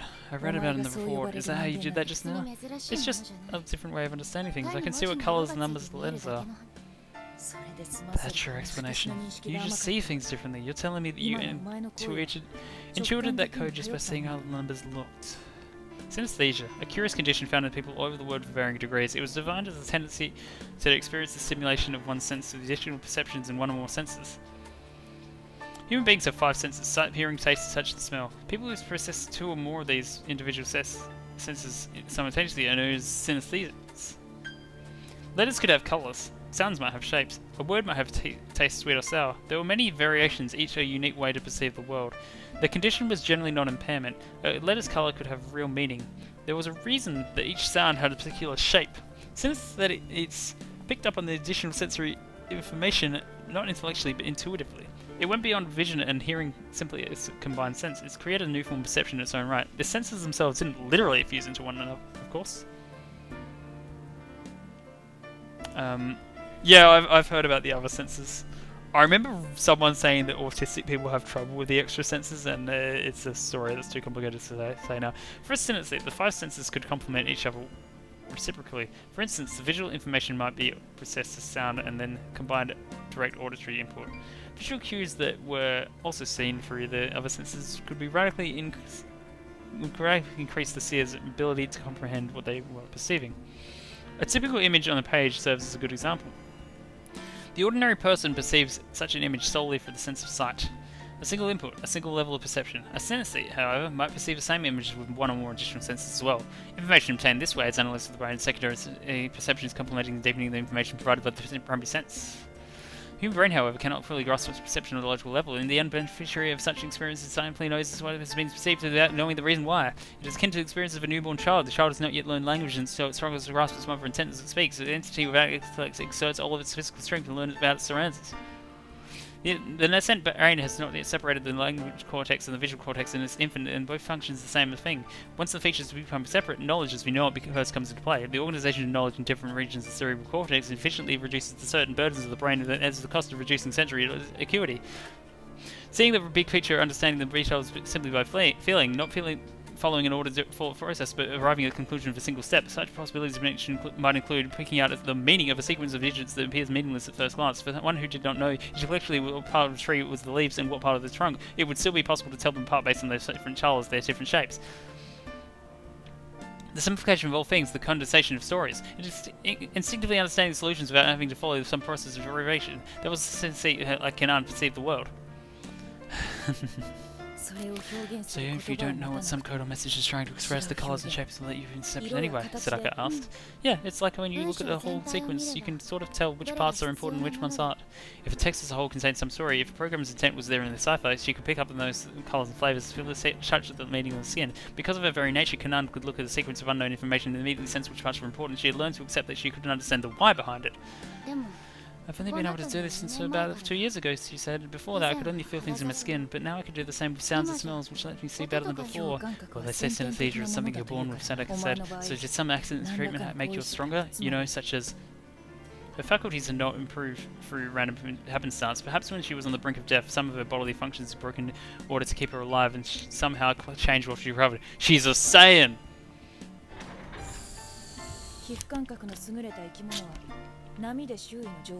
They say creatures with unusual tactile acuity picked up information on surroundings through the waves. Are the perceptions something like that? Sort of, maybe. I'm not really sure, but I can see my surroundings almost as if they were made of waves when I want to.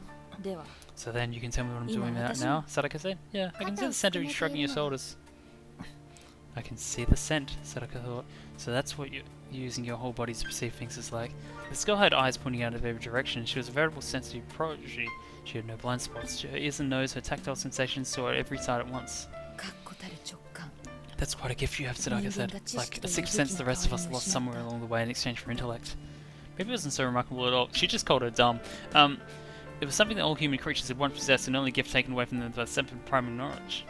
Progress, not regression, had cost mankind that capability. Sometimes true evolution necessitated the loss of superior power in order for species to thrive. Humans have grown more complex through language, culture, and thought. The only creatures on Earth's existence themselves from their animal nature. And what was it they lost? The trick of knowing only answers at a look. To receive an answer without thinking, that there's nothing more than abandonment of thought.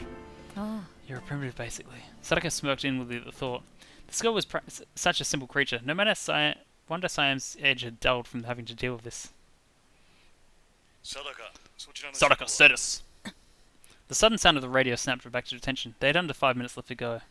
No problem, things went a little awry, but the young lady here managed to resolve it. Roger that, try to hurry. The guards have started harassing passengers here. Something about a spy, we've got 2 minutes tops. Same as over there, Sadaka replied.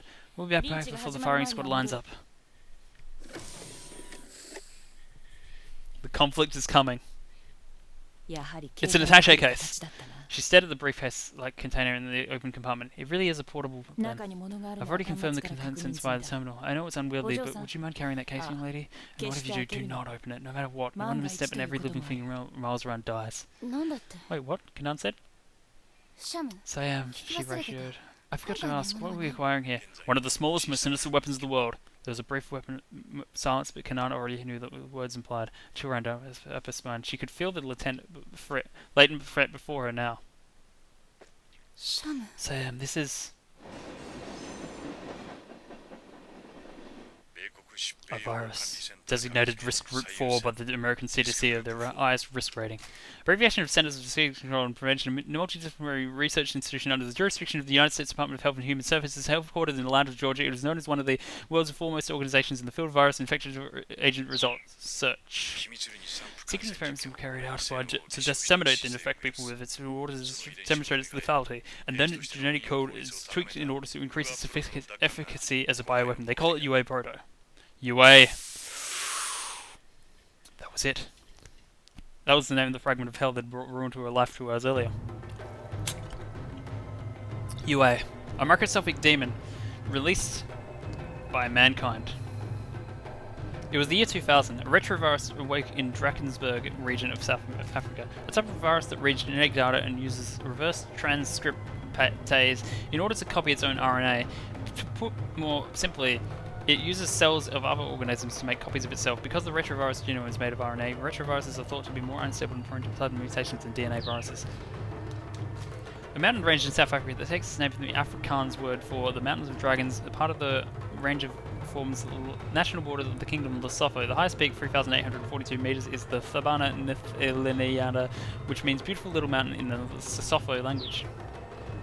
Deforestation carried out in the name of advancing national development unleashed a pathogen upon the land, rapidly infected the local village. The virus's combination of a high lethality rate and a high infection rate wiped out the entire village in a matter of days. The South African government carried out this radical sterilization procedures, burning down the forest in a several kilometre radius. Luckily, the virus was still vulnerable, and the sterilization went successful until 3 years later, when agents from another nation collected samples of the virus in the same buildings and began researching the military application. They've improved the virus, successfully created a weaponized prototype, was able to work. The accused of violence already engulfed in the flames of war at its test site. Under cover of the conflict in Iraq, the weapon makers carried out their experiment. The virus was unleashed and the village vanished. The lethality rate was over 90%. The infection rate with the pathogen was exceptionally high. This was a tiny demon invisible with the naked eye that had taken everything from the young girl named Kanan.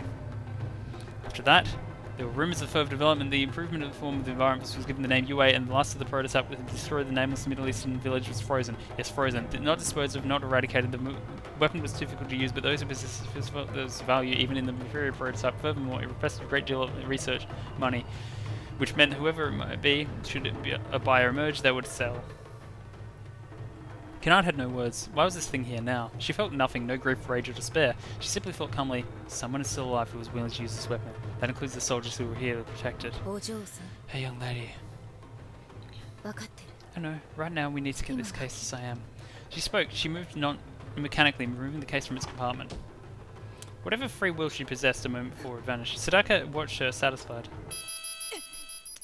Nice! Also, randomly, she looks like Natsuhi here in this image. Then both girls stiffened with alarm. The message appeared on the monitor. Case connection broken. Security breach possible. If disconnection is on for a second, alert broadcast will commence. Did you disable the alarms, Kanan Sanov? Complain later. We'll never get to reconnect in time. Call Sam now. The call was brief and the conclusion was clear. The apparent motives of the job had changed. A fight was unavoidable and they would need to strike first. Sam, Just listen, I'll neutralize the guards in the rear car. While I do, keep pressure on the wheels up front. Once I've secured the rear, give you the signal to fall back. For the time being, Kanan and Sadaka were trapped. There were 7 hostiles ahead of them and 7 more behind. All the girls could do now was set up the freight car to buy themselves time. And yet, I think this calls for a more aggressive solution. Kanan, wait!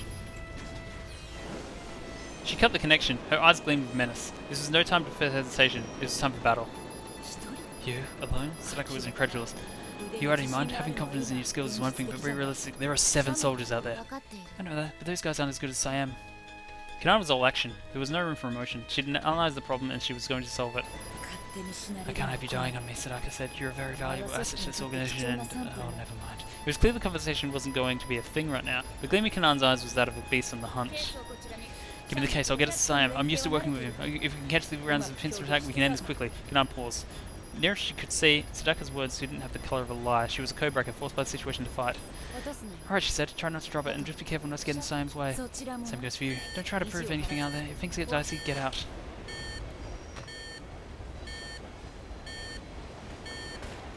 She could smell combat. The sound of the wheels and the colour of the wind were both a frigid blue. Honestly, Kanan remembered to herself, if it was going to chum by this, why would he even need her anyway? Sadaka's colour bothered her far more than that of forthcoming slaughter.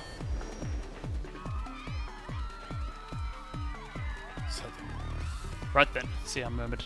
The car devolved into chaos. The guards barked out orders forbidding anyone to leave their seats. They brandished their guns as they interrogated one traveller after another. The passengers were quaking with fear. While the train was passing through a country, the local government held police authority on board. The soldiers bullying the passengers were Jordanian.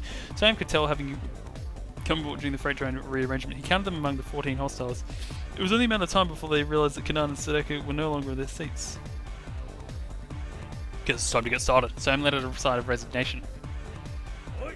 Hey, you get back in your seat. Now things were getting interesting.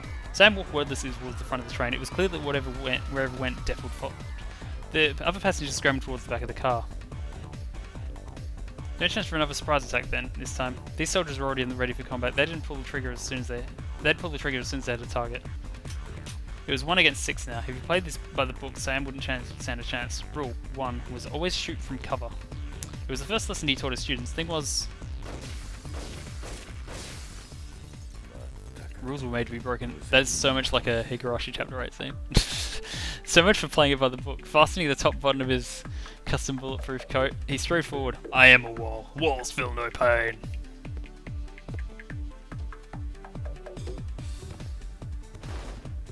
He opened the door. Bullets ricocheted all around. He cased his enemies, assessed their firepower. He might get injured, but he was confident he wouldn't go down. Right now, there were only 2 guards in the dining car ahead. Time to improvise. Barging on dinner like this, where are my manners? His innards were hurting, his bones creaked, but he fought to keep his aim steady. He had some internal bleeding, but nothing he couldn't power through. Sorry, never was heartbroken. He took another step forward. Reckless maybe, but he didn't deal with these before reinforcements came. Well, no point worrying about that now. Not when there were people left to kill. Just like that, he was down to 3. The worst was yet to come, and his body would bear the brunt of it. Still, Sam was unafraid. He was dead from the beginning, a walking corpse. He traded his courage for passion, from emptiness without fear. Kanan's heart beat with the blaring alarm, but her mind was clear. With mechanical coolness, she considered her orders and the time she had available to carry them out. She inferred the positions of her 7 targets, assessed the potential for a strategy that could overcome 7-to-1 odds, and picked her moment. I don't think 7-to-1 odds work like that, but okay. This she did by instinct. Kanan didn't need to think. She let out the hard soles of her shoes, slapped down on the roof of the train car as she ran. That should get their attention. Up top!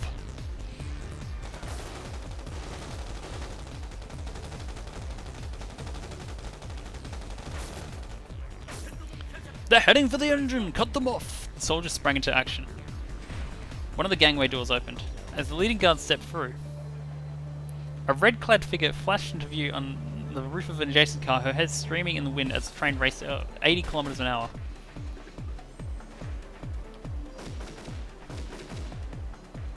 She fired twice. Her trigger control was flawless, aided by the lightweight slide of a short recoil operation of a Beretta. One instant, 2 targets right between her eyes. Trigger controls assured her ability to precisely manipulate a firearm's trigger. Although ostensibly a simple movement, it takes considerable skill to break a shot cleanly and quickly reset for a follow-up shot. Good technique is essential for shooting accuracy at speed. Okay, Gears of War. A type of operating system used in most auto-loading pistols, as well as some machine guns. A mechanism using recoil generated by the machine's weapons firing to quickly load the next round into position.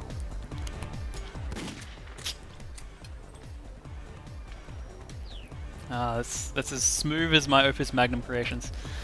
It should have been 3. The strike should have worked.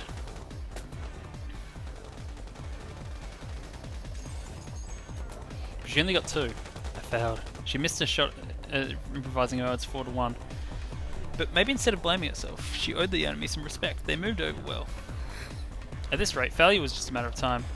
She didn't have the firepower to go up against 5 well-armed opponents head-on.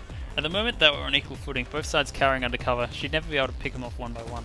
Sooner or later, the soldiers would realise that they could lay down enough suppressive fire to force her to stay down while some rushed her position. And if she tried to rush them instead, the instant she emerged from behind her seat, she'd fall victim to a hail of bullets. Kanan sighed. For a moment, it was a stalemate. She couldn't see the enemy and they couldn't see her. But she heard one of the soldiers. No capture unnecessary, just eliminate, cover me. The guards were using hand signals, but Kanan could perceive them as sounds. There. The vibration of the guards' movement, the sound of breathing, the scent of gunpowder, that was enough. They weren't on equal footing anymore. Her 5 heightened senses melded into a single potent awareness. The enemy was her turf now. The angle of the floor and the walls, and the strength and positioning of the wooden seats, and the humidity of the air, and subtle cues of fiction and impact, there was nothing she could not detect. Her synesthetic perception precisely mapped the interior of the car inside her mind, showing her everything that she might need to know. There was no vague impression or rough calculation. She had innate grasp of the exact spatial relationships with everything of this limited battlefield. Now all she had to do was wait for the approaching enemy soldier to reveal the last bit of information she needed. Man down! How the hell did she shoot from there? She could feel the girl's confusion. Her snapshot shouldn't have landed. Yet it caught the advancing soldier right between the eyes. The survivors were breathing raggedly now, even their lungs betraying their alarm.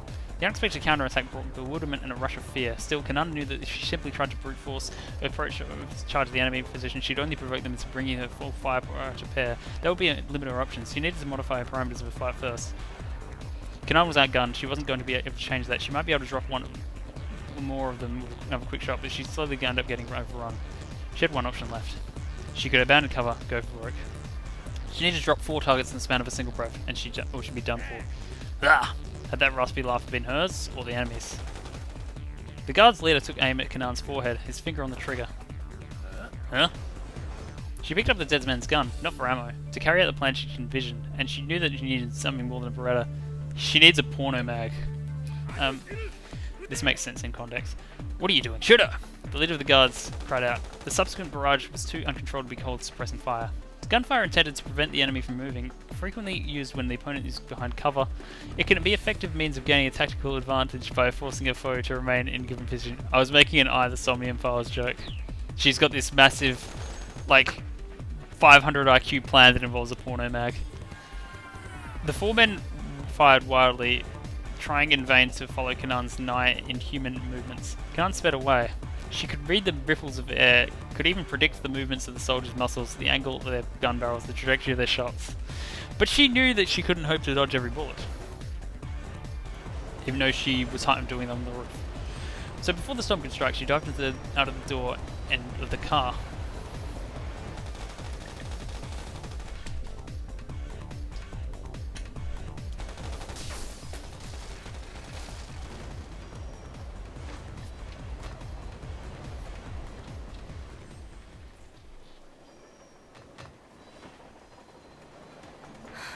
Phew. Okay, but how does Siam go? She let out a soft sigh as the combined senses began to distinct once more. She needed to neutralize 4 targets in the span of a single breath, and that was precisely what she'd done. See, look at that, she said. Now that's what I call a circus. She landed with a flourish back inside the train car.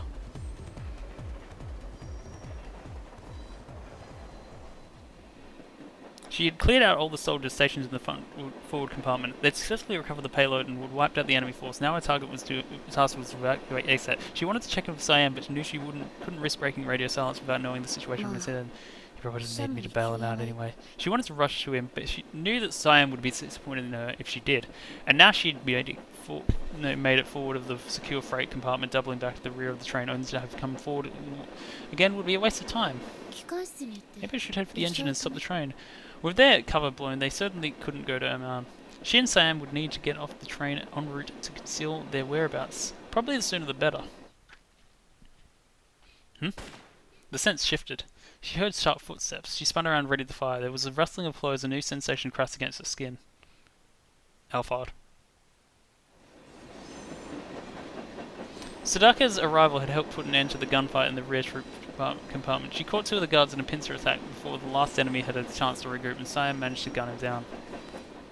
Reckless as ever, Siam. You know, at least your age, you really need to stop letting yourself get shot. Sadaka strolled over to him, only after confirming that all the guards had been neutralized did Siam finally let his mindset shift from combat readiness to simple high alert. I only did as much as was necessary, he said. I knew you'd show up. I wanted to give them an obvious target so they'd leave their rear exposed. The tension between them eased. It had been years since they'd been alone in the same room together. Still, that strategy isn't like you, Sadaka said. Why didn't you fall back to the next car? That's what you should have done. Tactical retreat, keep them disrupted and on the move. Sam considered. Maybe it really hadn't been necessary to make this car into a battleground. If it had accomplished one thing, allowing the fleeing passengers a chance to make it to safety. まさかとは思う Don't tell me you've finally grown a conscience, Sadaka said, as if she read his mind. 雇い主 I'm just thinking about our employer. With our cover blown, the enemy might have been able to ID us. Had to do what I could to make sure you guys wouldn't get a bad reputation from the Liberation Front. うう If you say so, Sadaka 今 said. 回の件は So this ウイル was ス兵器 all の over the ために UA, 持ち出 which そうと means したイス a ラエル little 側は spate of 非になった bloodshed is on the Israelis for trying to get their hands on some あ weaponized くまで virus. 我々が鉄槌を And 下 we're す just のは meting out punishment to the thieves. I suppose it's a good thing if you say so, but it leaves a bad taste in my mouth. Also, だって neither of us like wasted effort. せっかく守った Look の at に all the trouble I've put you Muda. through.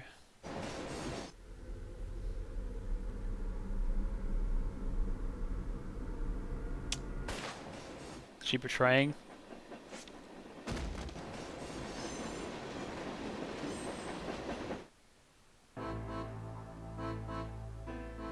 さて Alright, Sam, I'm going to tell you two things. First, I'm going to be taking this case. Second, I'm not going to leave anyone alive to know about it. No witnesses, including you.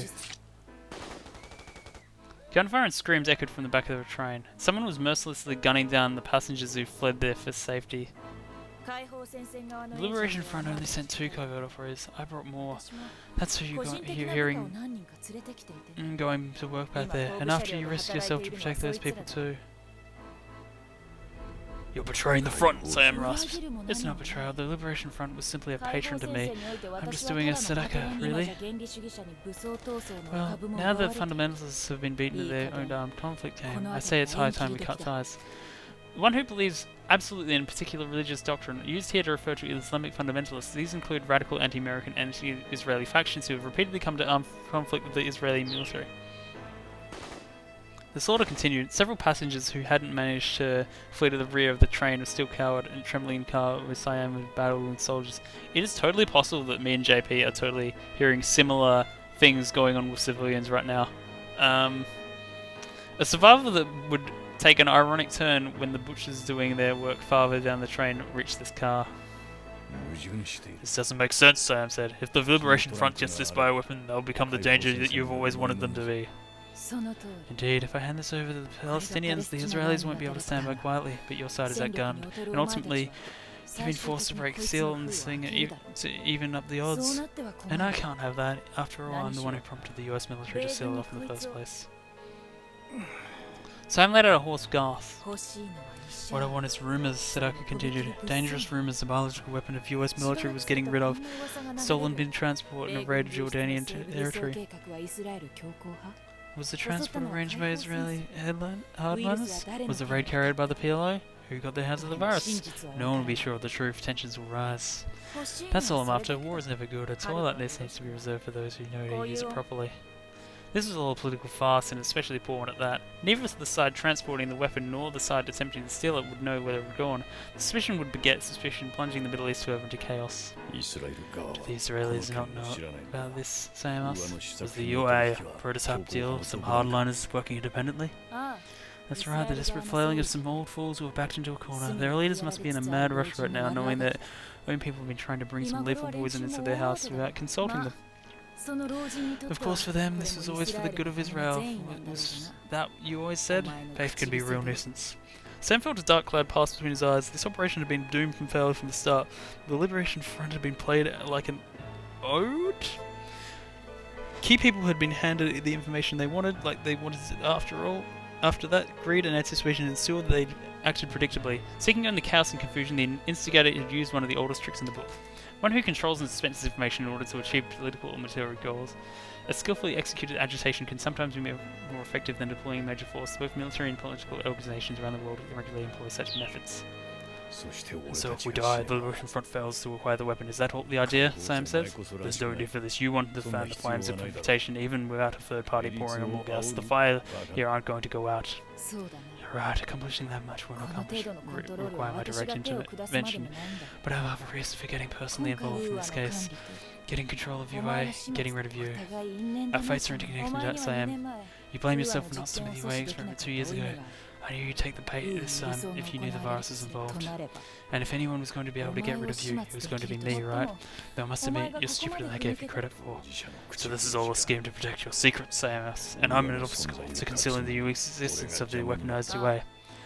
Yes, though I didn't decide that just now. I'd been thinking about getting rid of you since the beginning. 初めから The very beginning? I'd only learned about you 2 years ago. We've known each other for 4. だからさ True, but you didn't know お too 前は much about 私 me. の素性を Not my 知っている birthplace. I don't care about that. 生まれとか You know what kind of soldier I am. Sam stared at Sadaka for a haze of pain. Any secret weapon becomes less effective once its true capabilities are known. And she sees herself as a weapon. She'll kill me to maintain her ま effectiveness. さかな Sounds like I underestimated your need for privacy, he said. それで So once you're done with me, Kanan's Oh. next? She is. I know that she's a UA survivor. She poses the same problem as you do. 致死率 100% She が survived a 生物 viral 兵器 weapon の with 生 a 存者 100% lethality な rate. ぜ Why and how is she still alive? She'll be able to provide some valuable data. When she'd arrived on the train, Sadaka had said something cryptic about looking into personnel and looking into a floor with a weapon. Now it was clear that what she meant was that she wanted to gather information about a UA survivor and how the weapon had affected her. From the start, this job had been about nothing more than getting the most she could out of UA. ウーアを利用 So you する want to 者 use と the して virus, and you want to personally examine the one person who survived at Samas. Is that really all there is to it? それ以外の That's 理 it, 由 said は I サンプルとして生きたまま捉えた I'd か hoped った to be が able to bring her あれは back to as もう alive specimens, but 少し oh ば well, かり she's a 特 little 殊す too ぎる exceptional. 扱いやすいサン She プル wouldn't とは make for a 言えな very いし convenient 憎 sample. しみに She's 駆 too ら caught up in hatred, and れ now she's 今 going to 頃は die in 無駄死 pain. にだ Sadaka's radio crackled with life. The rear sections are secured, a masculine voice declared. Should we prepare to withdraw once we're done 少 with し待 them? て Negative, hold off 機 for 関 that 部に now. どうしたの Our 合流 people が in the 遅れ forward ている section are late for the ヘリに rendezvous. 連絡を入れて Contact お the け helicopter and let them know. The sound of gunfire told of more passengers being cut down.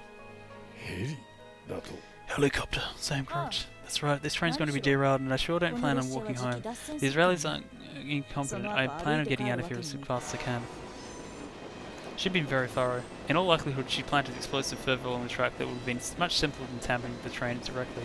A crash might not completely destroy the train, but it would be enough to eliminate any remaining passengers. If the engine wasn't stopped before it derailed, there would be no hope in saving anyone who remained alive on board. ウーアに手を So anyone involved with UA, the people who helped you steal it, and even anyone who happened to be on board this train, they're all going to die. Thorough, a bit excessive, Sam said. But can you actually pull it off? まさ Don't tell me you're still confused. あの Sounding 子 a に little girl. Sadaka sneered. It was a crueler, colder expression than any Siam had ever seen before. まるで使えない She's of no use to me. I thought she might have some promise at first, but her hatred of the virus あんなの has は made her 論 lose 外 control of herself. It's うわ compromised her がっ abilities. かりだ It's disappointing, really. All of your efforts wasted. それは違う That's where you're wrong, Sam said. He was dying, but his voice was firm. In the back of his mind was a whisper. Sadaka had sent some of her men to the engine compartment. Why hadn't they returned? 何が言いたい Just what are you trying to say, Sam? Nothing special, just the obvious. People who act no fear don't act out of hatred. Kanan, she's not like you or me. The chill between them became acute. She lifted up her gun, taking aim at Siam's forehead. Her expression said it all. This man before had fallen from grace, and her disappointment had turned deadly. 断ってお Just く let が me make one thing clear. I'm not like you, she それ said. が正し You're い right, because you know what you are. For one fleeting moment, the old connection was renewed. He spoke. She listened, saying nothing, as she often had done so long ago. 気が変わった I've changed my mind, Sadaka やは said. り I think I am going to finish you off. なぜ Why didn't 初 you めから just shoot me in the 頭 head を to 打た begin ジ with? ンクスだよ Because of the jinx. 今までお You've 前は been shot 何 so 度も many 不思議 times, と yet た by だ some の一度 miracle, も you've never taken a 頭 bullet に to the 当たっ head. たこと Her voice was hollow, as if she'd already put this all to an end. She raised her 不思 gun. 議でもなん It's で not も a ない miracle, he said. Not Atama getting shot in the head is を打たなかったから just こう why I'm して still 生きている。 alive. You and I, we're both just ordinary soldiers. 知ってる I know that, Sadakaけども、 replied. It's just, well, it's this image I 私 have に of とっ you, て that's そう all. We're near the end, right?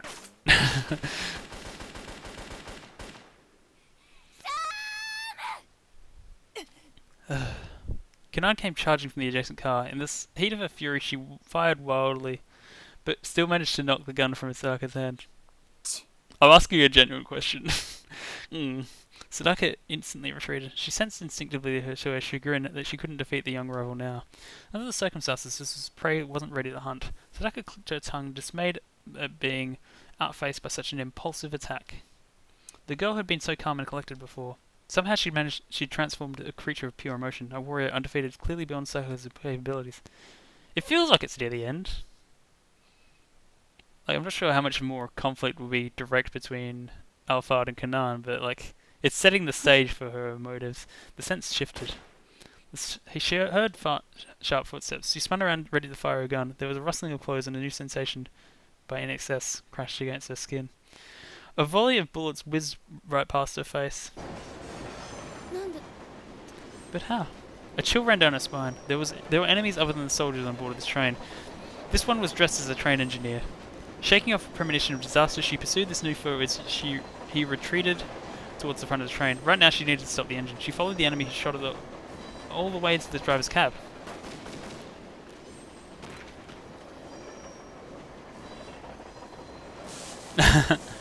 Whoever the fake engineer was, he was defiant to the last, finally collapsing without a word.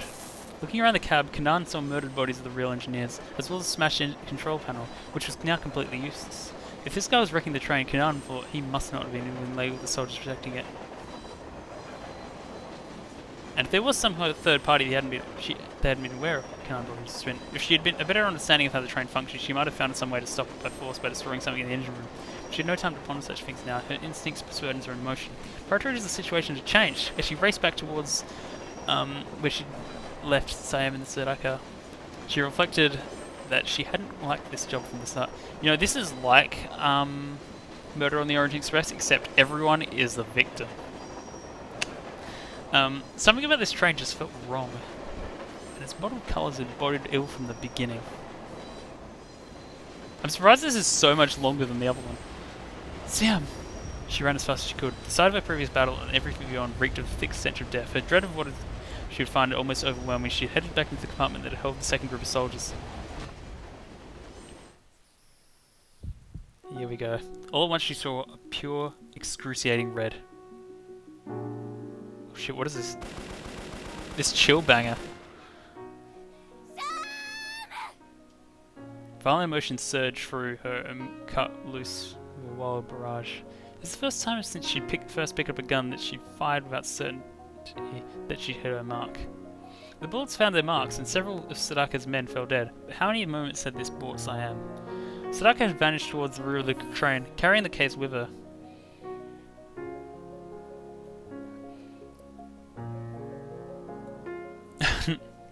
I don't know, I feel like Susanez was only like an hour long and this has been 2 hours. Kanan didn't even consider following her. Instead, dumbstruck, she dropped to her knees beside her mentor. Her mind couldn't process the situation. Just like a newly hatched chick, Siam told her with the faintest of smiles. Kanan. Kanan. やだ No. She shook her head, not wanting to hear what he would say. I've taken many, my deaf wound. You can say that. His voice was calm. She stared at them, silently pleading. No. She kept shaking her head slowly, inwardly imploring him not to die, but unable to put her plea into words. Siam stirred. His consciousness was fading from blood loss, but the face before him was one he recognized. Well, let me say confidently that the last chapter of Higurashi Chapter 8 is literally like 5 times longer than they usually are. Maybe 4 times. I did have eating breaks and stuff during it, but it is very long. He shook himself back into awareness, recalling the young girl he found 2 years before. The memories hardly seemed real. Those days of mundane, everyday life hadn't really been his to live. Kanan, you have to accept this. No, I can't. I won't. She knelt, still shaking her head as Siam calmly told her what had happened. Sadaka had betrayed them. She had stabbed him and stolen the case of the bioweapon. The train would soon be derailed and destroyed. The train crew and passengers had been murdered, though there might still be alive. I mean, just basically know that when they get to the Sonozaki house, that is the last chapter, and it is going to go through the entire sequence. They failed miserably, and the situation was only getting worse. Sadaka was getting away. あんな女どうでもいい I don't care about Sadaka, Kanan wailed. We just need your medical attention. If we can just stop the bleeding, we can still... That'll be a waste of time. There are other things you need to do. Open your eyes, Kanan. There is nothing special about this. Being her, we're soldiers, nothing more. Soldiers toss away their humanity. Soldiers get shot. Did I ever seek some meaning in that? Sorry, I mean, to be specific, I mean the bunker, not the house, because they go to the house earlier than that. シャムとあいつは違う No, you're wrong. You're not like her, あ Siam. の女のことは知らない I don't know what she's like, and I don't want to know. So you're not like another girl, but you're different. You're a good person. Maybe you can be cold, but you're not a monster like her. He had no response to that. Was he a monster? Well, perhaps not. He had recovered enough emotion to feel guilt at what she said, at least. But it hardly made him human. 何をするべきかを You need to focus, Kanan. Assess the situation and form a plan of action. Remember, our job is to get that case back, stop the strain, and eradicate the UA virus. It wasn't fair. He knew how to press her buttons. Eradicate the UA virus? The very words would transform Kanan from girl to soldier. そちらの状況 Can't tell me. 戦闘車両 What happened at the head of the train? 声は I took down the guards. The engineer was one of the women's companions, and he wrecked the control panel. So now we can't use this to stop the train. We'll have to destroy the engine room itself, or maybe use the brakes on each of the individual cars. 他に生存者 Were there any survivors? 貨物列車から Nobody at the 先 head に of は the secure freight car. The only ones alive are you and me. した Good. I'll stop the train. You go after her. No discussion. Couldn't held a breath. Leaving Sam alone here, wounded as he was tantamount to letting him die. And why should he worry about stopping the train when they were the only passengers still alive? Kanan couldn't imagine leaving him, spending his final moments alone. かな Kanan, look around. How many survivors? His soldier's edge wiped away his sentimentality. 教えてくれ Tell me, Kanan, how many are there? She lifted her downcast eyes. In all their time together, he'd never once relied on her exceptional nature. He had never shunned her for being different, always accepted her together with her curse, her gift. Now he needed her help. 3人 There are 3, she said, gazing around reading the colours of us. Only 3 people alive. 人 Only 3. Yes, only 3. Amidst the sea of blood that surrounded them, 3 of the passengers still clung to life. そう Yes, だ that's right, she said. Is she including them in that? She doubted there had been any chance of survival. Even with medical care, probably none of them would make it. But that wasn't how Sam saw things, or how he wanted her to see it. 違う No, she corrected. There are 3 whole people we can save. At that he nodded. And maybe just a little, he said. 列車は俺が I'll handle the train. I'll undo the coupling so that we're able to apply the brakes. I'm pretty sure I've still got enough strength to pull that off. Your job is going to be a bit more difficult. I know, but I'll still be right back. Her voice had her emotions under control at last. He was a consummate warrior now, just like he trained her to be. Kanan, you were victimized, your past stolen from you by war. She was defeated by a past, swallowed by war struggles beyond her control. Your path as a warrior has begun in simple paces, but you've walked in different ways. Sam's gun slid from his hand. It seemed that for a moment like a symbol in his life, a hard and deadly weapon, a killer of many, now abandoned. 破壊によって生まれた Soldiers born as destruction make her hatred than weapon, Sam 俺と said. やつの That's what made me in her, so empty inside. The hatred just burns inside me until all else is その burned out. 話を覚えてい Do you る remember what I told you? 覚えてる I do. You said that hatred must never be used as a means of fighting back. Even if the power it gave you let you destroy your opponent, if you cultivated such power, it would destroy you too in the end. Well done, he thought. Well, perhaps he really managed to pass all he could. His lips curled into the ghost of a smile. He once said that death was the great equalizer. Thank you, what's her name?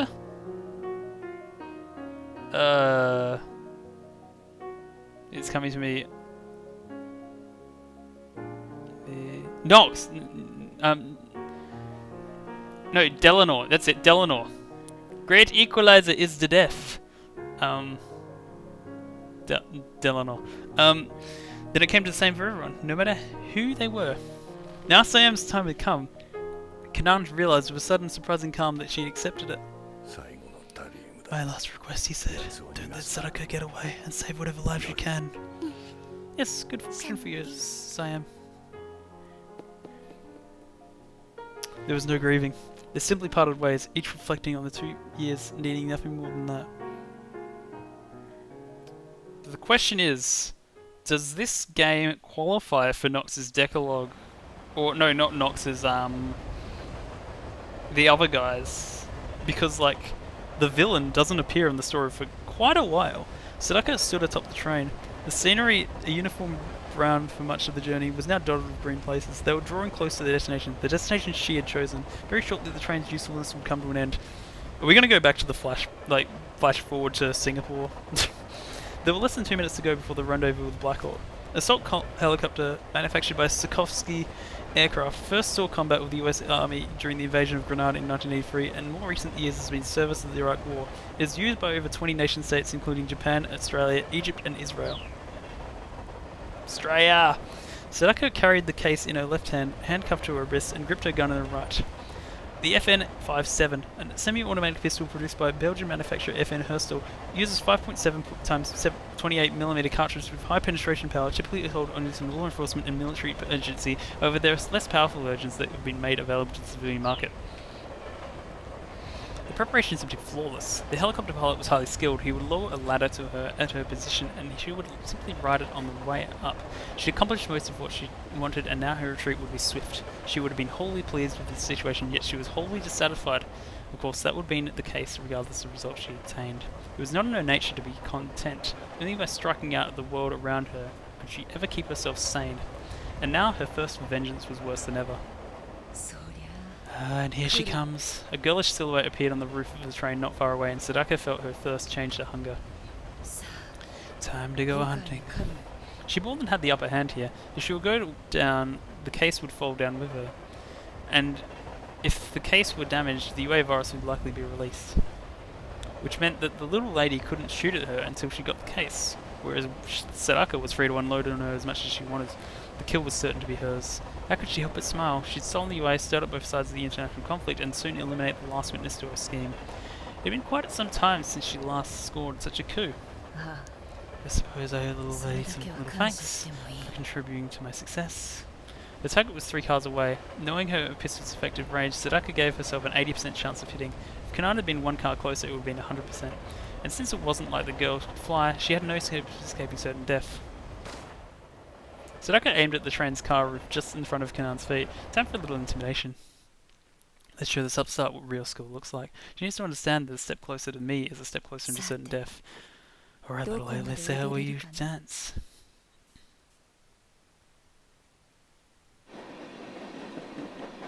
Siam struggled to his feet. He had a final job to do. There was 6 meters in dual between him and a couple of links his car to the next, easy enough under ordinary circumstances. When it's under the coupling, the automatic air brake would kick in and stop the rear section of the train. A style of brake used by railway cars that utilises air pressure. All the train cars include sections of the brake pipe linked to each other down the centre of the train's engine carriage. The brakes on the cars are structured so they activate when the engine is removed from the pipes. The 2 cars are separated that releases air, causing the brakes to kick in automatically. The distance seemed vast. How much time was it going to take to do something simple as waking up in the morning and washing his face? It was altogether too long and treacherous a journey that would use up all that remained of his life. So they still haven't disappeared on me. Muddied memories played in his mind like scenes from an old movie. Do not do a flashback, do not do a flashback. Shit. There was a time when I saw hope in a girl who made nihilism a reason to live. After that I found hope in another girl's weakness as she clung to her desire to live. Shit. A hope Sadaka brought had been like opium. A drug she took to coax herself into thinking her actions were the best. Sometimes at the time he never realised his mistake.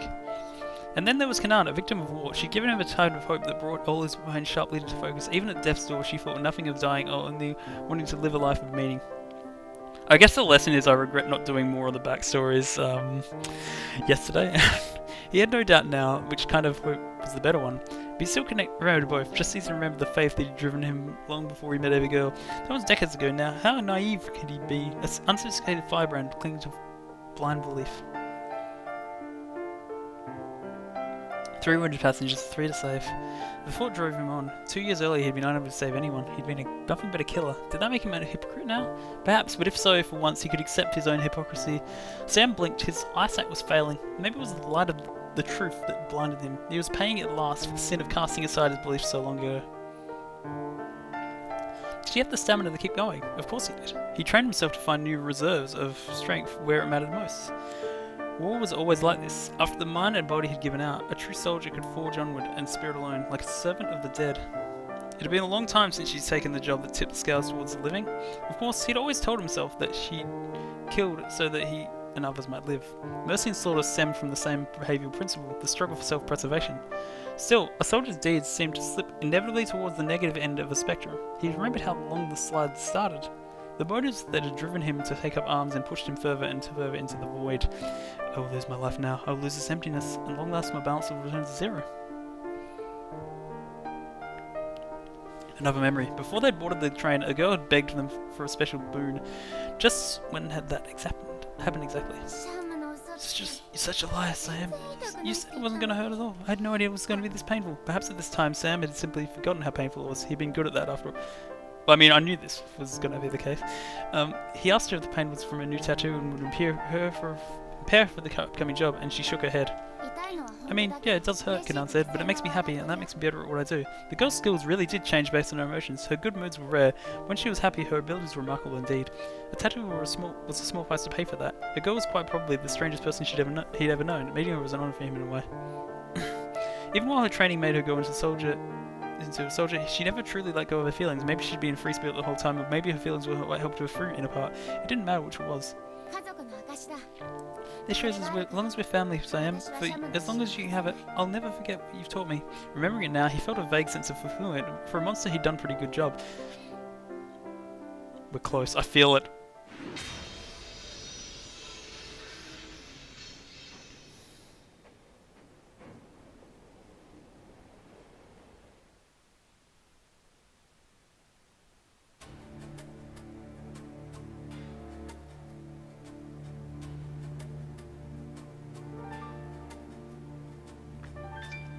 The two girls stood 30 meters apart. Kanan had stopped her advance just at the edge of the third car.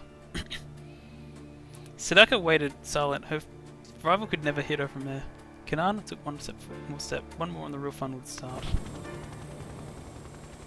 The curtain had risen on the final act of drama. The violent drone of the helicopter sounded in the distance. In a matter of moments, the chopper would arrive, lowering a ladder. Sadaka would then ascend in triumph. どうした What are you waiting for? She called out.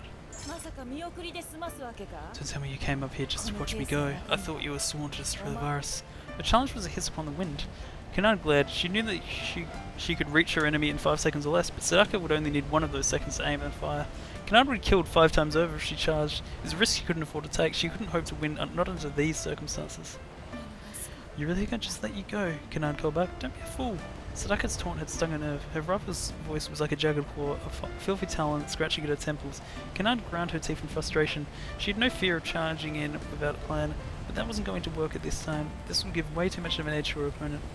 拍子抜けだな This is such a letdown, Sadaka said, but no matter what you do, I'll be able to put the contents of this case to good use.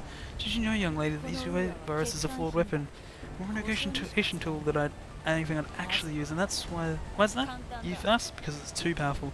Let us sway down from the helicopter above. Sadaka could make her escape in the... I just saw that. Sadaka could make her escape in a moment if she chose. And yet, she hesitated, savouring Kanan's defeat. And then we have to reconnect to this via Archie's link in the previous story, which never went anywhere. The fact is, it's too early to use the virus as a weapon, she said.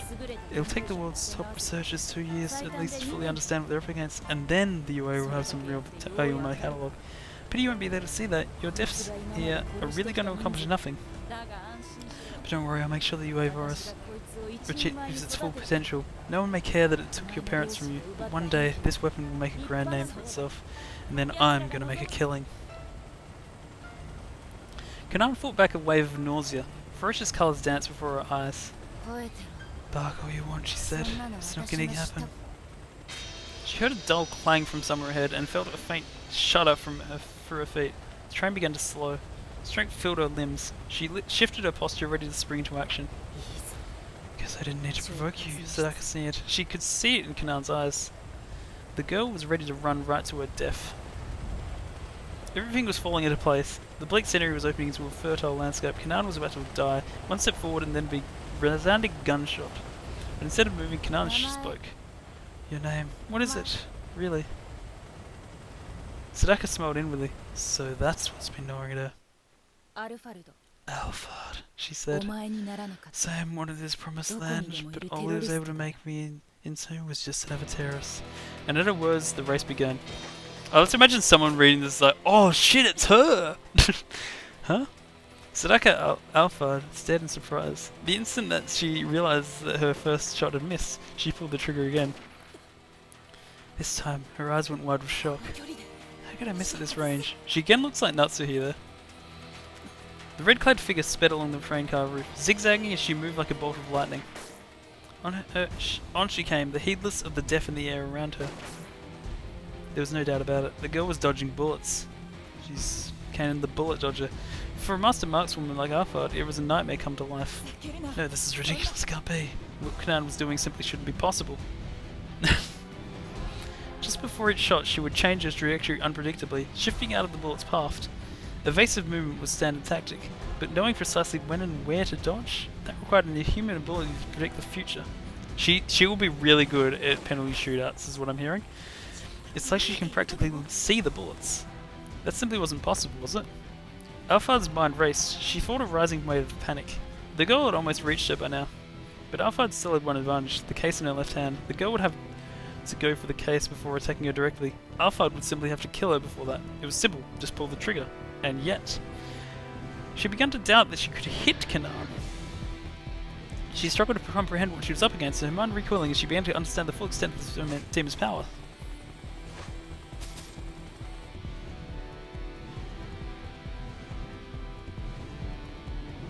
What is with her smile there, or is that... no, I don't know, that looked really weird to me.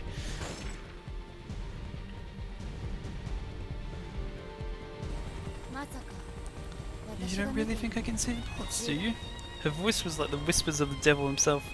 Speaking what was in Alphard's mind, she fixed her opponent with a victorious glare. I see your hatred. She can see my emotions. Of course, the girl could discern emotions like they were colours. She wasn't looking at the bullets or even at Alphard's movements. She was reading her enemy's expectations. She could tell exactly when Alphard believed she would hit her mark, exactly when she would fire, and precisely when she dodged aside. As long as the foe had human emotions, this girl could predict what foe would do an instant before it happened. This was it. Kanan was all confidence. She was closing in for the kill. Of course, I smelt. The only way to ruin her enemy's predictions was to do something wholly unpredictable. Huh? As Alphard heard the case from the train, Kanan instinctively launched after it.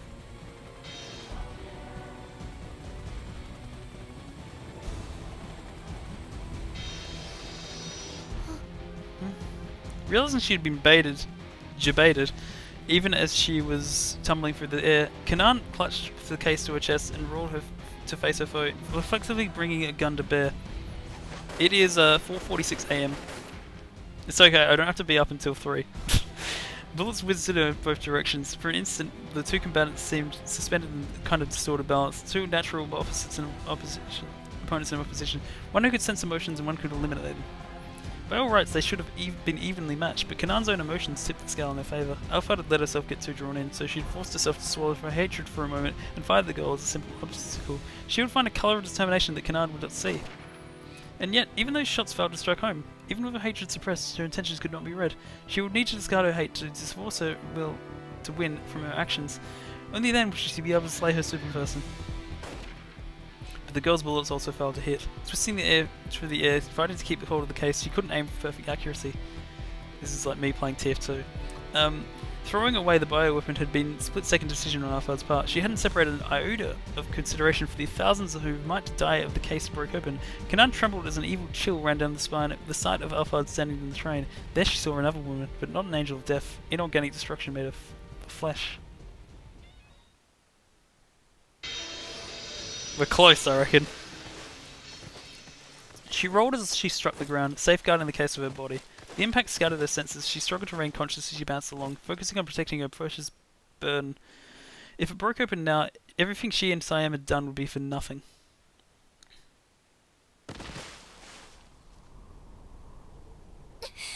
At last she slid to a stop and lay there, panting with exertion. She checked the case before she checked herself for injuries.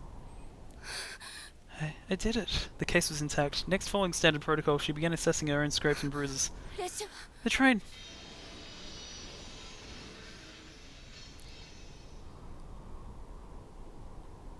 The grating screech of brakes filled the air. The wheels threw up a shower of sparks along the rails as the train receded. Already the last battlefield they'd shared was withdrawing into the unreachable.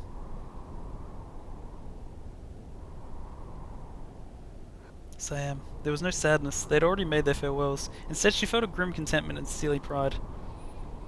Anyone with her abilities could have handled the challenges that she faced, but Siam had been on the brink of death, and yet he had exceeded at a task that would have been difficult for her. I'm curious about, like, still, how did Alphard get a message from Kanan? Like, did she just have an imposter? It seems ridiculous. He'd finished things that he had lived, a trustworthy soldier to the very end.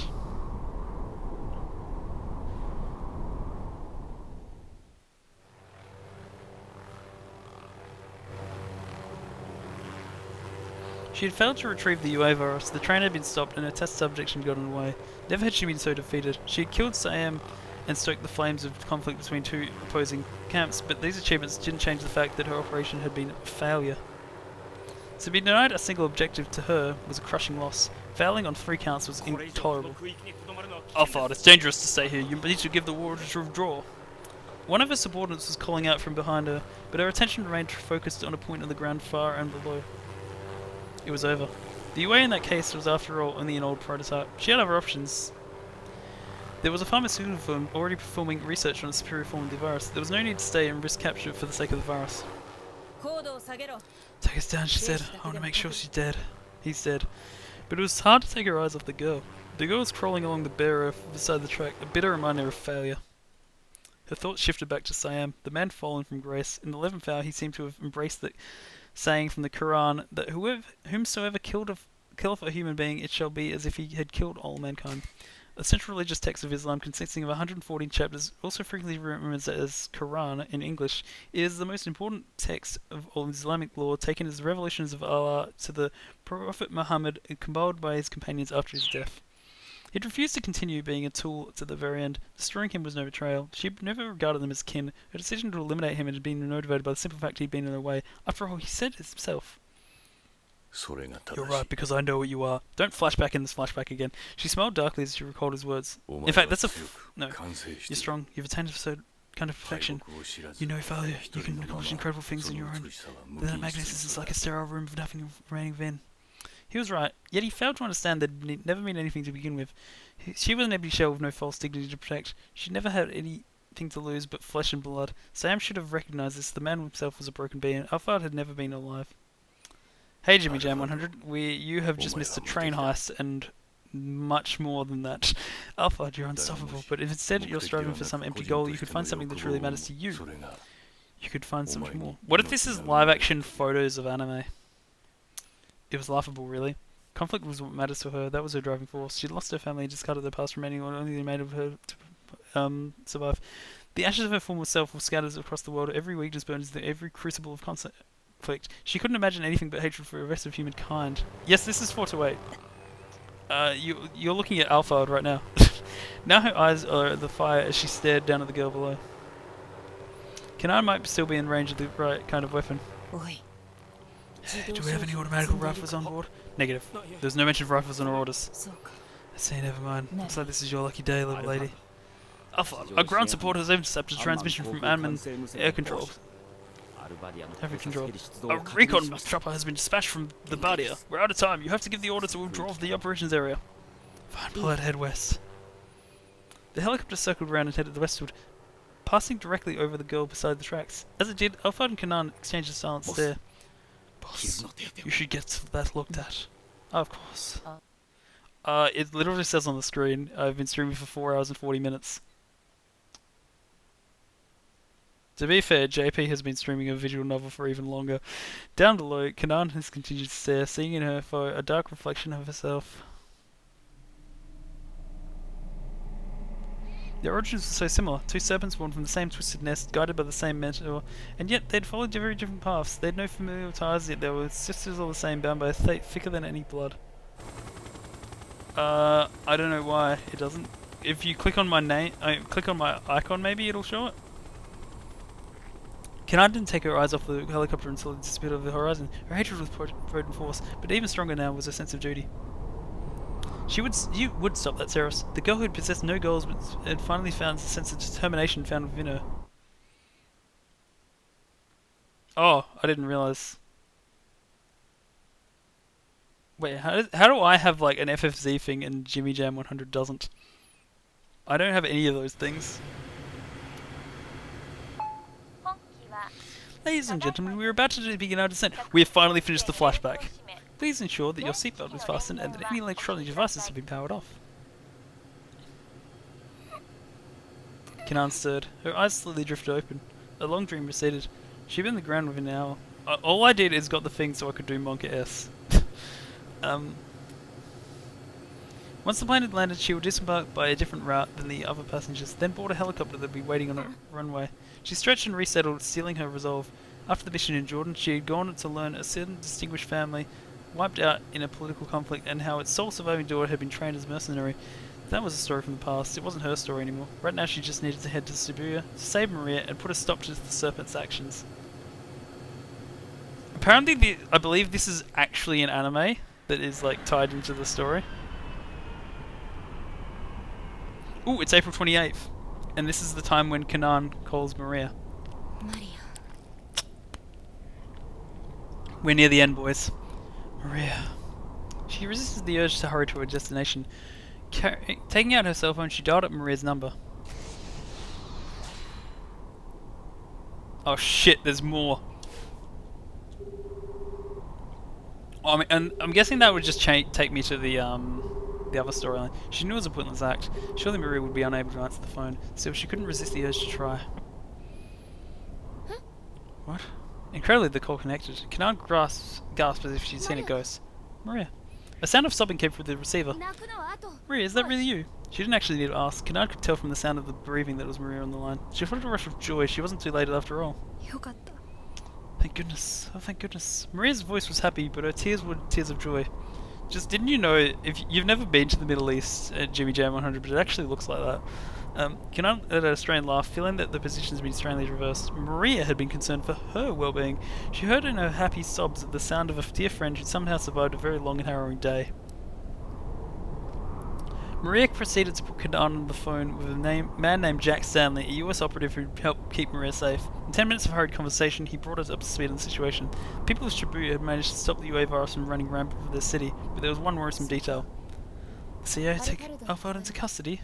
It was Stanley's superior Gordon who had escorted Alphard away. Kanan recognized the name. She was certain that Gordon was one of the Serpent's collaborators.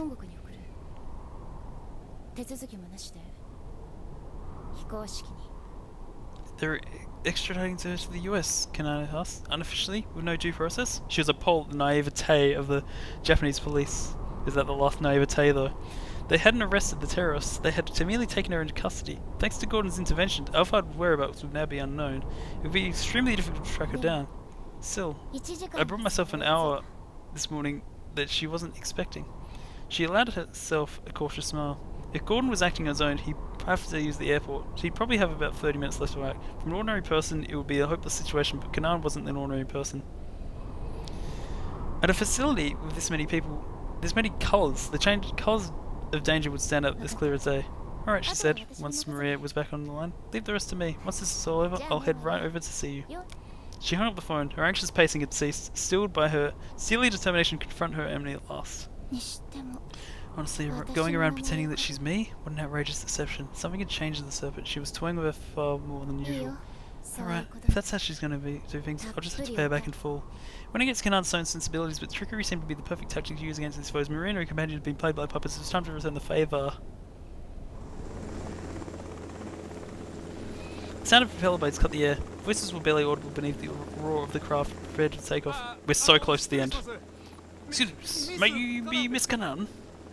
The agent, obviously last minute deployment, looked like a nervous wreck. His scent was startlingly harmless. He's hardly seemed suited for the job. That's right, are we ready to go? Ah yes, of course. I'm ready to fly, Mrs. Huh? Is this your first time doing this sort of thing? Yes, my first mission, thank you, miss. She decided to ignore him, bumbling. Her first impulse was just to kick this doll, but obviously that wouldn't do. Refraining from Maria, she'd become far less inclined to casually strike at the fools who got in their way. Do you have firearms already? Well, right, the guns. They've been prepared for you, of course, but how do I put this? Kanan said to them. Is there a problem, Chas? Yes, it's kind of difficult to say. The situation is... I heard it was all cleanly resolved. She held her tongue, all part of the act. Resolved? It seemed best to feign ignorance, just to be on the safe side. This man's colour was trustworthy enough, but the hue of the copter pilot on standby was harder to read. And not slightly blue, proof he'd had contact with a killer. Better play dumb. She couldn't risk blowing this golden opportunity. I'm sorry, explaining. Hey, wait, JP's finished streaming. I win. I'm sorry, would you mind explaining, Chas? Of course. Just please don't be mad. If he hadn't finished streaming and I'd finished, I would say that I've won by racing faster. The man explained the situation profusely, apologetic all the while. She told her about the panic that had befallen Shibuya. The existence of the UA had been exposed, Alphard had been taken by the CIA, and Maria Osawa was now under police protection. I see, well then... Yes, so I guess this whole journey was pretty much a wasted trip for you, Mrs. Kanan. but maybe I read as many words. Think about it. He was a man of far too many words. No matter. She could understand his unease from his perspective. She was an uninvited guest. To the good agent here, she was a meddler trying to usurp the CIA's rightful target. To the helicopter pilot, she was simply a nuisance who arrived a few minutes ahead of schedule. But the fact is that the little ones who had to take no part to play in the stage. None of her plan was going to work anyhow. Maria and the others slipped through Alphard's fangs, unexpectedly providing Kanan with one last chance. Now it was up to her to seize it. Looks like she really wasn't a poor fit for you, terrorist.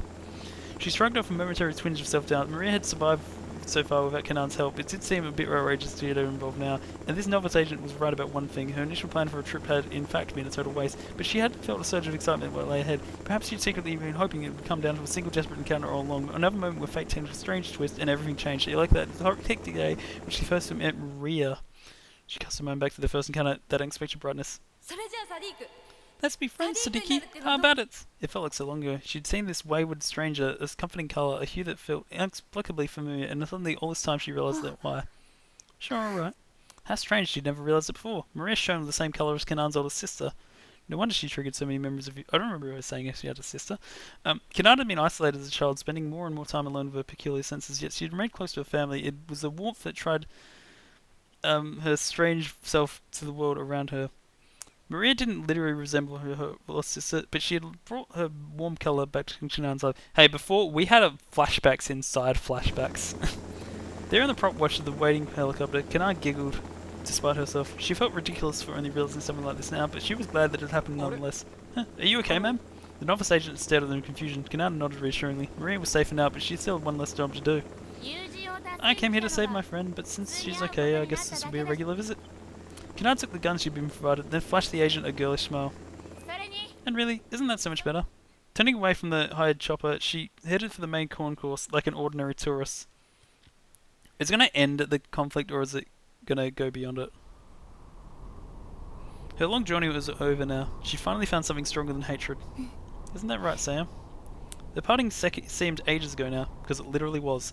But she'd lived up to the training that he had given her. To be a warrior, to live for something greater than revenge. The training had gotten to her to where she was now. She would not be something hollow like the serpent. She would hold her head high, strive to meet Siam's ideal, and fight for a future. We have one last game to play, Alphard. My old rival. Let's see which of us snakes will survive in the end. She had come to protect Maria, the friend who'd shown her how to hope again. Now it was time for a final showdown. It was time to make that hope a reality.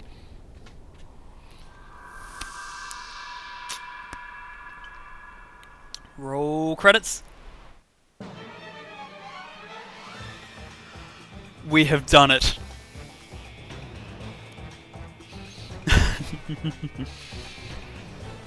It's Higurashi all over again then.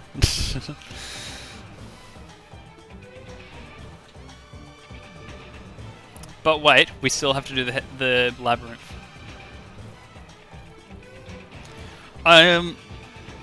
I've wanted to say this for like the past hour or so. But this, like, it's I wasn't into it at first, and as much as my speedrunning seemed like I still wasn't into it, I was really into this story. Like, I really admire the way, I feel like Kanan and Alphard both are really well-developed characters through this, and they're like, now I'd say they're like among my favorites in the whole thing. Like, I need to make a very updated power rankings list because there are so many more characters I know now, and those two are definitely high up on the list now. And as well as that, it really gives good context to Alphard's like mission as a whole with the UA virus and how that connected to the entire story of 4 to 8. Whereas it's not just like, oh, there's an evil villain who just wants to do evil things. Like, there's, I mean, maybe she still is that to an extent, but like at least there's a backstory to it, and it feels like it's been developed and it makes sense. And this is all a big, carefully structured plan. And it is also interesting to see her handiwork in a mission that kind of succeeds. But then I guess she does say that Alphard's tendency is that her plans will be always flawed. Also, Jimmy Jam, she is the bad guy. Duh.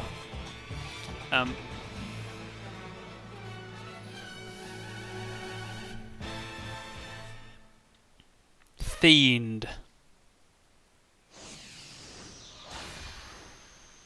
Alright, what have I got to do now?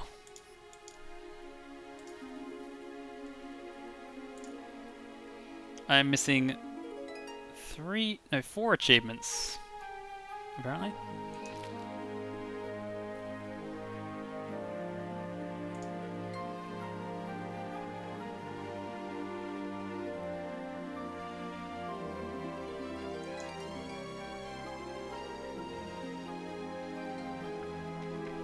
This guy doesn't seem like it's got the things I need. Well, let me just double check actually.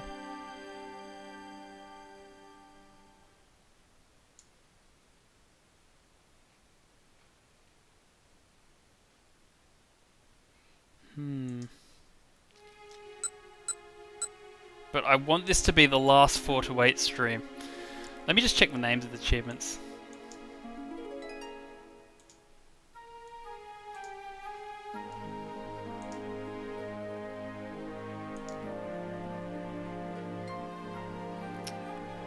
The 3, okay.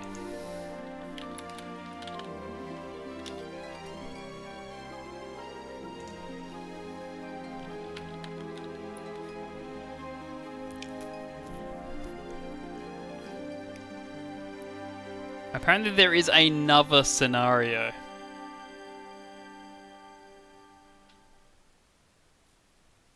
You know what? Okay, there is another scenario after that as well. And another scenario after that. Wait. You know what? I hate to say it, but I'll probably have to stream this again.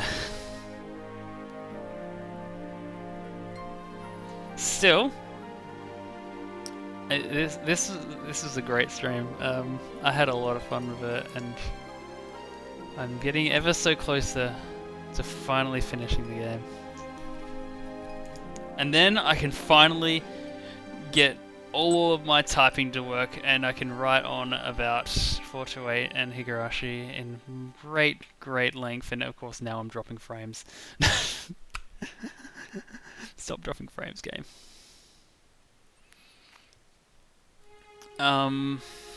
Yeah.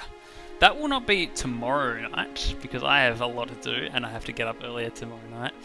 It might be Friday night. That might be the best time to do it.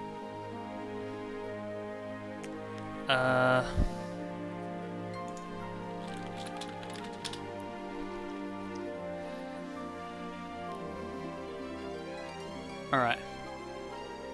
Anyway, what I was saying before it cut out was that, yeah, I'll probably have to do another stream. It'll probably be on Friday night.